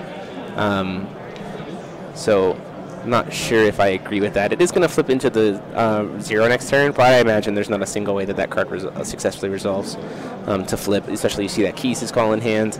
6 to going in, going down to 30.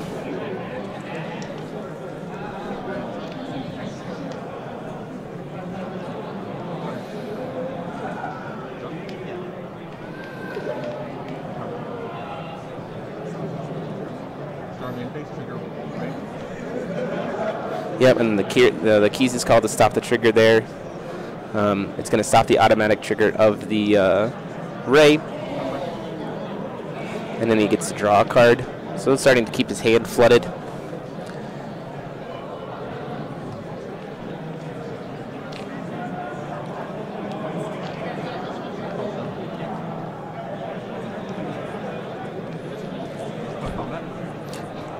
Swinging in for 5. Paying 2 here for a Shayla's Foresight. So this is going to return it to the top of his deck.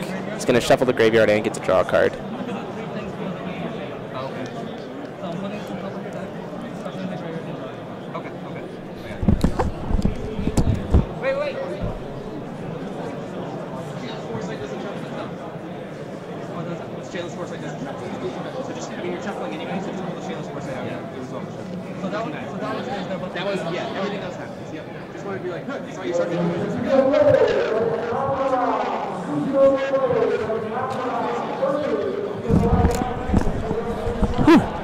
We fixed it.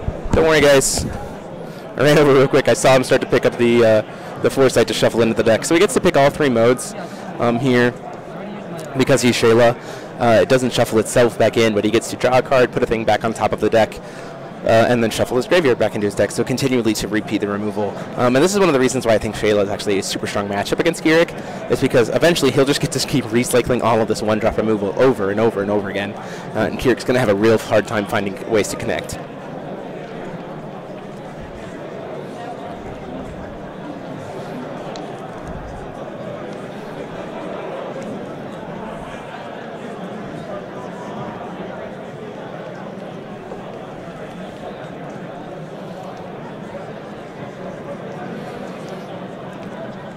So Kyle trying to figure out if there's anything else that he wants to do here on this turn.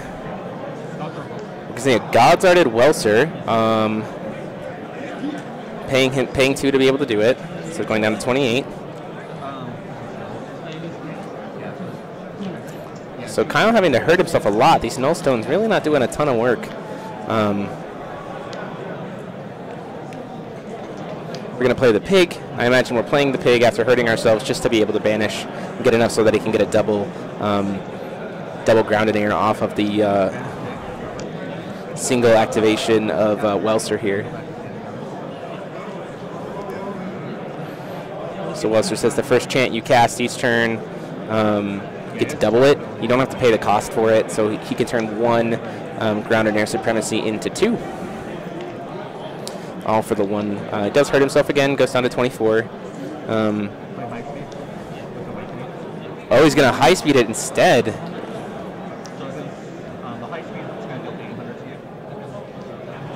Grand total of the 2 high speeds will deal a total of 800 because he's awakening them, and then 26 damage, and then he swings in for 14 to take him down to 20, and then he gets the pumps. So it takes him down to 2 life total, I believe, would be his life total here. Because I'm trying to remember how much high speed pumps up. High speed will pump up +2/+2. So he's 16.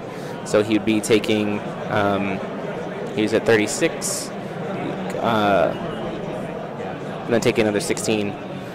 So down to, so he'll be at 6 life, I believe. So 6 to 24.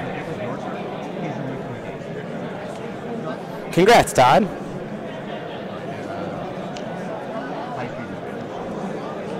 Down to 26 from the high speed and then taking another 16. Oh, so he'd be down to 10. 10 life to 24. Oh. It's taking 400 damage twice. Yeah.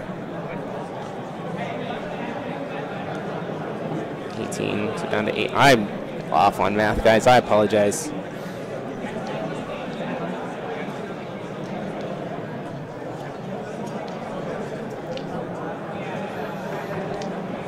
Mega Thunderfish coming in here. Swinging in for a grand.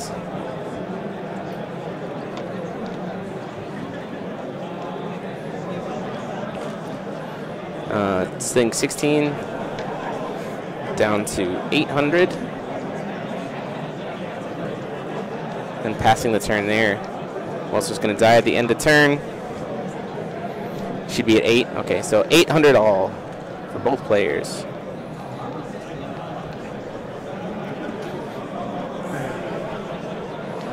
The problem is Resonators he controls can't gain Swiftness, Lachlan. He has Lightning Cave out. A single Dragon Palm is, a double Dragon Palm would also be lethal. Doesn't have one. Crown and Air Supremacy there.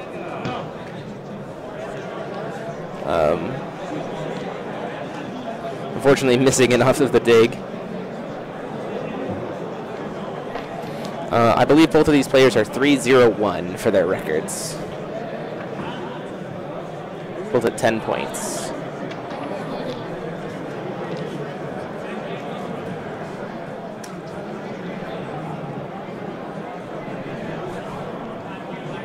I can add that in right now.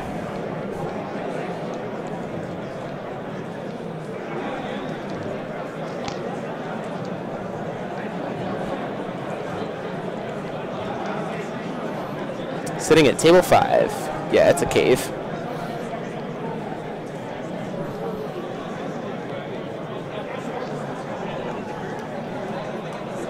I do agree that probably flipping the Keurig is the best position. It puts him down to 6. To do so, it's a little risky. High speed, it's just about having burn damage, Toby. It is still, you can target your opponent's Resonators and give them, and still burn them for 4 with the Awakening.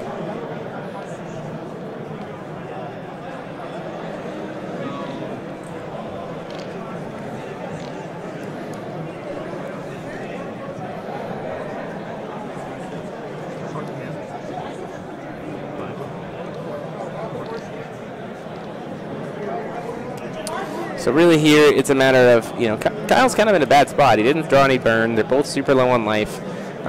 Playing cards hurts him, or he can call for stone.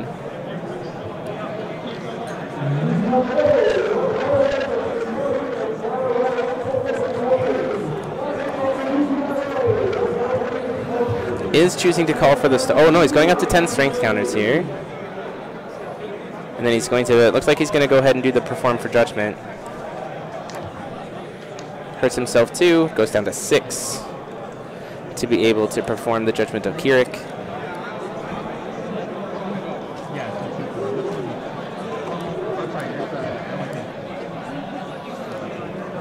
The problem is he can just burn Ayu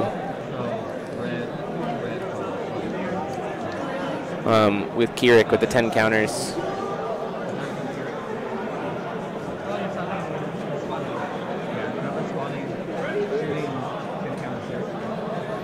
Going to kill the Thunderfish. Going back up to 15.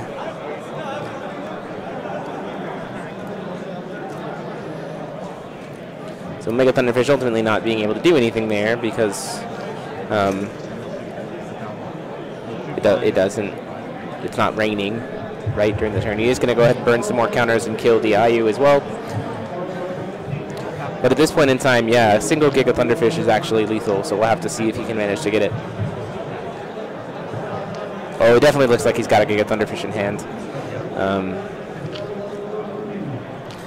So what he did was he performed Judgment, and in response to the performing of Judgment, tapped to gain up to 10 counters, Gray. They were talking it out together. It just, the way it actually got executed on screen makes it look a little weird. Thunderstorm.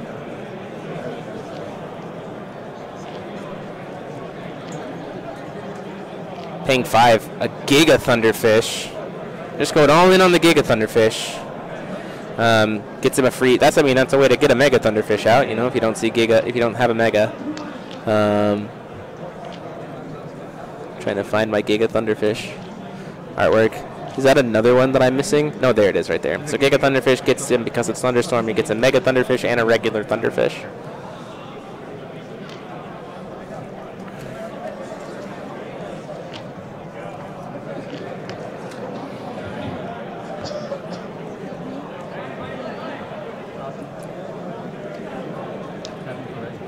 Takes himself down to 4.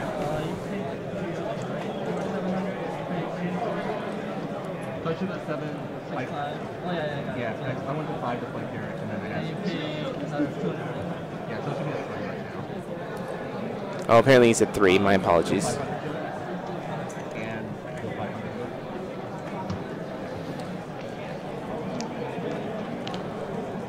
Because of the burn. Ultimately, the Giga Thunderfish is probably enough to be able to block anything. He doesn't really have a way to gain counters back, so the ground and air supremacy in his hand don't do anything. He only has 1 stone that can produce red. At most, he has 3 red for the turn. It's just not a good position. Justin, I don't mind being here. I'm having a good time.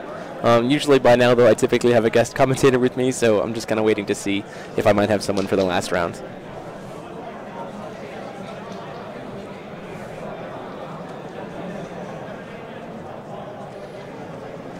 Hope you guys have been enjoying the stream. It's been fun being here in Las Vegas. Seeing all the players having a good time. 60-man WGPQ has been really great.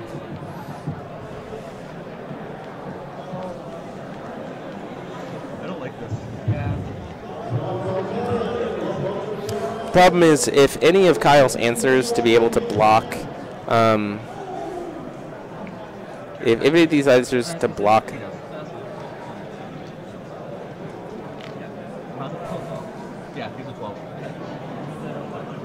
So the Kirikin is trading with the Giga Thunderfish here. There is one more round after this. The Lightning Cave is still out there saying you don't get swiftness. See a pig. Yes, we will be streaming top 8 tomorrow as well. Playing the Ray the Black Owl, setting up as much of a board as possible with double black. The top 8 is tomorrow. It'll probably again start at around. It might start earlier than we started today. It's a matter of when Jim decides to start. Jim and the ARG team decides to start it. So we started today at around 11 Pacific Standard Time. We might be starting earlier. We'll have to see. And just passes the turn there. So ultimately, it comes down to in the position that we're in, because he has the counters. If he had a little bit more damage, it'd be something simple as like flip Shayla, swing, kill the thing with Shayla's Goddard. But I still think performing Judgment with Shayla is the right call here. Ultimately, because you do have access to the Goddard, you can kill the Ray and tap everything down in the main phase. And again, you still have access to Thunder Cave or Lightning Cave to be able to stop the aggression.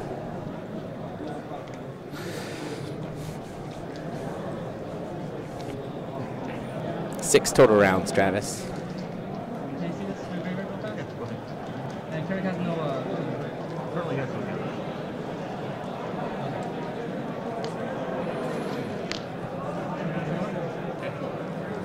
Does get to draw a card here. He can now make a Thunderstorm whenever he wants. And does have access to the Goddard.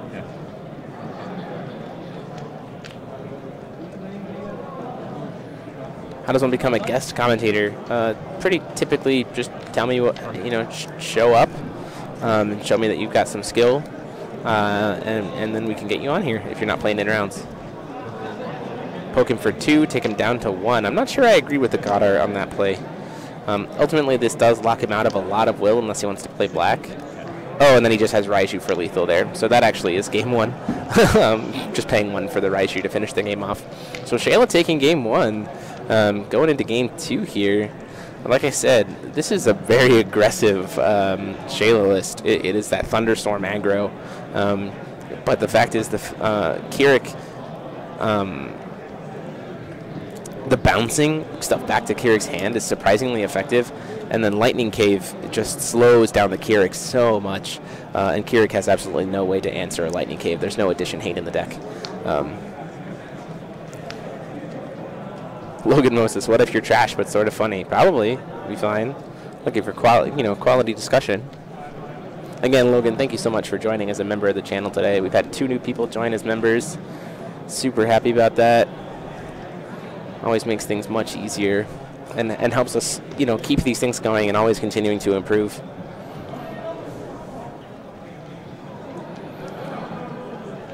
With 28 minutes left on the round. We'll have to see who can take game 2.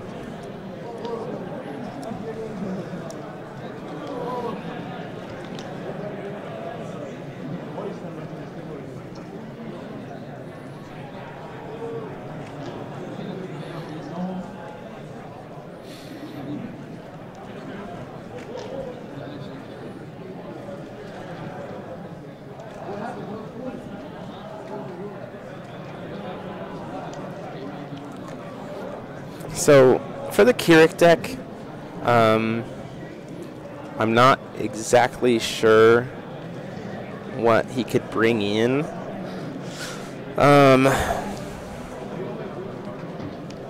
For Shayla, though, it's a matter of, kind of maybe cutting some trim and bringing in some more removal bounce stuff. Am I planning on trying to come out to Minnesota again for RGP Logan? Yes, actually. I'm still trying to get a little bit more direct funding from a store to help come out for that event. But I do have funds available to be able to come stream that event if it's the case.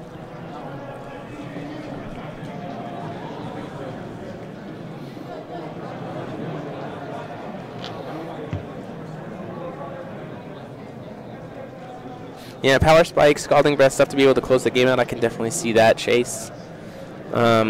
Charlotte, I would love to be at Justin, I would love to be at Charlotte. The problem is, at this point in time, I don't have any funding to be able to get there. I need to have a couple stores or people with generous hearts come alongside and be able to help fund the trip to that event.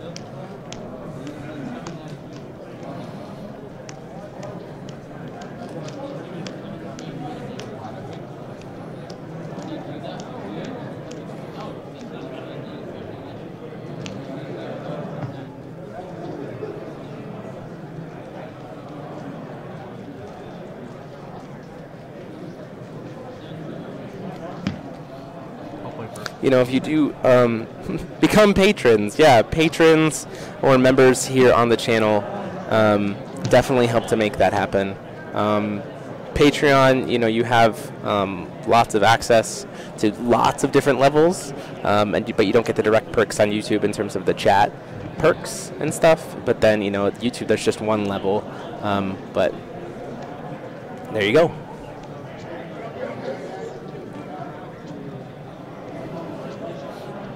Putting Shayla back on the draw. Would love to see a turn 1 Lightning Cave. Obviously, that's the best turn for Ian on winning against this deck. I don't consider you guys freeloaders. I love what I do, but it is you do get a spiffy mat if you be our patron. Stone of the Hermit. He likes to see that. The top 5. When do you usually play on untap? I try to play on untap kind of whenever I can, but being a father of 2 little children makes that hard. So Ground and Air Supremacy probably getting cast this turn, so we're going to see that Piale come back in. It's not necessarily as big of a deal to worry about Lightning Cave if you just get a creature out before that happens. Ultimately, though, like I said, the thing about Shayla, is that it, all of its solid removal against red is all one cost. It's very efficient,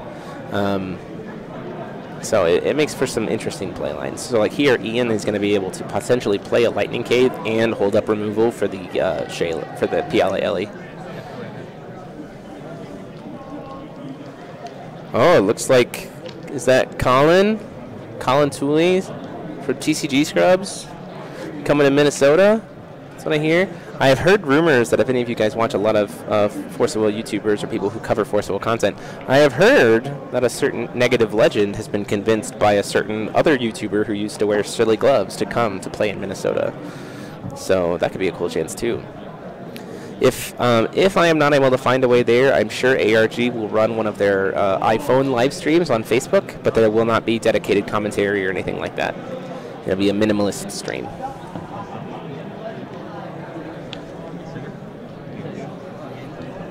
Yeah, it'll still come to play against Dragon Ore getting a couple counters here.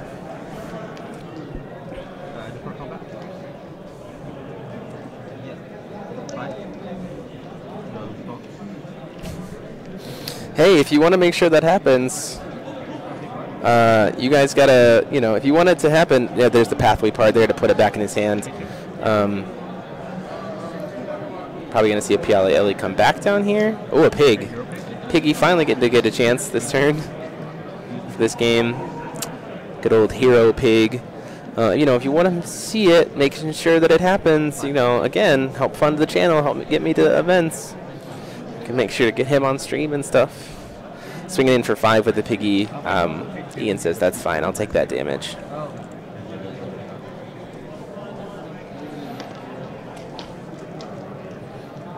I will say that nothing has been confirmed as of this point, but I've been trying to convince him to come and play at least one GP this season. And he got mad at me because then he started sorting cards, and he was like, "Why would you do this to me?" I said, "Well, welcome to playing card games. You're gonna be a card game YouTuber. You're gonna do it." Really disappointing for Ian to not see a lightning cave at this point. I'm not sure if he hard mulled for it. A Raiju coming in. Just trying to get some damage in here for 6. Down to 34. Do we see triple Raiju come down? Second Raiju. Thunderfish so Piggy doesn't untap. And then just passes the turn there, leaving himself one will open for some removal.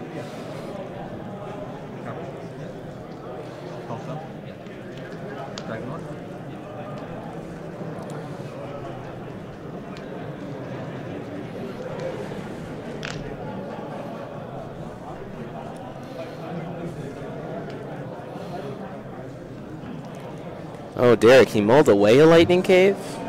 You must be disappointed. The Thunderfish actually being able to keep Piggy tapped down is pretty solid. Waiting to see if there's any kind of removal here in his hand. I can't quite tell. Looks like a Beery ball, potentially. Piale Ele getting to come in, gets those counters.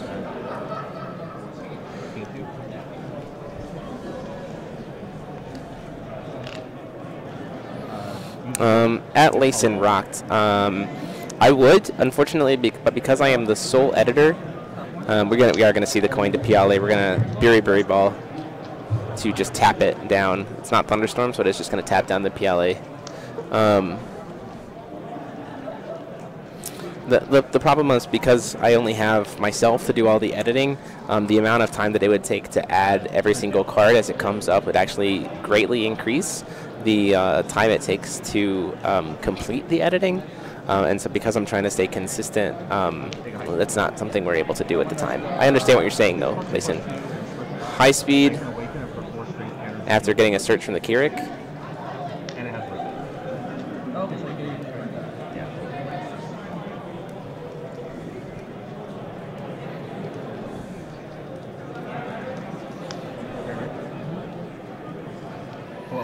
Howell Pig coming down here. Going to be a great way to potentially regain some counters here. Going to give the Pig swiftness with Piggy. Swings in for the 4. Takes it, goes down to 31.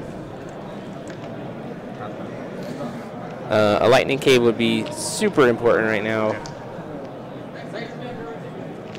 We had 60 players, Jack, in our event today. 60 players. He taps the PLA in response to moving to combat, I believe. Berlin had over 180 players today. Swings for 6, take him down to 28. The thing you have to realize, though, about Europe is that it's very easy to travel in Europe.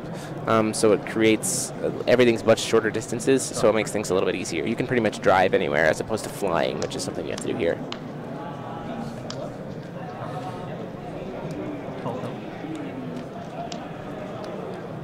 Finally seeing that Nullstone, getting access to some darkness. I don't know if he has any darkness cards in his hands, though, so I'm not sure if that was really, relevant to now. Yeah, and Berlin is significantly pretty strong. Hey, JP, John Paul. Nice to see ya. Doing another dig, getting that burn. Deal 500 or deal 400 to you.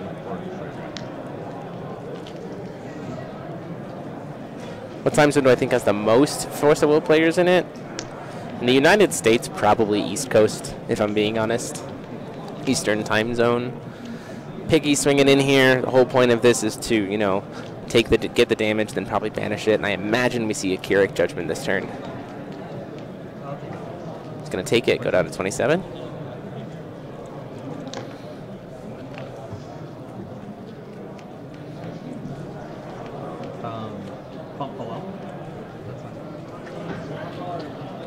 Yeah, if you're talking U.S., I think it's Eastern time zone. If you're talking about the world, I think Europe probably has a lot more players than us. John Paul, is that JPK? I can't tell if that's JPK. Rodriguez is different, so probably not. Just used to John Paul and seeing JPK. Getting back up to 10 counters after banishing the pig here. Swinging in for 9 with a Piale. Shayla's Foresight coming in here.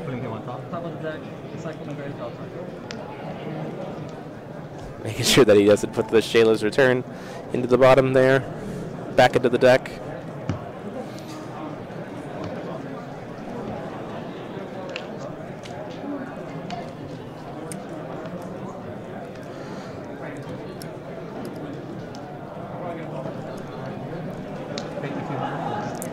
Oh, we're about to see a lot of Majid Dark Elves, I think, come into play. Hitting himself to go down to 26.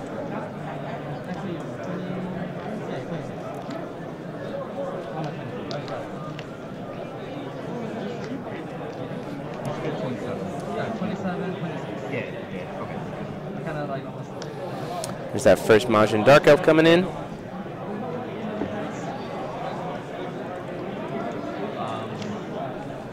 We're going to pay 2 strength? Yes. Give it 1.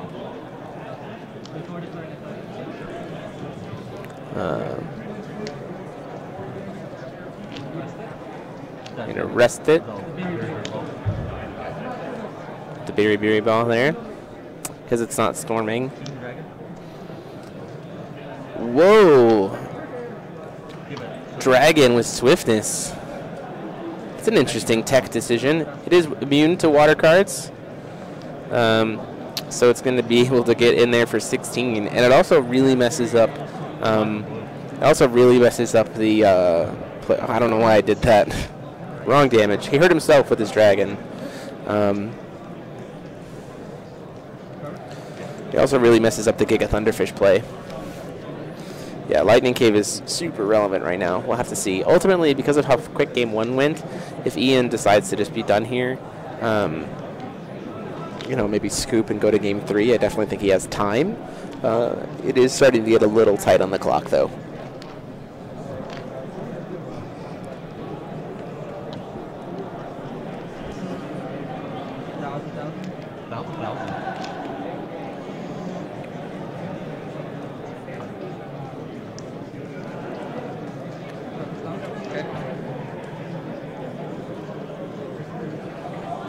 Getting a Shoal Stone there off the Stone Call.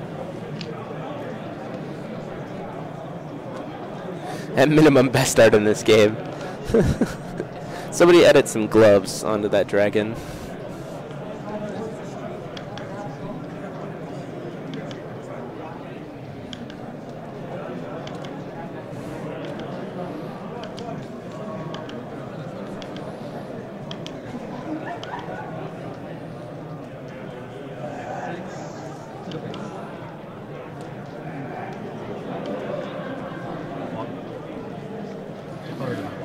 He's going to swing with the Raichu. He's going to get blocked by the pig.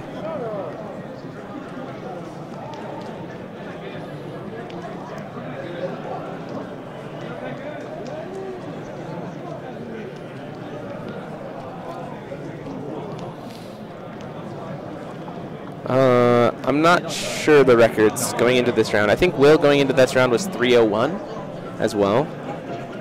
I think Joey was undefeated. Joey was undefeated with Tigris. Tigris going undefeated into the round. Mega Thunderfish coming in here, making it Thunder. Becomes a Thunder. Becomes a Thunder. Okay. Gonna try to trade with the Ultra Dragon here. Gets to bounce a card back to the top of his, back to the hand. Although I think that's only if it's weather is raining. When he dies, it basically says that he's bounced back. Correct. So chain link 1, 2. Hold on. It. Oh no, it does bounce always. Otherwise, it goes back to the top of his hand.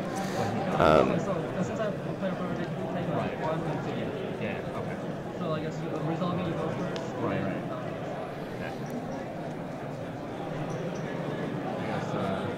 Roll dice. 1, 2, 3, 4, 5, 6.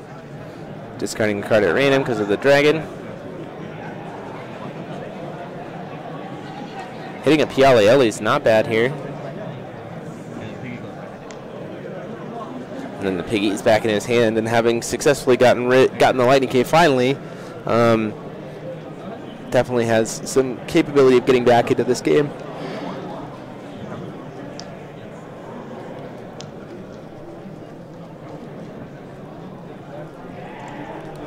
Ooh, that's an interesting play, Derek.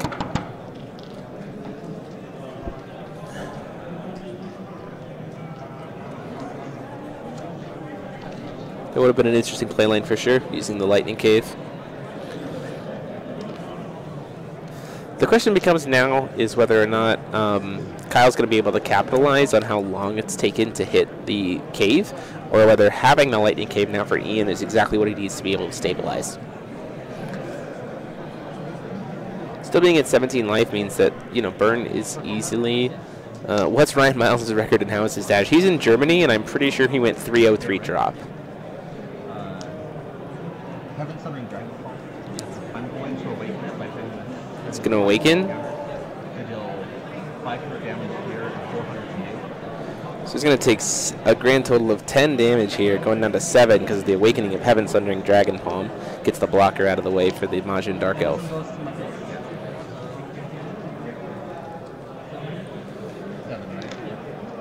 Capture it.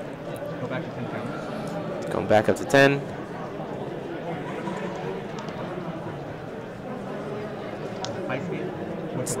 Awakening to burn him, and then he's got another Heaven Sundering in hand for lethal. Yeah, he just uses the remnant for the high speed to be able to get there for enough damage. So yeah, closing out the game because of how long it took for the Lightning Cave. So we're gonna go ahead and go into game 3 with 10 minutes left on the clock. We'll have to see. I know. My buddy used to play like Shade all the time, like before like this official block. And so like we always did like the Shade here. I'm like, I hate this.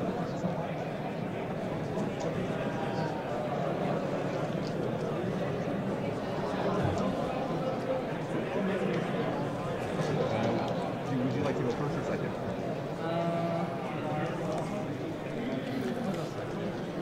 Ian choosing to take the draw here.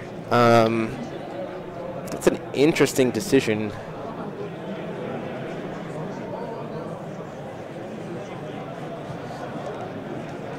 Yeah, Tigris beat IU earlier, yes. 2-0. He played this matchup a lot. He played this matchup a lot. Well, I know for fact they attack, so I think I've done research. Yeah. Look, it's hard. It's like before it was like the big matchup.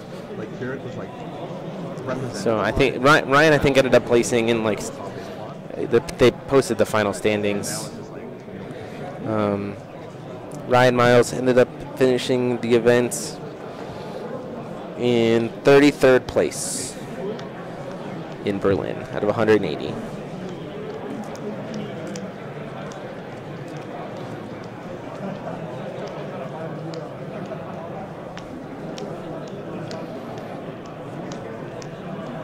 Oh, they are at the final? I thought they were. Oh, geez, I forgot they do 2 extra rounds of Swiss on day 2. So, Ian, I think if he could set up like a turn 1 pathway part Lightning Cave, and then like immediately just start turning on Raijus and just push in for a crap ton of damage, I definitely think that Ian can still take it. Keurig eventually, I definitely think can push through the damage. It means a lot to me to know how Tigris is doing. Tigris is currently undefeated. I'm pretty sure they drew because it was Joey Schilling undefeated on IU versus table 1 versus versus Josh Patton on Brunhild, and teammates, and I think they either played it out or just drew. So we'll have to see.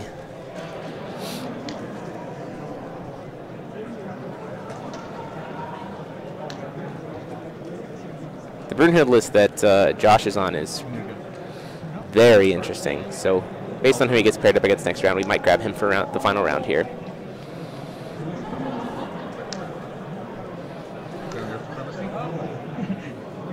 Got an air supremacy right off the top here, getting that Piale Elliott onto the board. So this matchup, it's actually really hard for like to hit it. So like generally, like you just have to have the ground there within. No cave. That sucks when he just searches like the 5. No, yeah, the 5's like a lot. So we'll definitely have to see. Maybe top decks the lightning cave. That would be pretty much ideal.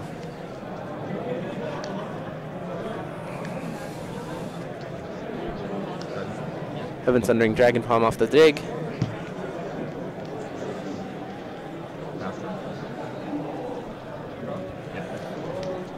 Draw for turn.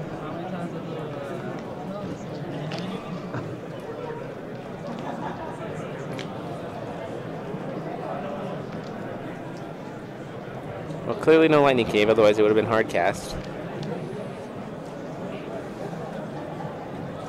Yep, there's the soaked panda. Which means we definitely don't have a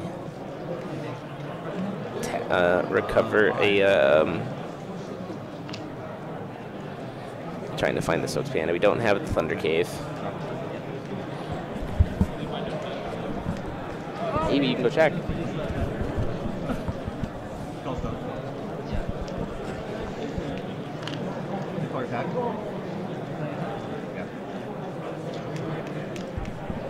Imagine we see a pathway part here to put it back in sands.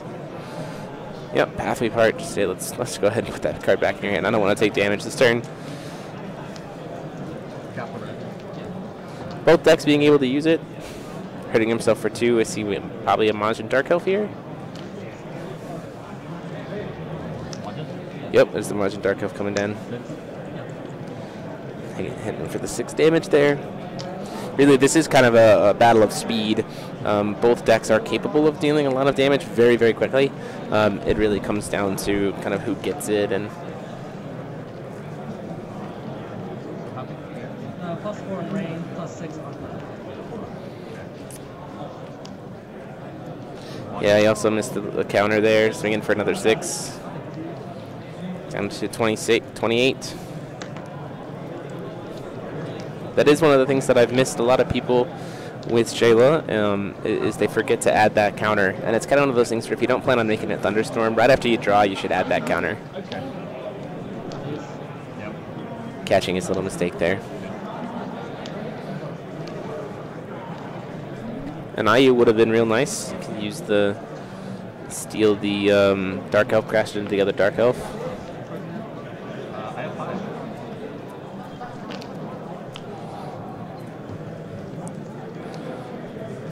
Looks like there is the IU actually in hand. That's nice.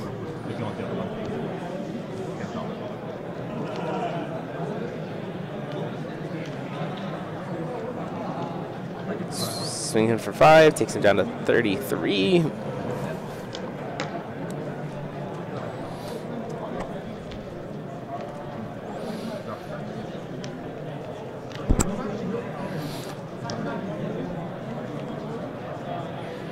Move to recover. So Keurig having the life lead, but Ian definitely having the board state lead here. It's once again probably going to come down to burn though in the last few minutes.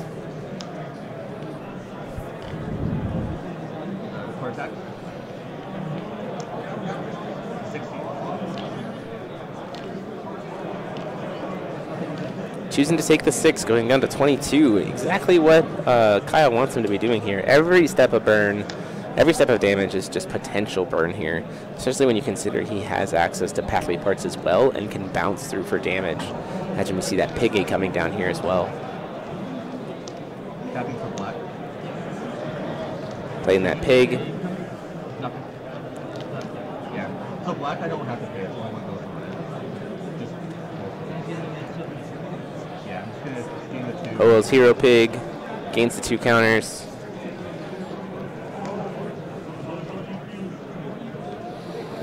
So if I'm Kyle in this position, I actually, consider attacking, burning the counters, attacking, knowing that I have the pathway part to be able to bounce if he blocks with the IU.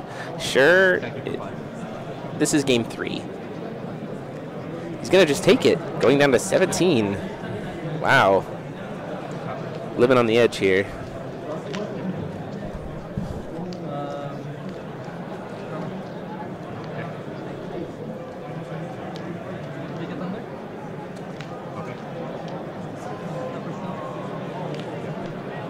Call for stone here.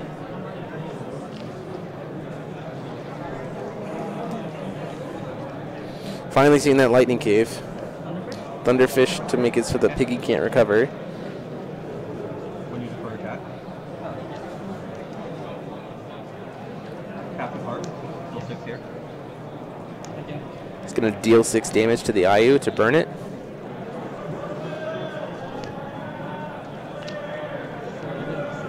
I'm dealing 600 to it.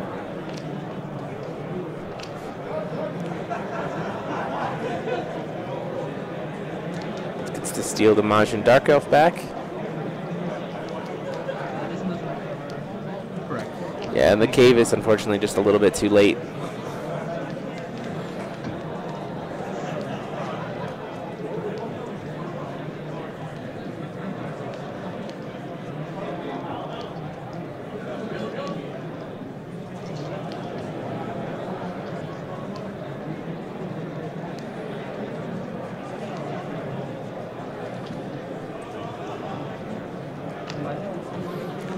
Swinging the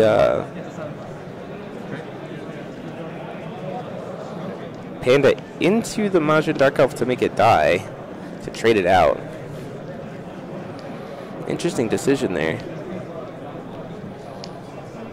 Not sure if I agree with sacking a creature to make that happen. Leaving your board open in that way. Has to play the Lightning Cave here. Raiju?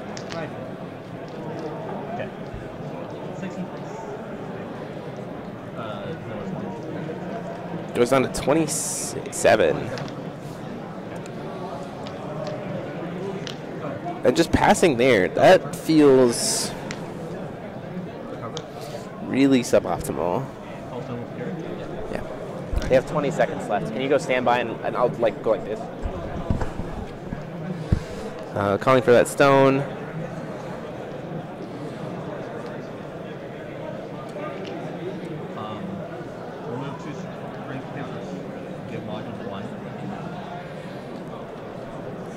And that is time on the round. Your turn 0, you have 3 additional turns. For the additional time? Okay, that's all right. Yep, that is. So we're on turn 0 here for Kyle. Doing a little bit of digging with Kirik. Okay. Swinging in for 6.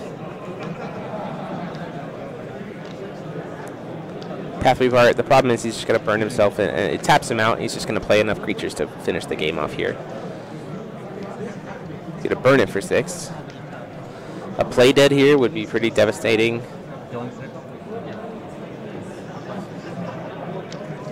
All he needs is 2 Piale Ellies, though, and it's lethal.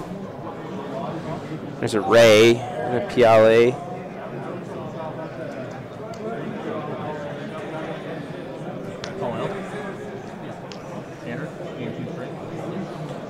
Kirik, I do think he has dug already. Swinging in for 9, take him down to 8.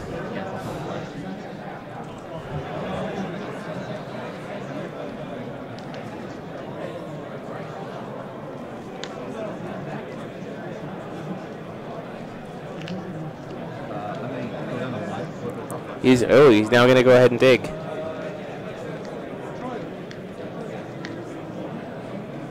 Does see a Heaven Sundering Dragon Palm here. If he has another one in his hand or can find damage anywhere else, then that will actually be lethal. The other potential play is here to play. There's take it down to 3. And then just has the other one in hand to be able to burn it out. So there you guys have it. Kyle Ward taking it 2-1 in the turns with Kirik. So cool to see that. I will be coming back to you guys in a little bit. I'm going to go kind of check and see how we're doing on the rest of the rounds, because the other rounds were on a different clock than this one. So we'll have to see what's going on there. But thank you guys so much for watching, and we will be back in just a few minutes.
Okay, guys, welcome back to our last round here. There's a lot of yelling going on for the Yu-Gi-Oh players here.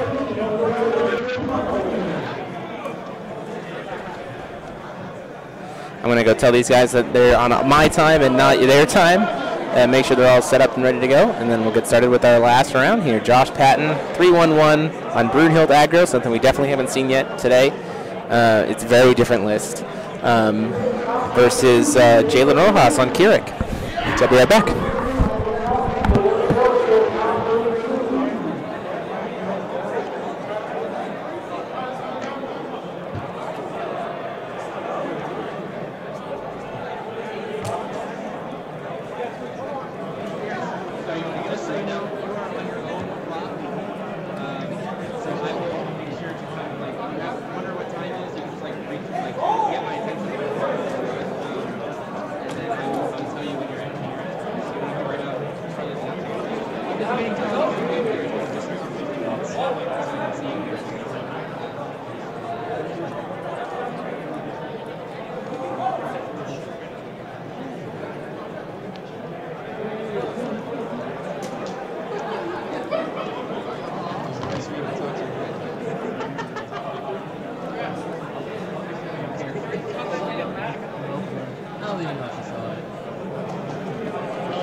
You want me to grab these ones too?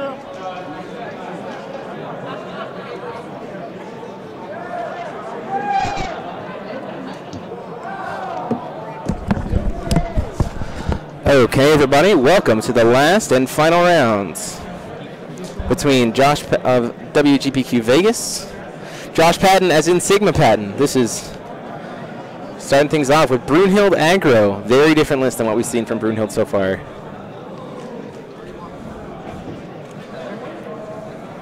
Just playing a turn one. Thanks. Just playing a turn one Gem Mallet Panda and then passing the turn there against Keurig. Should be an interesting situation. I've heard that the matchup is sided heavily, is like favored towards Brunhild, but we'll have to see. Please watch where you step in, cables.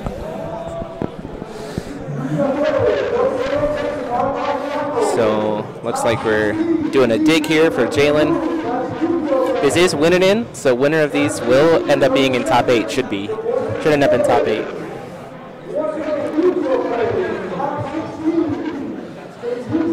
Getting a ground and air supremacy off of the dig from Keurig.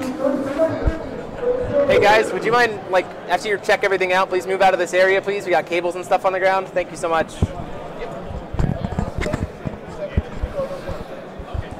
Playing the ground and air supremacy to bring out the Piale Ellie.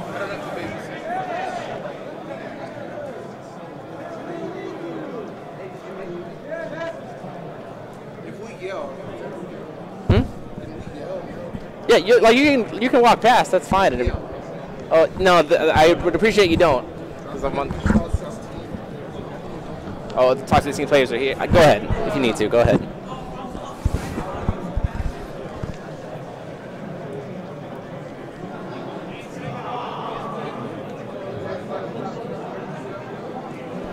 Play the Messenger of the Sun.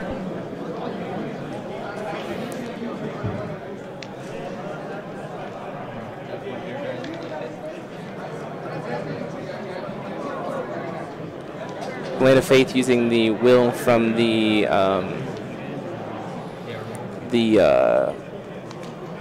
Gem Mallet Panda here to try to get the Piale out of the way and then draw a card.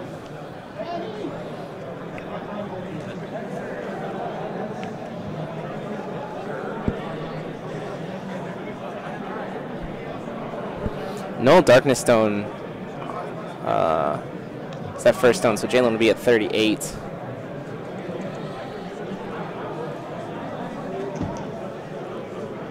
Hitting that Dragon Ore on turn 2 feels much better.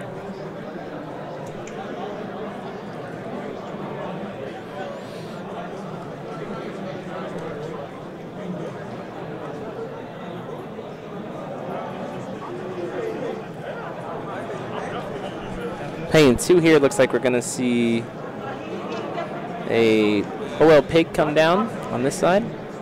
Getting some extra counters here.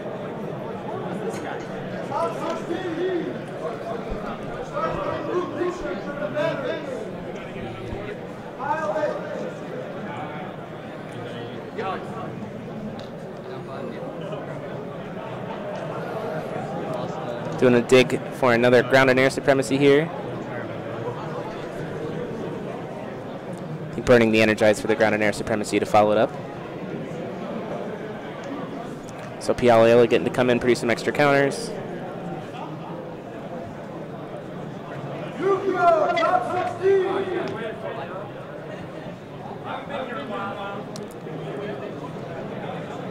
I imagine going after the Gem Mallet Panda might actually be a good play here. Yeah, trying to kill the Gem Mallet Panda, stop the ramp.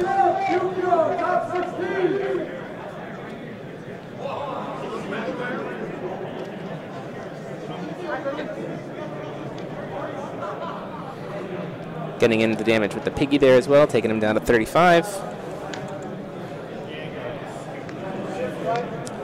Ultimately, Josh, the deck, the Brunhild deck doesn't super care about hitting its life loss early because it has a lot. This version has a lot of life gain. The youngest person award goes to my 1 day old Don.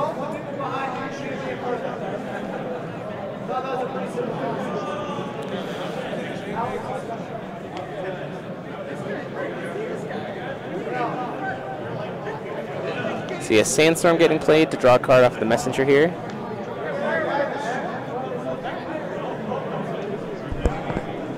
Please be really careful of the cables underneath your feet, guys. We're in the middle of a stream.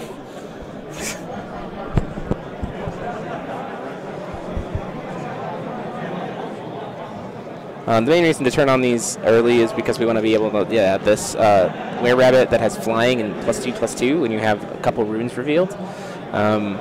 From the new Valhalla. This is kind of one of the big cards of the deck.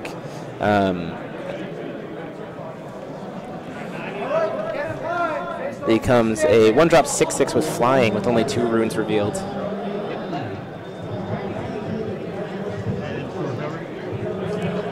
And then just passing the turn there. So before recovery, we're going to go ahead and burn a counter on Piale here with Kirik.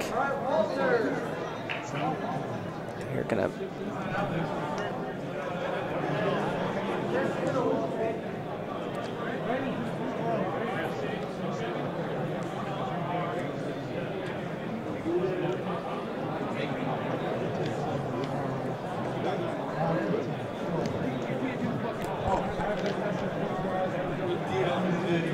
Swinging in with Piale for 7 here.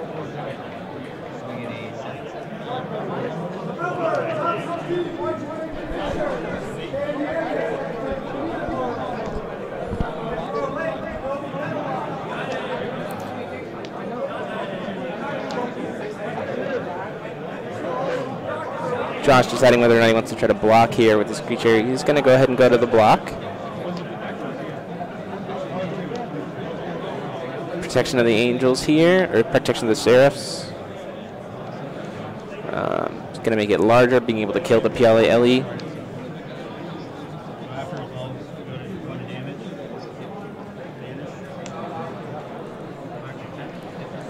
Getting to kill the Piale Ellie there. The Piale should be dead. Oh, it's before damage is happening. Burn himself too. And then he's going to high speed himself. So the way he's doing there is so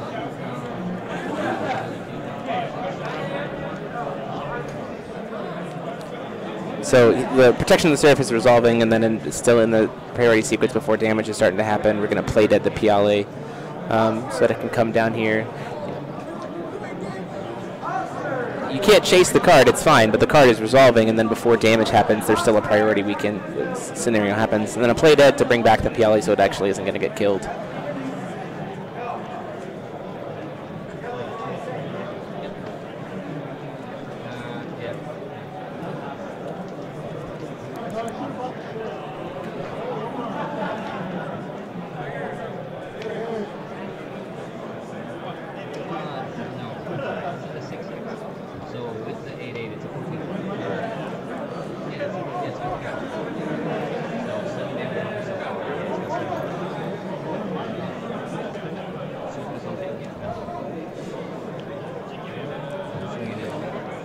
Going to swing at him for 5.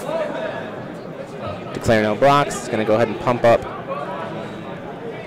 26.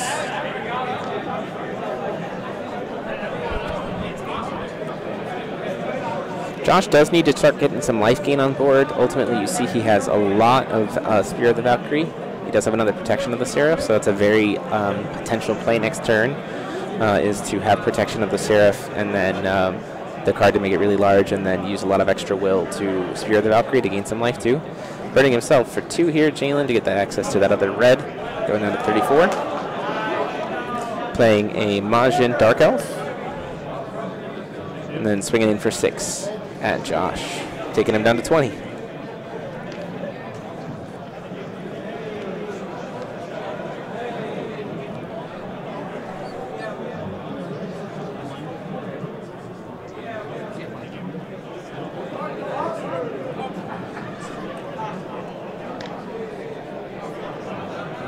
Definitely trying to make the game, close the game out as quickly as possible. Protection of the Angels. You're right, Protection of the Seraph is a way different card. Protection of the Angels.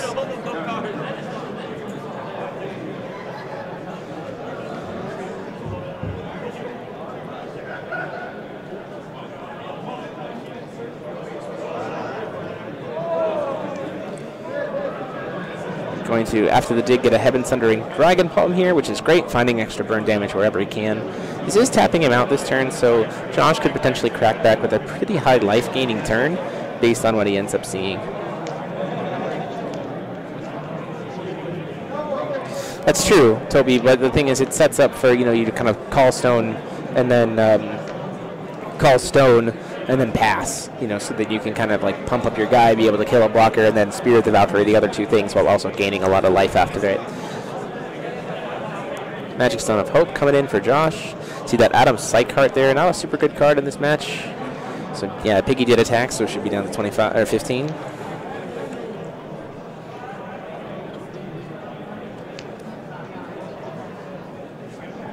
Do you see that March Hare there? March Hare is, it has Drain at this point, but if he gets to Rune 4, it becomes a 9/9 for 2, so it's a 6/6 right now with Drain. He's going to Blade of Faith the Pig to remove it, and he'll get to draw off of the Messenger.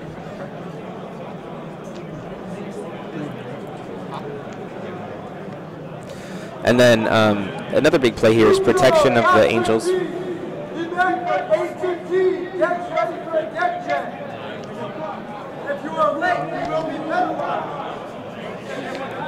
Oh, he got gained 8. My apologies. Thank you, guys. With the protection, with the Whispers of an Angel.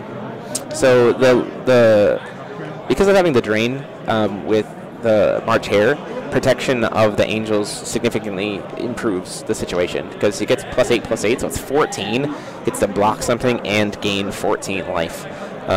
It's just a lot of ways to gain a lot of life very quickly, and sometimes Kirik can have a hard time pushing through that damage.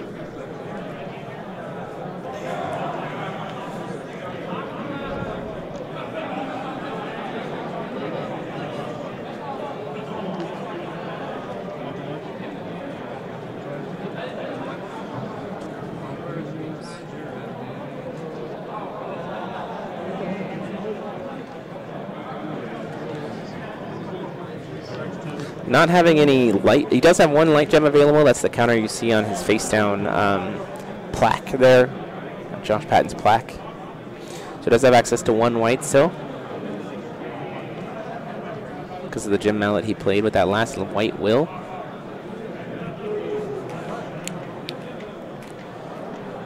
Double no stone, definitely not a good thing for Jalen to be dealing with. He's just eventually digging himself down.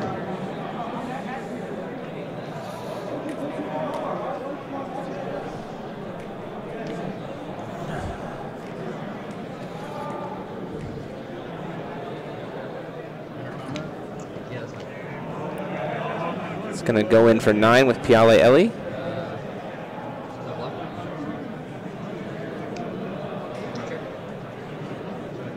It's a 6/6 drain. It gets +3/+3. It will flip another room. Yep. There's a pathway part, and a protection of the Seraphs is going to come down to in response to the pathway part. So baiting out the pathway part here, and it's going to take the Piale Ellie out as well. And gain Josh 14 life, taking him up to 37. So a pretty big swing for Josh there.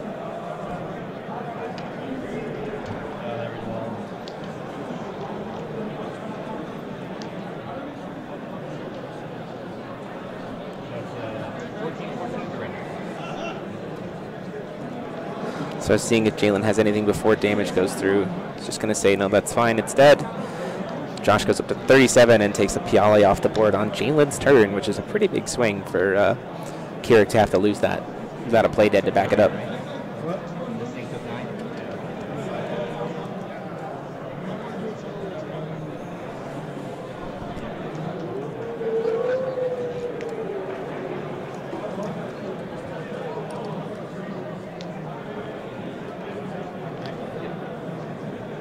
Going to dig with Kirik here, hoping to see if he can draw into something. And that one-drop Angel is actually able to trade with the Majin Dark Elf if necessary.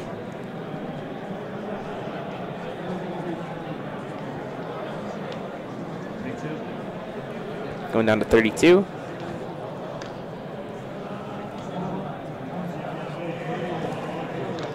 High speed, looks like probably an awakened high speed to be able to make sure that the Majin Dark Elf gets through for the damage. I imagine maybe you crash it.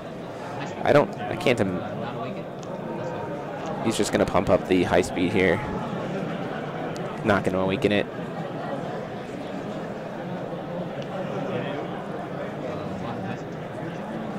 He's going to block with Messenger of the Sun. Take himself down to 30, and then we're going to see that pump through. So he's going to take 8, down to 29, and down to 30.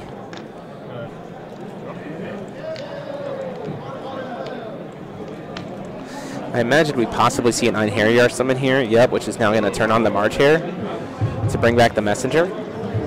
So now gets the Call for Stone, and so now the March Hare is now a 9/9 with Drain, so he can just kill the Majin and gain 9.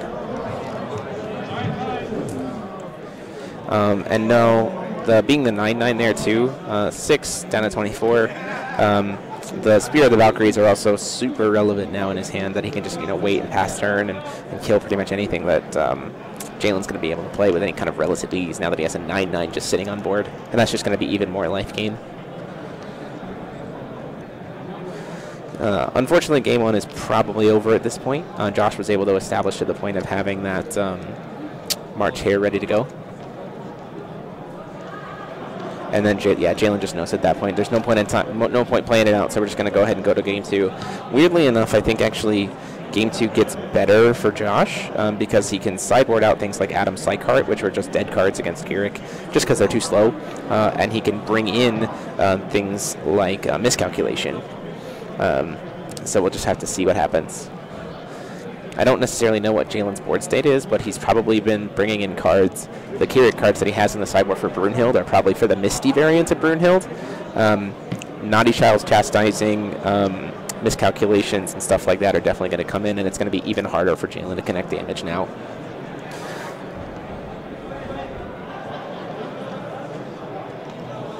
This was just, it did end up being a pretty poor, there were a lot of X11s going into this round.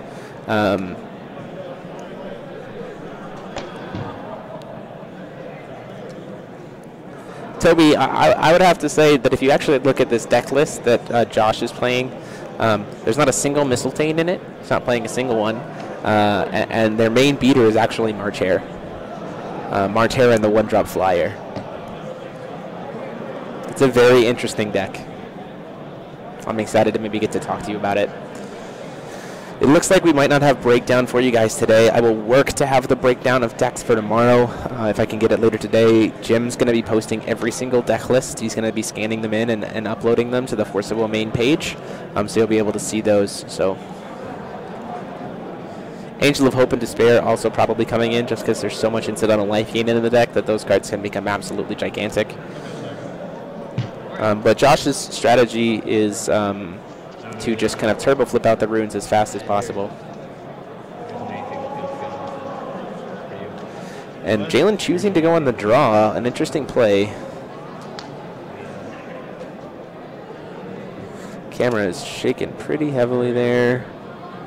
I'm gonna go try to figure out what's going on there. 1 second, guys.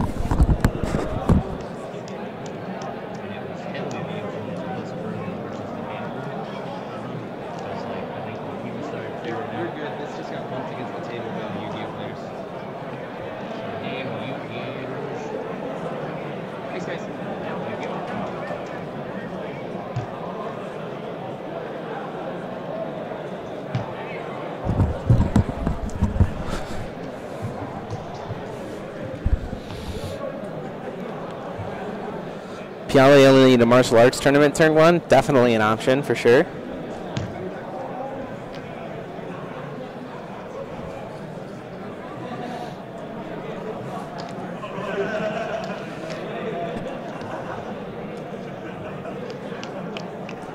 Having a protected Piale Ellie that's bigger and has precision.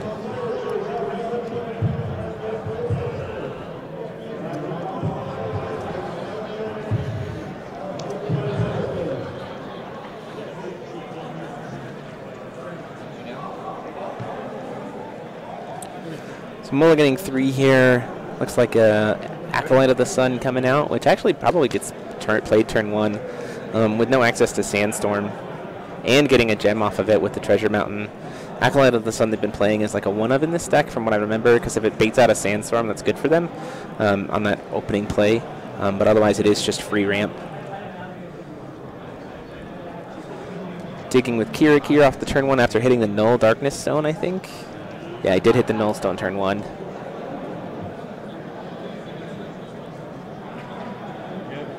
Good.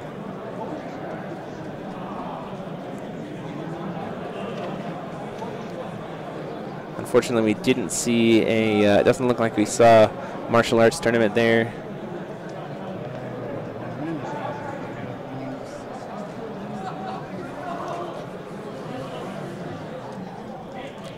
Hurting himself for 2. There's the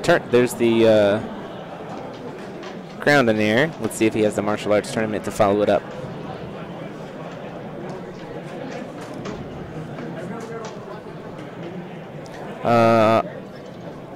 I think Frank and Bremont are both on win and ins. Last I know, Frank was 3x x2, so he has a harder win and in, and then Brandon was x11. Turn 1 Messenger. Gonna see a Blade of Faith here with the Acolyte of the Sun, gets the Drama card and gets the Piale off the board. The deck does draw a lot of cards thanks to Messenger of the Sun. It is a super impactful card in this format for Brunhild.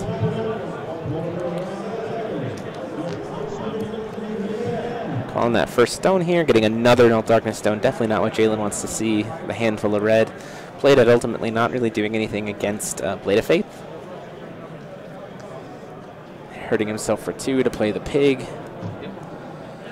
Going down to 36.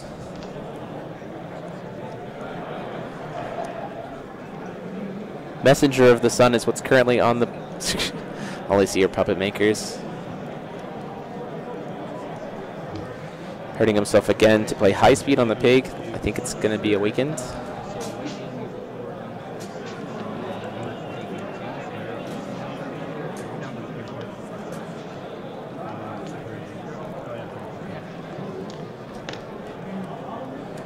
$36.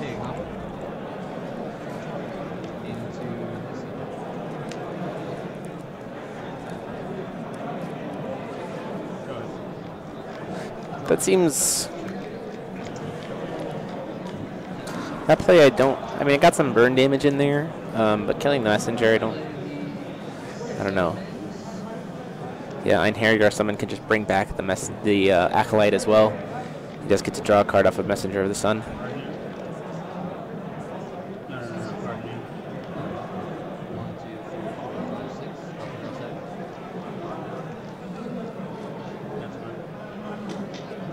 Does get to draw the card from Messenger here.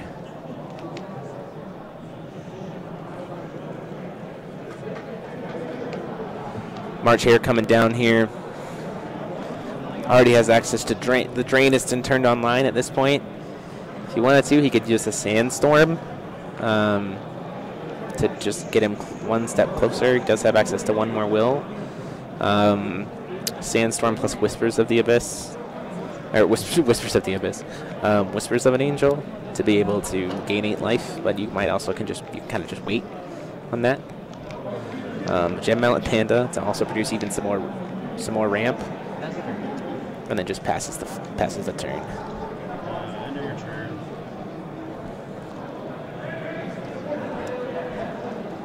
Card name 6. 5. Play March Hare.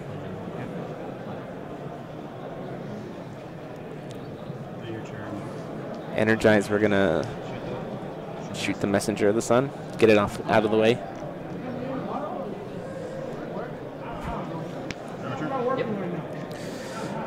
Josh having access to double White Will on Jalen's turn is pretty solid. Gives him a lot of options to be able to deal with whatever there's going to be on the play, especially knowing that you have Whispers. To be able to help turn gain 8 life. You also might have a protection of the Angels in his hand now that he has Drain with the March Hare.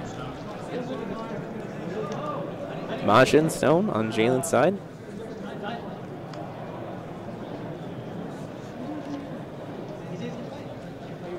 Swings in 4 with Pig, says that's fine, I'll take it. Down to 32.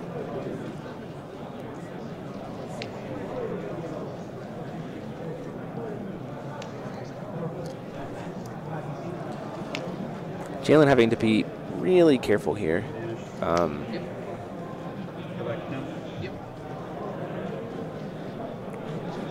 Because if he taps out, he just opens himself up to being removed by what can be played by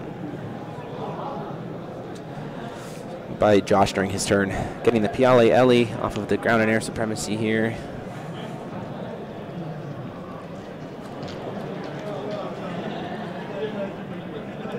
Still waiting to see if there's that martial arts tournament, though I don't know if Jalen decided to play them.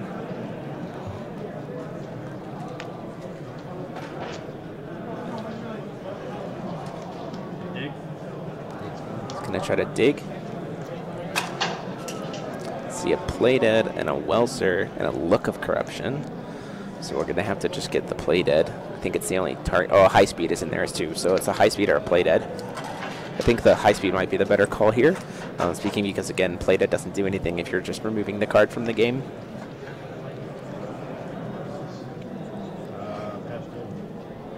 You said pass turn? Draw.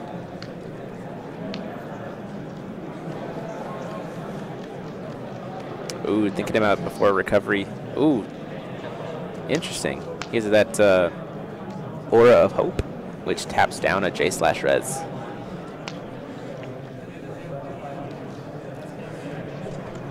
Which is actually a pretty hard punish against Keurig. Air, it's going to target the Messenger of the Sun.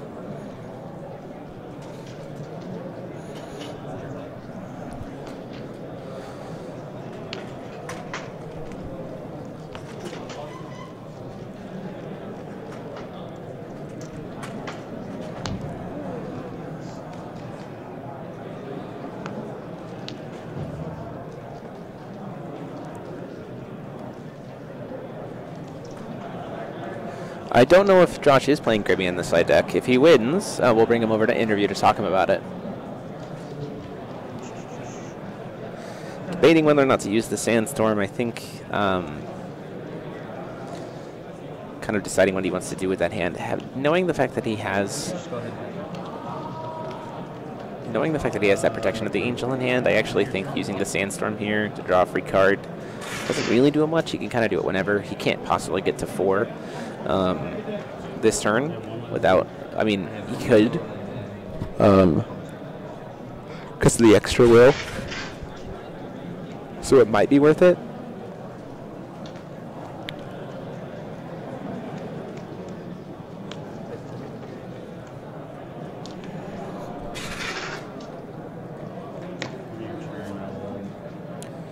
Gonna try to Pathway Part during the end of Josh's turn.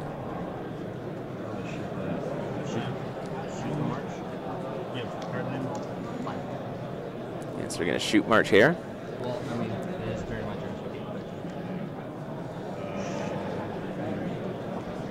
Debating whether or not he wants to shoot it or reanimate it or bounce it back to hand. He has, because of the air on board, you know, there's a lot of Brunhild stuff that, you know, could have been, there might be another air, could be that there's the Misty somewhere if he hasn't already seen, you know, haven't seen the whole deck. So choosing to burn it.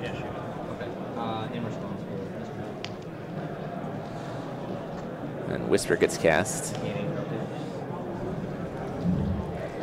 Go back up to 4 grand and draw 2 cards.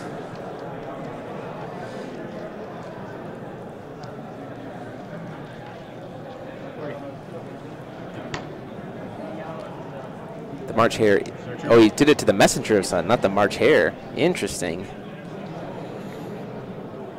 So I guess still draw 2 cards there. Going to Jalen's turn.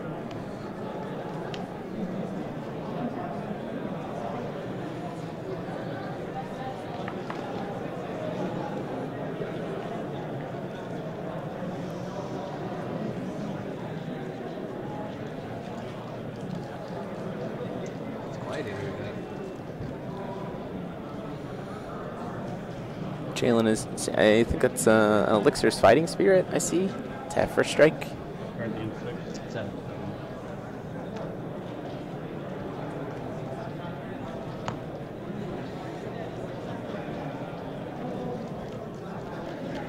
Debating whether or not he wants to do anything during recovery.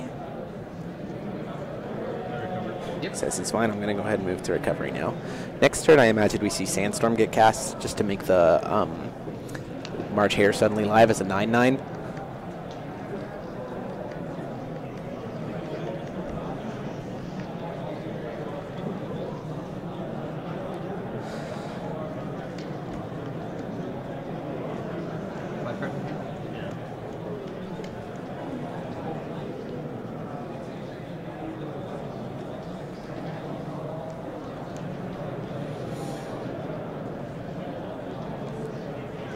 Piali is just going to swing for 5.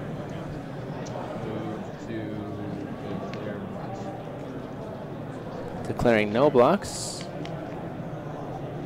Oh, he's going to go ahead and declare block on March Hare. Interesting.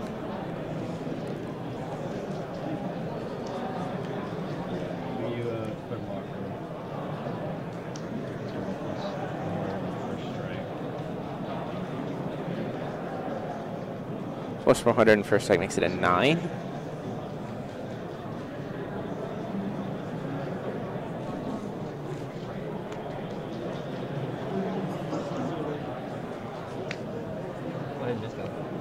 And then in response to that, see the miscount come down. Well, a nice play there, forcing Jalen to consider burning himself if he wants to save that Piali Eli, and still getting to save his March Hare in the process. Going to burn himself down to 32.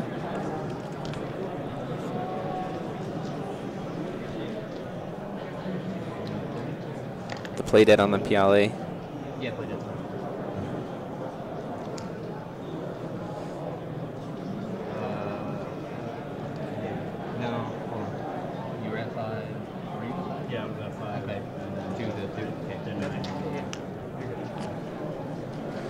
So the Illustrious Fighting Spirit is a card that gives him +4 attack and first strike.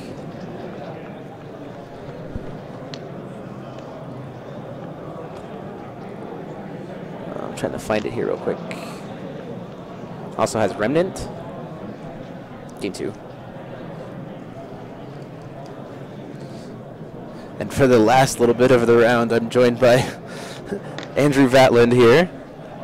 How's it going, buddy? It's going. So we're watching your teammate here, Jalen. Yeah.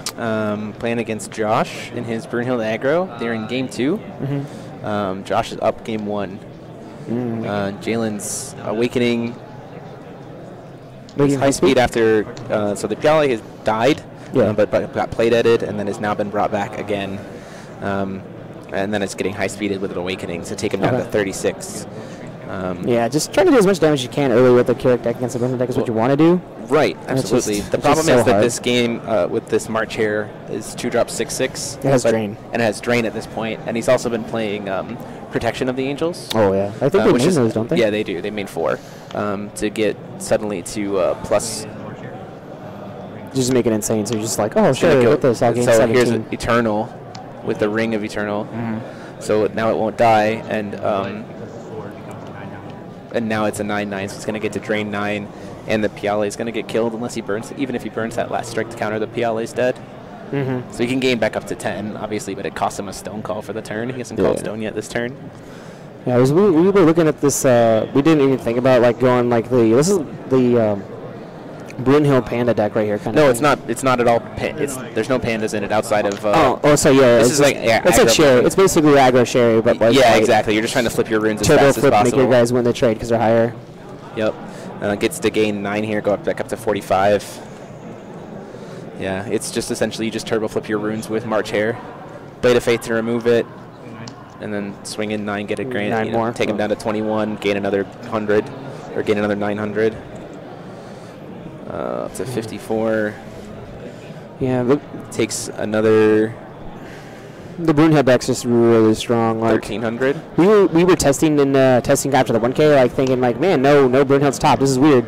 And we were testing Brunhild's like, so Brunhild's good game 1, but game 2 and 3, like it just feels like there's so many things that are teched against it. Against Keurig? Yeah, not even against Keurig, just against the meta. And Hanzo can beat it, but like the Keurigs beat the Hanzos if the Hanzos draw bad. Right. And that's the thing that's kind of been going on for Jalen is he just hasn't been able to get through the wall that Josh has been throwing at him. Yeah. Like even the early game damage just gets recouped so fast. Well, like we cite in Dragon's Breath for like stuff like this, but I'm assuming he hasn't seen it.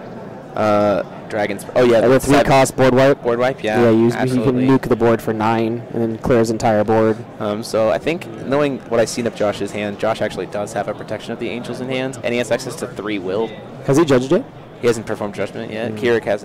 Neither has Jalen. Josh actually didn't perform judgment last game either. Yeah, that kind of relies on March Hare. It's kind of their beater. Yeah, it's just the thing's so above curve. It's insane. Card's been putting in a lot of work. Yeah, and then also with like the Blade of Faith being printed for Runehill, just having a 1-cost like removal spell is just insane. It's really good. Getting a dig here. The other problem is Jalen has been seeing both games. He's seen like nothing but null stones, so he's just been hurting himself to be able to play red, and not seeing any black cards. Problem. Like so, he's seeing these null darknesses, null stones, but not seeing any dark. Yeah, like we cite in Thought Controls and like Evil Uprisings and all that kind of stuff for this kind of matchup, but hasn't been seeing him. I think this is with this board state, knowing what Kira can do. I think this is probably the end.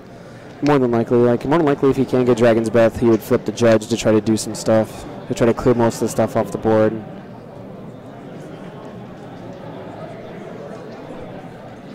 So we'll just have to wait and see. There might be. It looks like in his hand I saw a Ground and Air Supremacy, a Play Dead maybe.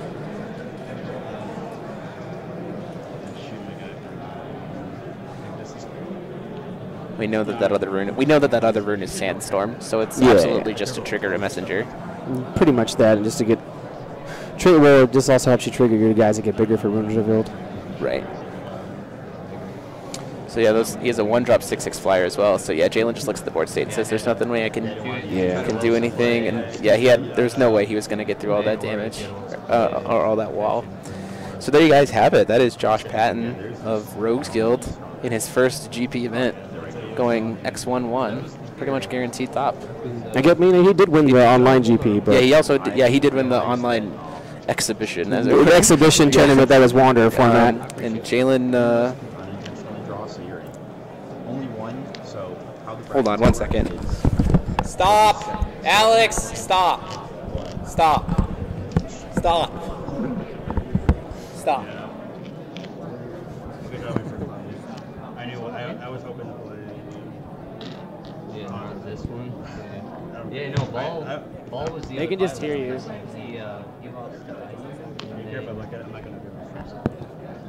But I mean, the list is probably gonna be close to the night. Yeah.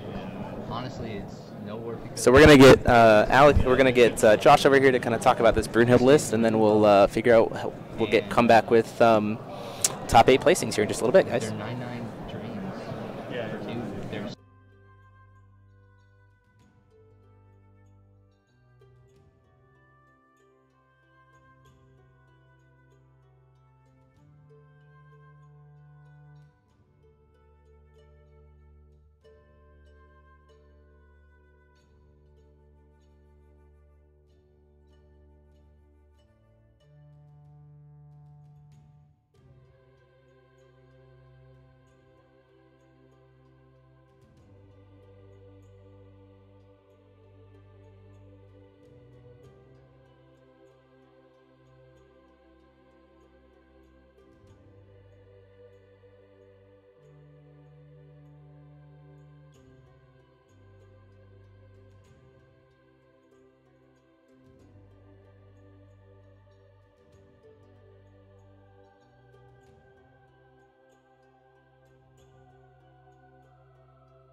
Go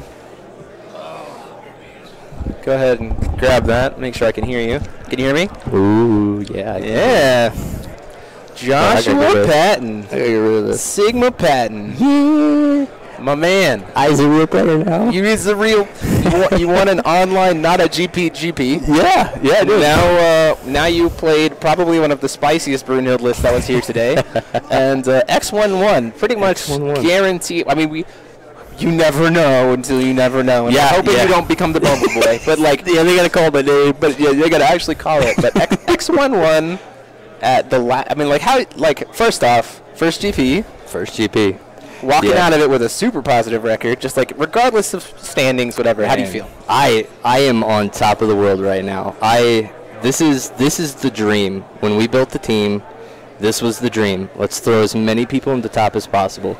Sure. And the personal dream that I had was, it's like my name is kind of out there in the community and everything, but I wanted to establish that I am a good player. Yeah, you're not just a merchant. Yeah, exactly. God. Because you do a lot of merchant stuff. I do. I am also financially sound in my force of will realm, so I try to keep all the expenses down so that the wife and the kid. Oh yeah, dude. Dads. Dads. That's my camera deciding that it doesn't want to focus. Focus. There we go. So, coming into this event, the card that was on everybody's mind in terms of Brunhild was Misty. Yep. You didn't play a single copy of that card. I did not. And instead you played for this bad boy, March here. Yes, this card does work. What inspired you and the team to take it away from what people have been playing with the Zhang and that kind of stuff? So you know what? We're not going to play anything bigger than a 3-drop. We're just going to play March Hares and make them gigantic and get a crap ton of life, and we're going to beat you over the head with a 9/9. Yep. Like what? So at the end of the day, when we were doing a lot of testing, like Kirik is always at the forefront. At the forefront. Sure, so when it came to Mistletoe, like that 5-drop felt too slow. That engine felt too slow. Against like the Kirik matchups. Yeah, well, against Kirik's, and it was just playing 5-drops to do all of the crazy things that it does. Like if you let it get to turn 7, that's the way it is. But like for us, we recognized that like the Kirik match wasn't 100%, right, and we didn't want to come to a GP without a 100% Kirik matchup. Yeah. Right. Okay. And so hindsight. What was the breakdown? I haven't seen the breakdown yet. Okay. I think it's like 5 Kirik. Like that was the only Kirik I ended up playing. So yeah, it was awesome that like my last round, like it felt I was in control the whole time. So, it felt very good. But yeah, at the end of the day, the Orphica, Air, Misty, it all felt too slow. Now you were using Air. Yep. But you were primarily using it to grab March Hare and Messenger back. Essentially. Yeah, I mean, so it was another reanimate that, it didn't hurt. We actually, originally when we had the build, it was at a 4 of, but then as we were tweaking it, it came down to a 3 of, actually, in the list, because we don't need it so much. It's really just more of, all right, later. Yeah, later in the game, it's like, all right, cool. They got rid of one of my things. That's cool. Or like when I turbo block with like a messenger, I can bring the messenger back, after I've already used the summon. So honestly, it felt like it was needed in the deck. But then the other beautiful thing about this deck is probably outside of top 8, everybody here, once they played me after the first one, I'm sure they probably sided into Evil Elemental Uprising. And you don't reanimate nearly as much. Or not so much. Like if you're going to Evil Elemental, you're just going to stop my summons, and then the Air. And then, in Air, and you barely ever used Brunhild. No, right? So, it was, Evil, like that side, like that's fine if you want to side into that. It didn't hurt us at all. But, the biggest difference is that your rune deck in the Misty builds, you need to keep that down. You need to keep it down so that when you drop the Misty, then you start playing the runes. Yes, so you kind of lock yourself out of your rune deck until the Misty comes down. It feels like it. So, like, when we play the deck, it's like, cool, turn to Messenger, cool, pass to me, then, let's flip a Whispers, draw 2, do this, like, just all the tempo. A lot of people have been saying that it definitely, this style of the deck is just, it's the Sherry impact of like just turbo flipping your stories, turbo flipping your runes. Yeah.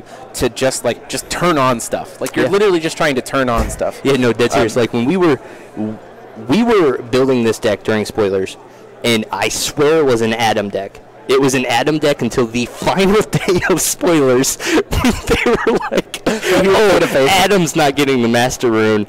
Here's Blade of Faith," and we're like, "Okay, Bruno, let's do Bruno." So I was asking, the Sea Shocker is asking, how did the Hanzo matchup feel for you? So let's see. I didn't play. Oh no, I did. I ended up playing my teammate Will on Hanzo. Hanzo felt fine. I guess I can probably go into the details a little bit. So like at the end of the day, we were playing when they would Jizo. We would kind of end up just playing the slow roll, and we'd kind of bait out the Sealing Scroll, and we'd bait out the barrier. And then once you ended up handling the Jizos, like it all kind of went downhill from there. Big key awesomeness there was Adam Seacard playing the 3-drop Adam Seacard. We talked a lot about how Hanzo hates Adam Seacard. So like the way that it goes, it's almost like turn 1, play a dork. So we play Gem Mallet and we play Acolyte of the Sun. How many Acolytes of the Sun are you playing? Two. Okay. 2, and that was actually a last minute add too. We were originally scared of Sandstorm, but in hindsight, when we were playing the deck and we were trying to turbo out our runes, that Einheiser summon was actually a really hard rune to flip.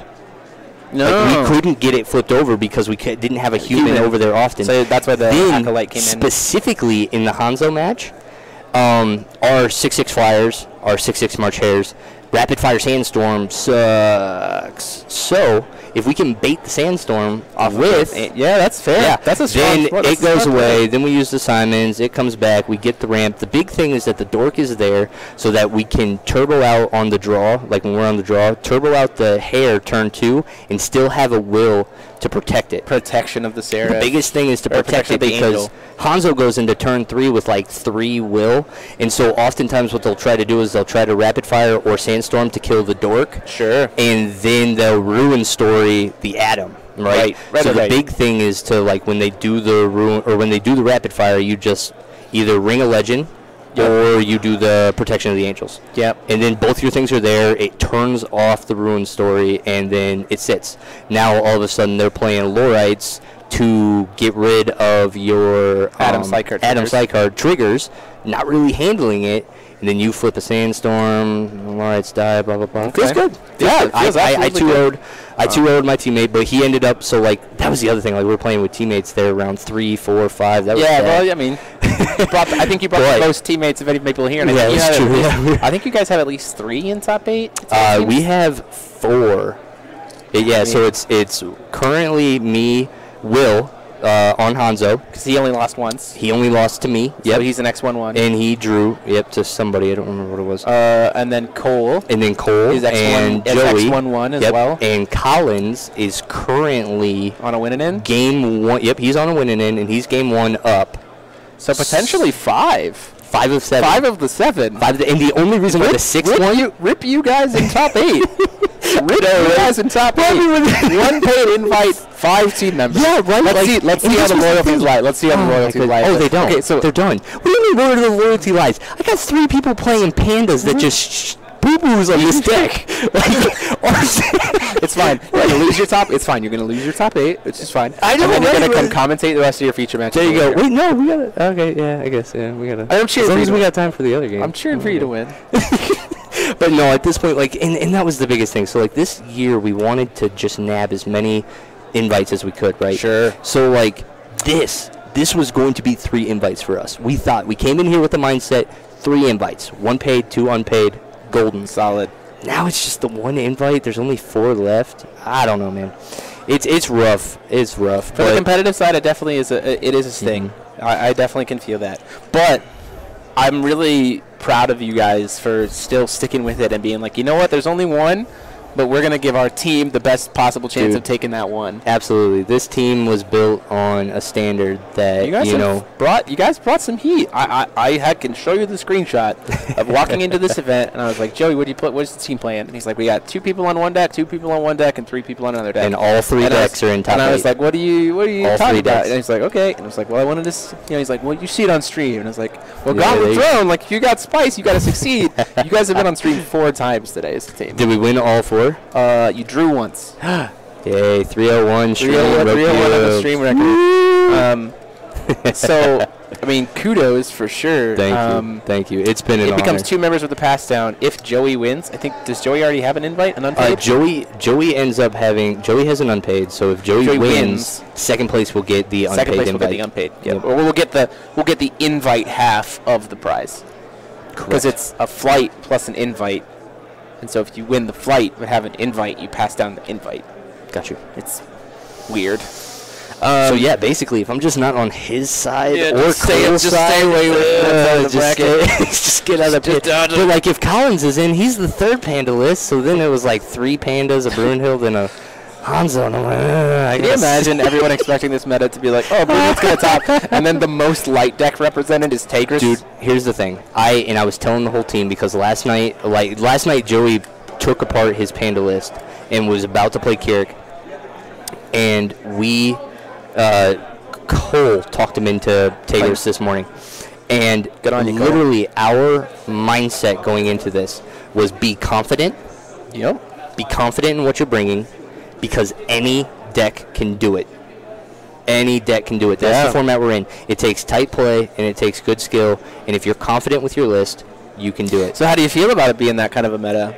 Confidence and skill with any deck being able to bring it. So I'm actually okay with that for the most part right now. Sure. I mean, I wasn't okay with it yesterday. I'm okay with it now. That's fair. Like, I mean, you're in the top 8 of the format. Of course it feels okay now. No, but yeah, like that's the thing. It's like I don't know, like to have to think on the fly on decks that you really didn't entirely test them that much against. That's actually pretty difficult. But honestly, like I think we'll be all right. But the issue is it'll all settle in right now. After this event, it'll all settle in. Because it'll be pretty close. Yeah, we're gonna see the trimmings get cut. The stuff that is just like okay, like. So yeah, the way that we had kind of seen it coming into this is it was a triangle between Kirik, Mistletoe, and Hanzo. And so not all. I like how the ruler is Mistletoe and not Brunhild. Oh, I apologize, Brunhild. Yeah, I mean no, it will, and that's the thing. Like until everyone saw this list, everyone assumed that a Brunhild list had that, right? So that's how we formed. Do you the think meta. do you think that it was an advantage for you against Jalen? Oh, absolutely. That he thought that there was a Misty. No. No. Did he play as if he was dodging the Misty? No, not at all. Did you have anybody play as if they were dodging Misty? No. Okay. Honestly, and it was just because. They didn't have time. Yeah, no, like we were going off they should have probably figured it out by turn 4 when I didn't have a rune deck. That there's not a 5-drop coming down. So that sounds about fair. But no, honestly, like the biggest thing that everyone wasn't ready for was Protection of the Angels. Protection of the Angels is an amazing, amazing work. Battle trick card. Yeah, especially with freaking potentially 17 life gain that you can't bounce anything interact with. It's just got to hit you, or you got to bounce your own thing. Like that's it. You're gonna gain 17 life. And, tempo swing. Like this card. I saw a lot of people. This was the other thing is all the Brunhild lists were running 2 of these, and you're on 4. Oh yeah, damn right we do. Like this card is amazing, absolutely amazing. And so yeah, it was. I don't know, like you swing into me, I left something up, and I kill stuff. Like I ended up when I was playing Bremont, he had his 126 life drawing in game 1. I had so anybody that wasn't you guys weren't watching. I apologize. Bremont and I played, and we didn't get to finish our game, and it went into time. He was at 6. He was at 6 life. You connect, so yeah. I was at 126 life. And this is in turns, by the way. Yeah. And so it got into a point where like it was just literally kind of like a flyer battle. Like I had my 6/6s and I had a raw out there, and I'm just like, yeah, let's like just go a little bit over the top. And I spent a lot of turns where I was just like Brunhild, and he's like because he didn't have the flyers. But then what ended up happening was I I had to keep swinging, right? That was just the name of the game. Right. I swung with a Brunhild into one of those, the 5/5 flyer that draws a card. Bethor. I threw in, he blocks, and he was like, protection. And I'm like, well, that doesn't feel good from this side.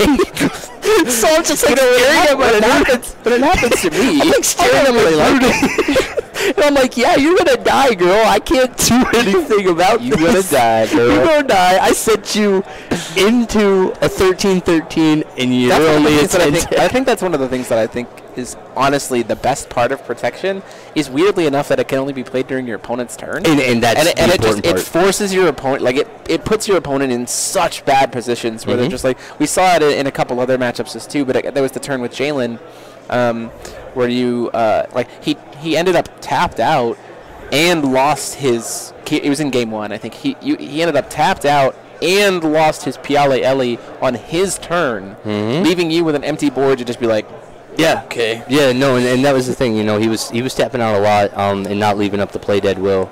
I think he can't even really do it because they're play to faith. Well, except that, and that's the thing. I think that's what he ended up getting on. But like while he's swinging and everything, he needs to leave up, or Keurig needs to leave up the one to always threaten it because like nothing. We're not removing anything during your turn. Right. So if you're going to be doing battle tricks and stuff like that, if you're going to be doing stuff, you need to have that play dead ready.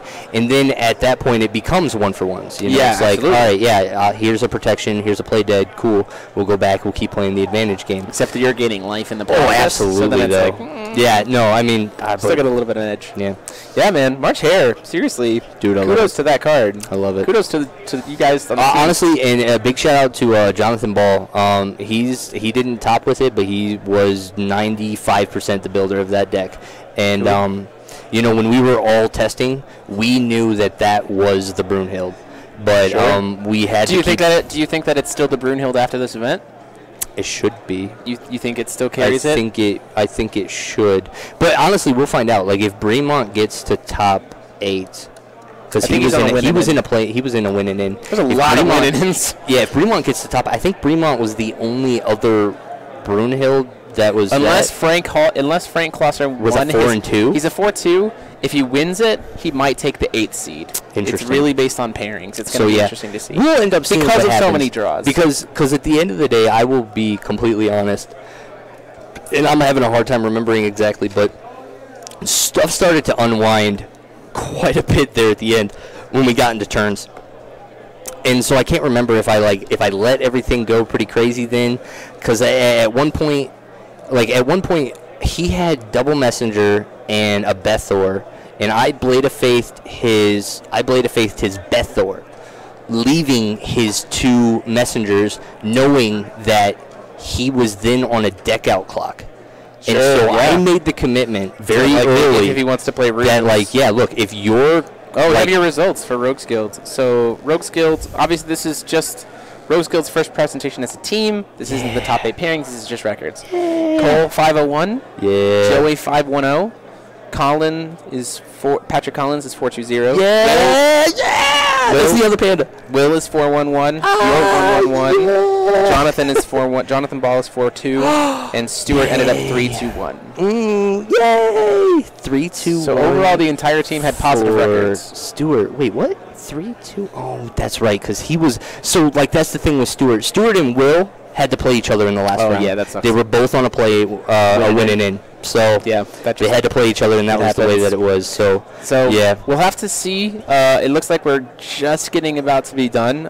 So we're not going to be able to announce it. Well, I mean, we are going to announce it live. I'm going to come back and tell you guys who ended up being the top 8 here. This guy. But I will come back if I'm not, because I'll be crying. I will be crying. It's okay. Found ads. We'll stick together. Found ads.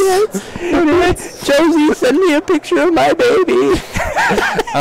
Somebody's telling that you should leave Rogues Guild and we should start Team Found ads. We can also get Joe Ray from Outer Worlds. Hey, there we go. We can get Jalen too. We can get Jalen. Just hashtag Found ads. I tell you what. Hashtag anybody that's watching. Like you can have a real life with like a house, I have wife, 2 and kids. kids. Yeah. You can still have a hobby that is. Look at that. You see these bags? These aren't for testing. Those are real. Those are dad bags. Those are dad bags. Oh, goodness. I think on that note, we're going to probably call it here. So we're going to go to a break, and then we'll see you guys in a little bit once we... What is happening? Something got duplicated? Those bags are for dealing with Will. So we'll see you guys here in just a little bit.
Hey there, everybody. I am here. Final standings. I will also, again, post these on the Force of Will TCG US Facebook group as well, but I did want to give you the final standings here at the end of day 1. In first place with 16 points, Cole O'Brien on Hanzo. In second place with 16 points, Vegan Alexandrian on Gil. In third place with 15 points, Joseph Schilling on Panda Tigris. In fourth place with 15 points, Kyle Ward on Kirik. In fifth place with 13 points, Josh Patton. In sixth place with 13 points, Brandon Bremont. In seventh place with 13 points, Taylor Bremont. And in eighth place with 13 points is Delaney Bristow. We are going to be doing deck checks tomorrow at 9 a.m. Pacific Standard Time here, and we will be hopefully starting the stream with top 8 match at 10 a.m. East Pacific Standard Time. Thank you guys so much for all your support. The decks were Taylor, Delaney was on Brandon, Taylor, and Delaney were all on Brunhild. Josh Patton is on the aggro Brunhild. Kyle Ward is on Kirik. Joseph Schilling is on Tigris. Vegan is on Gil, and Cole is on Hanzo. The 9th list was William Lugar on his Hanzo list. Thank you guys so much. I will get the full breakdown hopefully for you soon. Later today, you can post it. But other than that, I will see you guys here tomorrow. Thank you guys so much for being a part of the stream.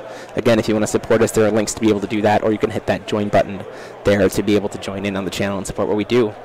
Thank you guys so much for watching. And until tomorrow, this is DMO73 saying class dismissed. Have a great one, everybody.